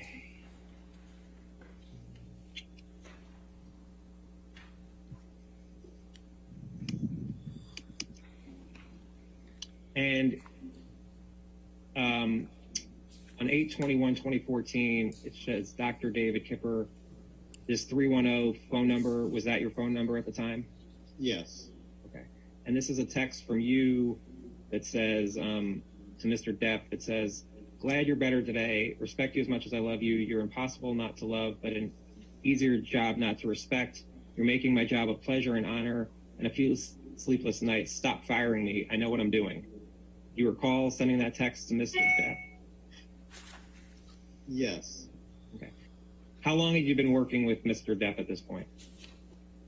As of August 21st, 2014. And can you define by working with him? Are you talking about specifically the detox, or are you talking about our initial meeting? Well, even if you go with the initial meeting, 1 second. how many months? Your Honor, as I mentioned in the deposition, Defendant's Exhibit 1063 is a long list of text messages between Dr. Kipper and Mr. Depp, a number of which are going to be testified to today or Monday. And I would just ask that the ones that they testify to, we would provide in a redacted form, which would just be just the text that they're testifying to. And it would be for a number throughout. I can get up each time, but I was hoping I wouldn't have to do that. Your Honor, I think we're going to have to maintain a hearsay objection. It's a text by text issue, whether it falls within any exception. So we're not going to be able to agree that the entire document comes in. It's possible that some may come in, but I think that's going to be something that needs to be worked out between counsel afterwards. So we can reserve it. He's still going to testify to it because we've already gone. Right. Understood, Your Honor. The testimony can come in, but that doesn't mean the document itself is admissible. I can reserve on 1063, and we can figure out the redactions. Thank you, Your Honor. Okay. Happen. So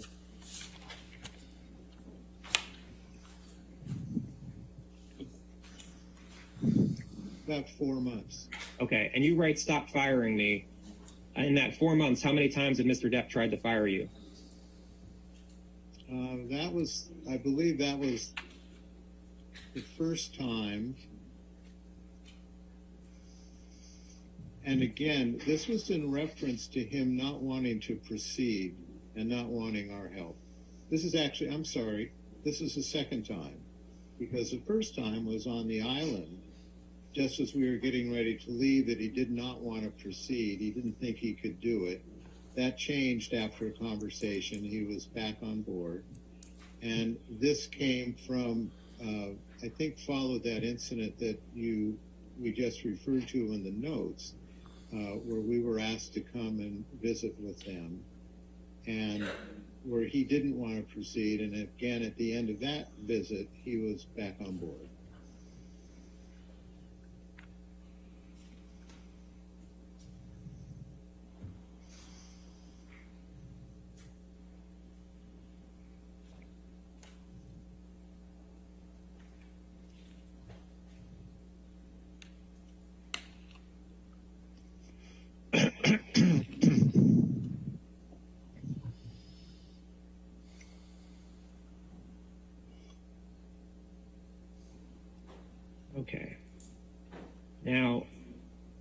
On August 24th, 2014, shows a text when it shows him, that's Mr. Depp, to you, David Kipper. And Mr. Depp wrote, forgot to tell you, had a hopefully very positive and free of ego squawk with Amber last night that went very well, ... And then I shot a few Negroes in a club on Sunset Boulevard. So far, so good, ... Do you recall this text from Mr. Depp? No. Okay. Was that Mr. Depp's typical language?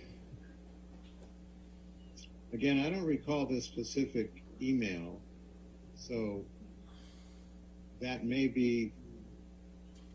have been an attempt at humor. Dr. Kipper, Kipper 10 is, and do you recognize this document? No, but I'm looking at it.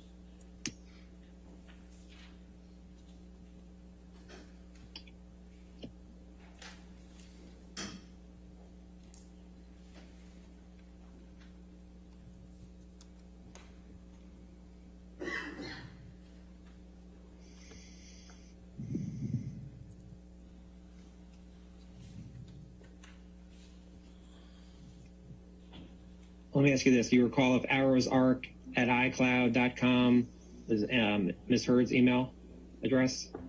I assume that by looking at this document.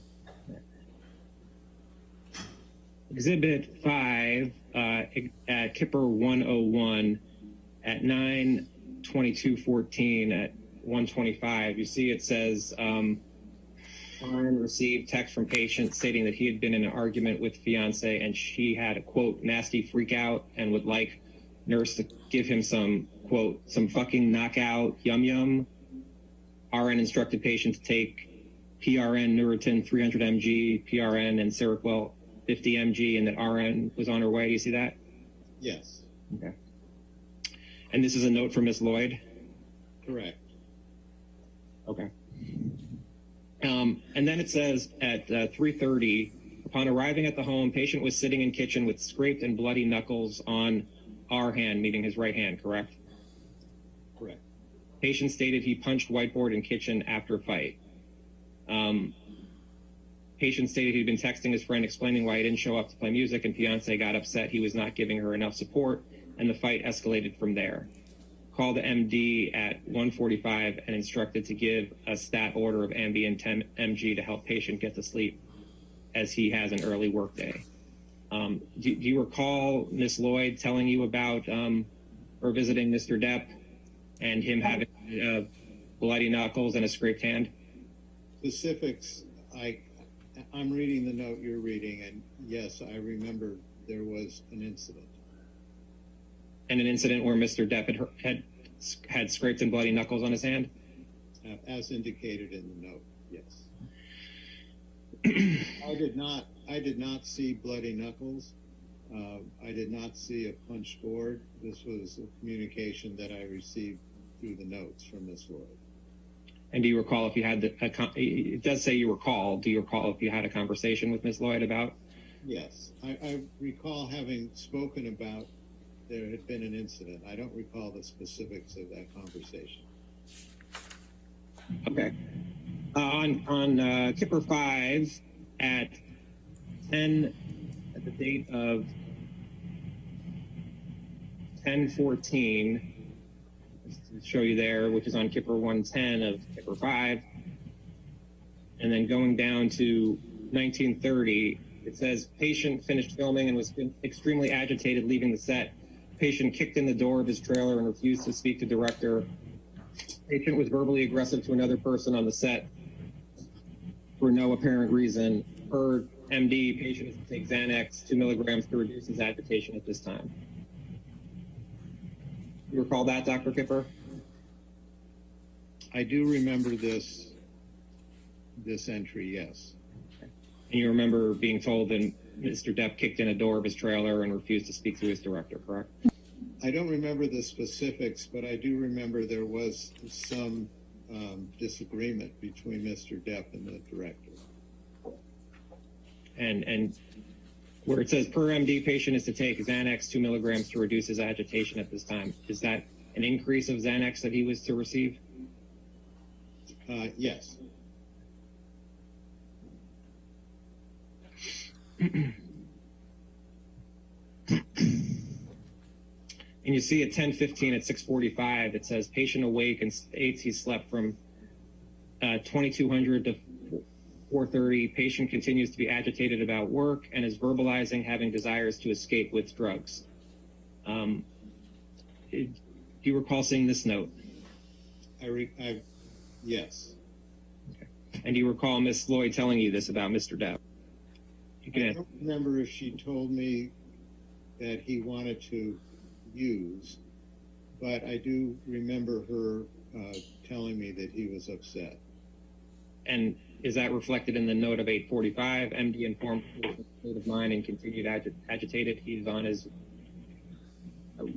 way to assess patient. Is this can you accurate? Can you show me that note? Yeah, it's right under, it's right here, 8:45. Oh, okay. The note's accurate that MD informed of patient's state of mind and continued agitated. He is on his way to assess patient. Yes. And then at 12:30, as patient had fallen asleep and is now awake talking with MD, it has been decided patient is under too much stress as it would be best for him to stay home and rest today. You see that? Yes. You recall having a conversation with Mr. Depp about his stress? Yes, I do. Do you recall anything that Mr. Depp told you? You can answer. I remember he was very upset. I don't remember the specifics of that conversation, but I remember he was upset. And how was Mr. Depp displaying that he was very upset? He expressed himself very well, that he and the director had some misunderstanding and that he was upset about it. Was Mr. Depp yelling? No. Was he doing anything to display his being upset other than his words? Just his words. You don't doubt the accuracy of this note, though, do you? I can say that the note was written and I believe it was good reporting. I trusted my nurses that they would report what they were told. Not for the opiates. Not for the opiates, is that what you said? Correct. More positive for cocaine, for instance? Yes. Now, on November 17th, 2014, Mr. Depp texted you and said, I have been to see Amber downtown. Yeah, interesting to say the least. Wow. Anyway, I'm still awake and don't foresee slumber arriving anytime soon to this broken instrument of a squash situated atop my shoulders. I would love to speak whenever you get a minute, dear David. Though honestly, if I were you, Debbie and or Aaron, I would, capital letters, run for the fucking hills, 3 exclamation points. I love you, Doc, ... Cannot thank you enough for all you've done, not only for me and my poor pack of wolves and my sweet, capital letters, fucking brave Mikey, ... These are the things that remind us that life should be a fucking gas. I'm waist deep in big muddy here, ... Hit me when you're drunk, ... It'll be far less boring. Love you long time, brother, ... And of course, the beautiful and luminous Chanel, ... And by now, 8'6" Sam, exclamation points. Mucho, mucho, ... From those of us who are not as others, X JD. You recall this text from Mr. Depp? No, I don't. But clearly I see that I received that text. Okay. Alex, can you put up Kipper 13, please?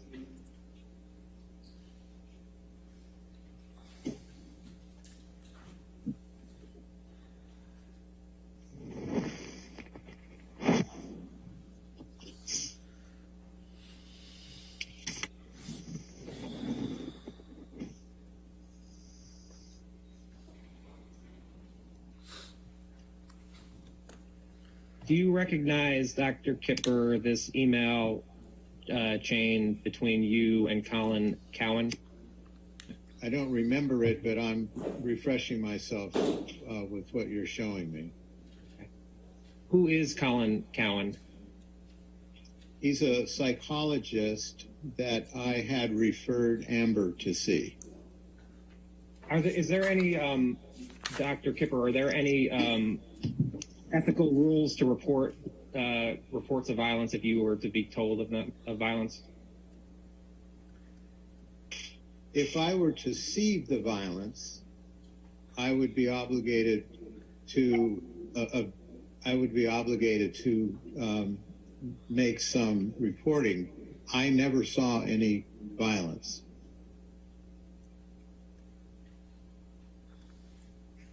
And you didn't report either Mr. Depp or Ms. Heard, correct?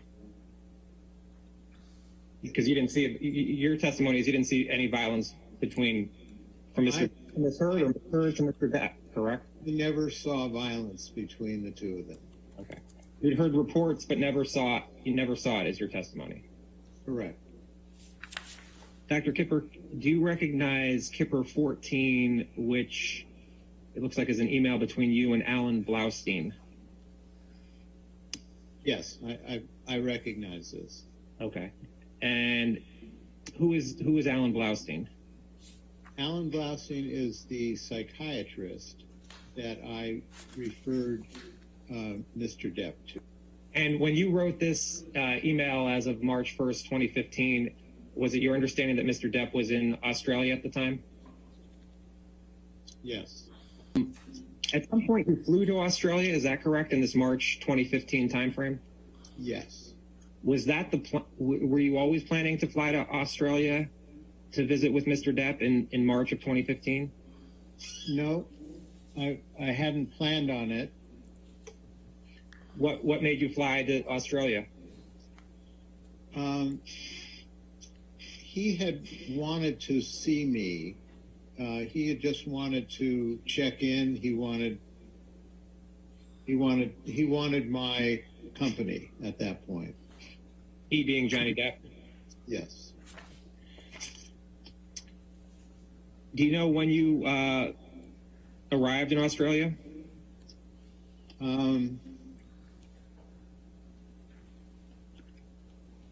No, I don't. I can't recall. Ms. Lloyd had gone with Mr. Depp to Australia? Yes. She wasn't staying with Mr. Depp, correct? No, she was not. You know how far away Ms. Lloyd was from Mr. Depp in terms of time to get from where she was staying to Mr. Depp's house? I would guesstimate somewhere between 20 minutes to 30 minutes. And when you went to Australia, how far away were you from Mr. Depp in terms of time? Exactly the same. Were you and Ms. Lloyd in the same hotel? Yes.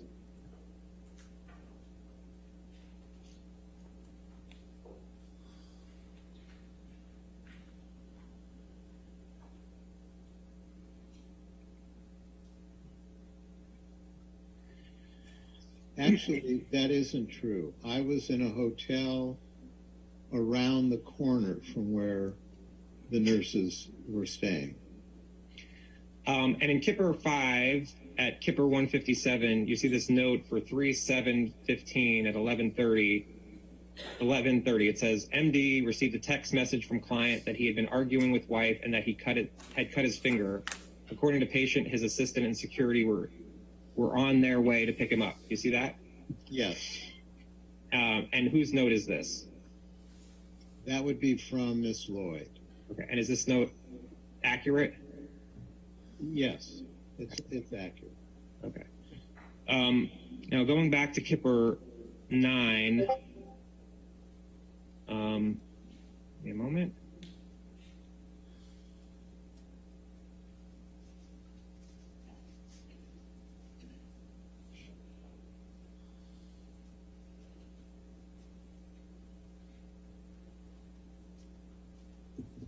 At Kipper 7, at depth 7790, Here shows a text from Mr. Depp to you on March 7th, 2015 at 5 p.m. And it says, "Hi, fucked, man, had another one. I cannot live like this. She is as full of shit as a Christmas goose. I'm done. No more," all capital letters, 3 exclamation points. The constant insults, the demeaning, belittling, most heartbreaking spew that is only released from a malicious, evil, and vindictive cunt, 5 exclamation points. But you know what? 2 question marks, capital letters, far more hurtful than her venomous and degrading, endless, quote, educational ranting, ... 3 question marks. Is her hideously and purposefully hurtful tirades and her goddamn shocking treatment of the man she was meant to love above all, ... Here's the real deal, mate, ... Her obsession with herself, 2 question marks. It is far more important, ... She is, capital letters, so fucking ambitious, 3 exclamation points. She's so desperate for success and fame, ... That's probably why I was acquired, mate, ... 2 exclamation points. Although she has, capitalized, hammered me with what a sad old man has been I am, 3 dots. Cowan has done me the most cruel of favors, ... I'm so very sad, ... I cut the top of my middle finger off, ... What should I do? Exclamation point, 2 question marks. Except, of course, go to a hospital, ... I'm so embarrassed for jumping into anything with her, ... Capitalize, fuck the world, 3 exclamation points, JD. Do you recall this text from Mr. Depp? I don't recall the text, but I do recall him reaching out after this incident. Is this text a typical type of text you would receive? In retrospect and in reading this, no, I think it reflected the fact that he was injured. Right, and Mr. Depp told you in the text, "I cut the top of my middle finger off," correct? That's what it says. Okay. And then you responded, "Call me." You see that? That's the next text. Yes. Okay. Yes. And did Mr. Depp call you? I can't recall if he called me, but I know that I went to the residence. Okay. And did you go with Miss Lloyd? Yes. Okay. And back to Kipper 5 at 1300, it says on March 7th, 2015, patient was having a hard time leaving the house, so security suggested the MD and RN go to house to see patient. Upon arrival at the house, patient was sitting in car ready to leave. MD assessed patient's finger and will spend more time with patient at the location he's being moved to. So did you see Mr. Depp in the house? Yeah, I saw Mr. Depp outside the house in the car. Okay. So this note is accurate, correct? Yes. Was Mr. Depp intoxicated when you saw him? I don't. Was Mr. Depp coherent? Yes, quite. He was quite coherent? Yes. What do you recall him saying to you? I don't recall the conversation specifically, but part of his finger was missing. Okay, but you said he was quite coherent, so it sounds like you have memories of what he was saying. What do you recall him saying? I don't recall what he said. I remember that he was very clear in speaking to me. Okay. What did he, other than his finger, what did he look like? He looked like someone who just had part of his finger taken off. Anything, what did the rest of his hands and arms look like? Nothing unusual. What did the house look like? The house was a mess. Anything else you can describe about the house? There were things on the floor. There were things that had been thrown around. It looked like there were just things were out of order in that house. What rooms did you see? What rooms did you look at in the house? I was in the kitchen, and I believe I went downstairs. Don't really remember. I saw it was more of the same. That things looked out of place. Did it look like there was painting on the wall? Someone had written things on the wall? No, I do It did look to me like there was blood on the wall, not an actual painting. How long were you in the house for? 10 minutes, 15 minutes. And what were you doing in the house? I wanted to see what happened. I was trying to figure out what happened. Okay. Did you talk to Miss Heard? I did. And what did Miss Heard say? Again, I can't recall specifics other than they had a fight. And the specifics beyond that, I don't remember. Before seeing Mr. Depp that day, when had you seen Mr. Depp previously? I don't remember. Do you know if it was the day before? I can't remember. Do you remember if this was the first time you saw Mr. Depp since your arrival in Australia? Again, I can't remember. Dr. Kipper, I'm showing you what's been marked as Kipper 15. And my question is, do you recognize this email? Yes, I do. Okay. And it's an email, and you told Miss Lisa Bean to please print for the chart. See that at the top? Yes. Okay. So that is being printed for Mr. Depp's chart, is that correct? Correct. Okay. And Raja Sahani emailed you. You see that? Yes. Okay. And he writes, "Thank you for your time, David. Attaches a copy of my notes for you to use as necessary. Re Robert Wells." And Robert Wells is Mr. Depp, correct? Correct. And this was from March 8th, 2015, correct? Yeah. Is it accurate that his heavily contaminated hand and fingers with dirt, grime, and... Yeah, thank you. I was going to move for the admission of Defendant's Exhibit 370. 370? 370, yes. Just one moment, Your Honor.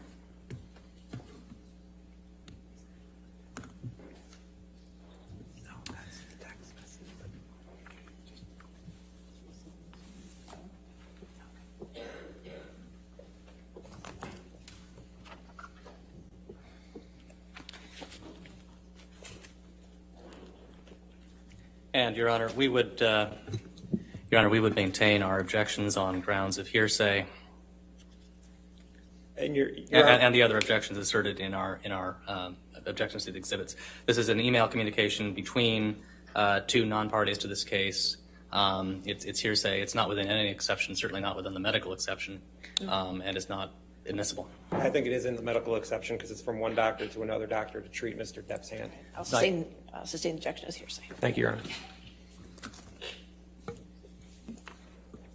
That's accurate. Okay. Is there anything other than the coherent here that you find that's inaccurate?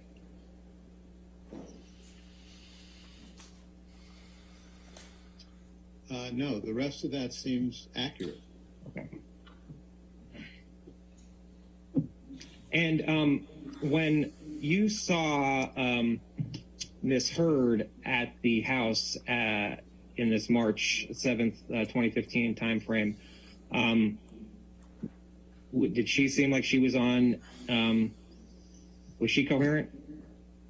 She was coherent. Dr. Kipper, do you recall seeing Kipper 16 from the Gold Coast University Hospital? Yes, I do. And when do you recall seeing this note? At the time on March 8th, 2015, or around then? It was around then. This was the emergency room doctor that saw him, and then he gave him sort of temporary care, and then he was referred to, Mr. Depp was referred to the other doctor that we spoke of before this, who was the surgeon, who was the hand surgeon, I believe. Did you talk to this doctor who wrote this note? Yes, I was present when Mr. Depp was being examined and treated. And at this point, you were, as of March 14th, 2015, you were telling Mr. Depp that you weren't going to be able to treat Mr. Depp anymore. Is that correct? The purpose of this note was to make sure that he was strictly compliant with everything because he needed to have his finger reconstructed. And I wanted to be sure that he was following our guidelines for the drug treatment. Mr. Depp was not following your protocol as of March 1st, 2015, correct? Yes, I had concerns. Mr. Depp was not following your protocols that you were giving him as of March 14th, 2015, correct? Correct. Dr. Kipper, do you recognize Kipper 17? Yes. So you were withdrawing your care for Mr. Depp at least as of March 15th, 2015, correct? I was withdrawing my care if he did not comply. And as of March 15th, 2015, Mr. Depp was not complying, correct? Correct. Was Mr. Depp Can you pause that again? I'm sorry. Thank you. Move for the admission of Defendant's Exhibit 391. 391.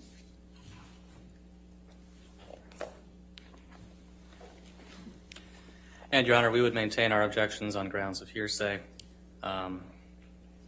relevance, and 403. It's hearsay, not within any exception. It's a communication from a third party, not admissible. It's not hearsay. It's a letter from Dr. Kipper that doesn't have any hearsay in it, and it's. Well, it's hearsay because it's a letter from him out of court. It's not offered for the truth of what happened. It's offered for what was occurring with Mr. Depp at the time of March 15th, 2015. By definition, Your truth Honor, of the matter. that's being offered for the truth. It's offered for notice of when Dr. Kipper was not continuing his care of Mr. Depp. I'll sustain the objection. Thanks. Compliant as of March 14th? The answer is yes, he was not compliant. And the problem at hand, no pun intended, was he was about to have surgery. And for him to have surgery on a finger, he needed to be strictly compliant with what his medications were, what his behavior was. And I did not think he was stable for surgery. And I could not clear him for surgery. And that was what provoked the letter. Right. And Mr. Depp had been breaking promises to remain sober, correct? Correct. And then, did you ever stop your care of Mr. Depp? There was a week, I believe, and I'm fuzzy on the time frame, but there was a short period of time after sending that note before he connected back with me, asking me to take care of him and promising me compliance.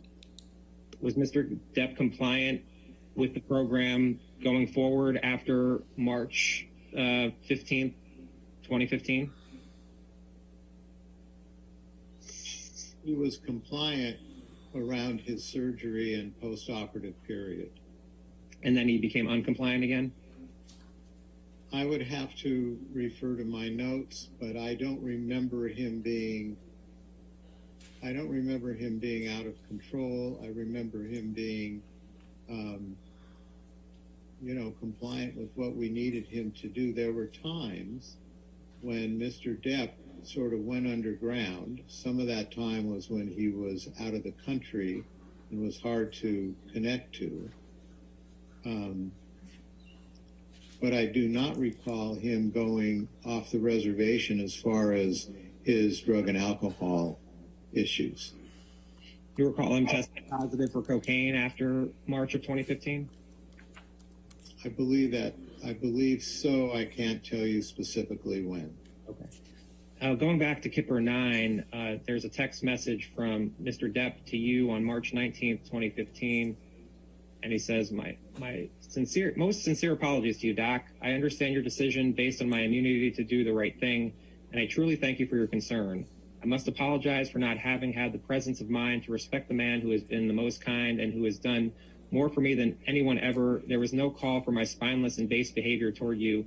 I honestly understand the reasons for your concerns in your letter, and and can say to you now, they are no longer an issue. Thank you for everything. I've chopped off my left finger as a reminder that I should never cut off my finger again. I love you, brother Johnny. Do you recall this text from Mr. Depp?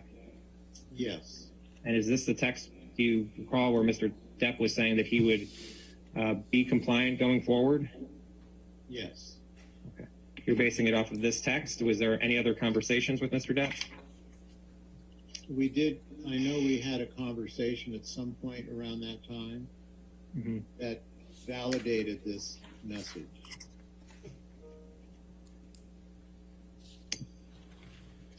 And going to back to Kipper 5, which are, again, the notes. And we're going to go to Kipper 167.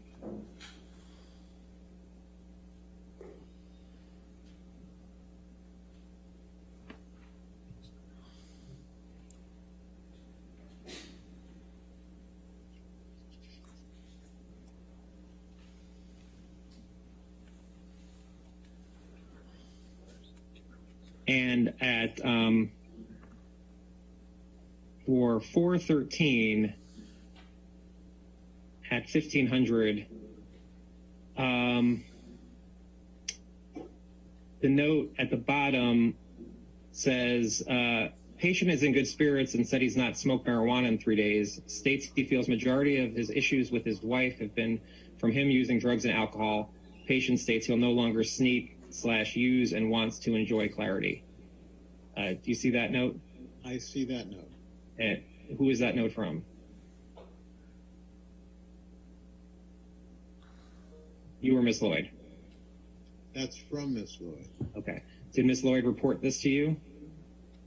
In this note. Okay.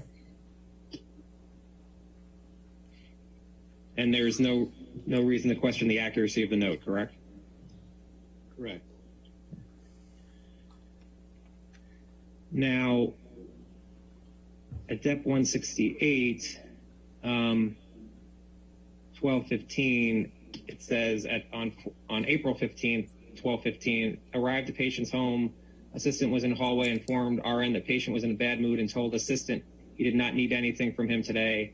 RN was let in home by security and knocked on patient's bedroom door to let him know she was there. Patient screamed, "What?"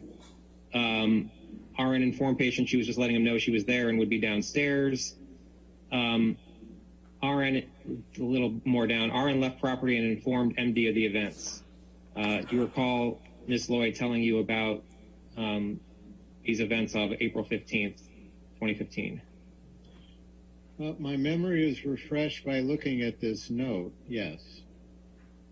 And Mr. Depp had yelled at Ms. Lloyd, is that right? I'm not sure he yelled at Miss Lloyd. I think he just yelled. Okay. Wanted to be heard. I can't say I wasn't there. There's a text from Mr. Depp to you on April 15th, 2015. And he says, "My dear brother David, if there's a God, then I'm positive it's you. Thank you, darling man. I'm fine. I didn't know it was Debbie until I'd already thrown my voice toward the door. Thought it was Stephen, who is no small cauldron of hot water." 2 exclamation points. "I'll call Debbie to apologize. ...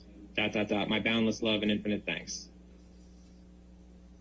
So you recall that he texted you and called Miss Lloyd to apologize? No, I don't recall that specifically. I'm reminded by this note, but I don't recall that specifically. Now, Mr. Depp sent you a text on June 28th, 2015 that says, "Thank you, my darling Kipper. All those technical abbreviations left me fluxumed and in the dark."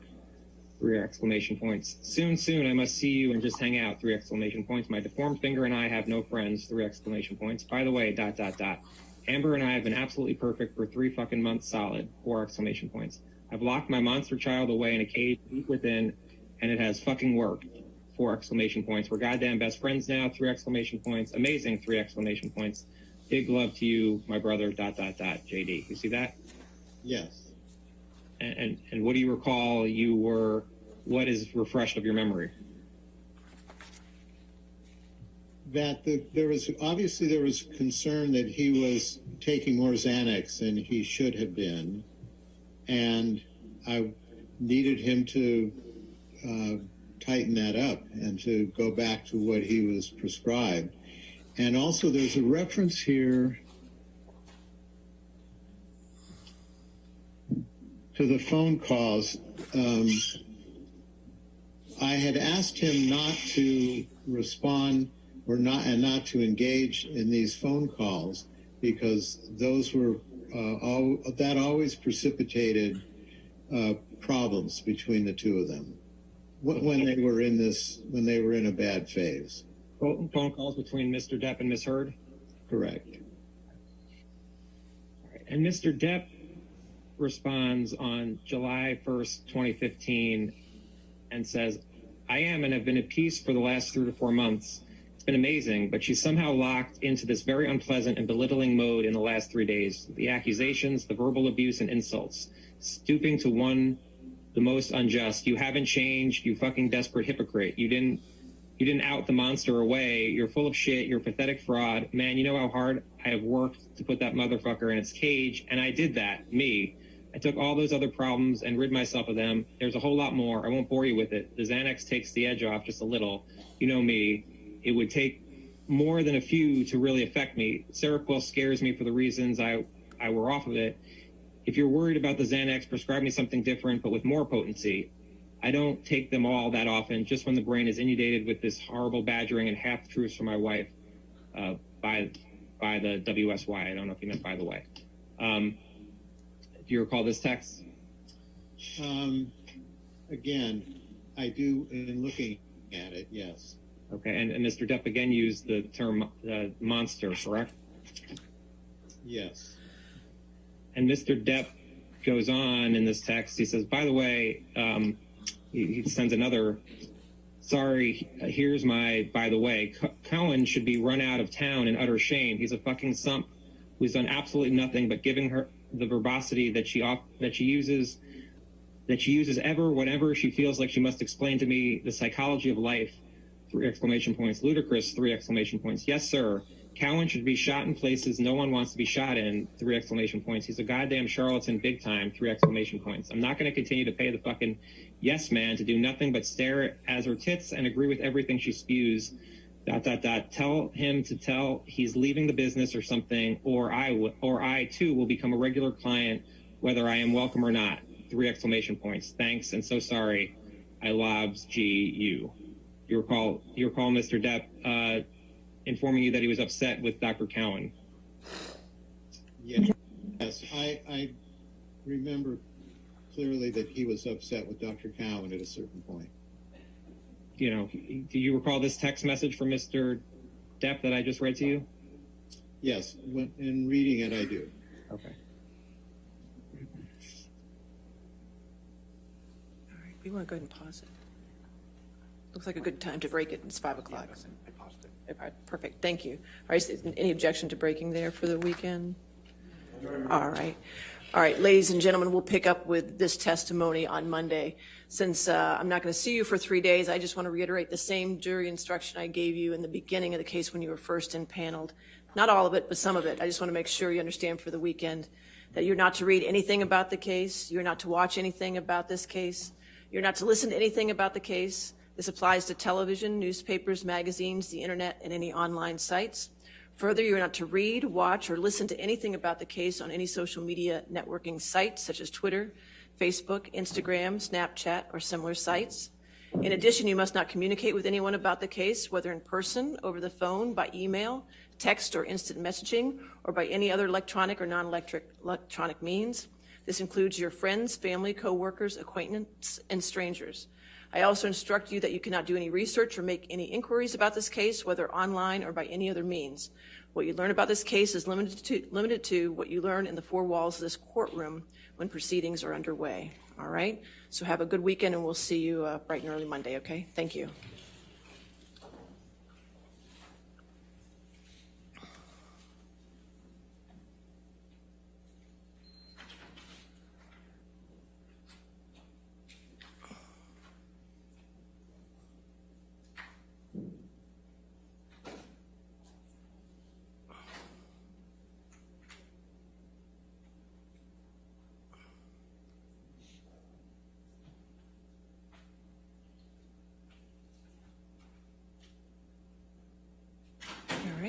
And for the litigants, I'll see you back on Monday. Please no posting on social networking sites, and don't talk to the press, all right? And for the attorneys, I will see you tomorrow at 10 a.m. for a long day. And I'm sure you've been doing your homework, right? So we should be able to get through a lot of deposition objections, right? Perfect. All right, thank you. All right, we'll see you tomorrow then. Thank you.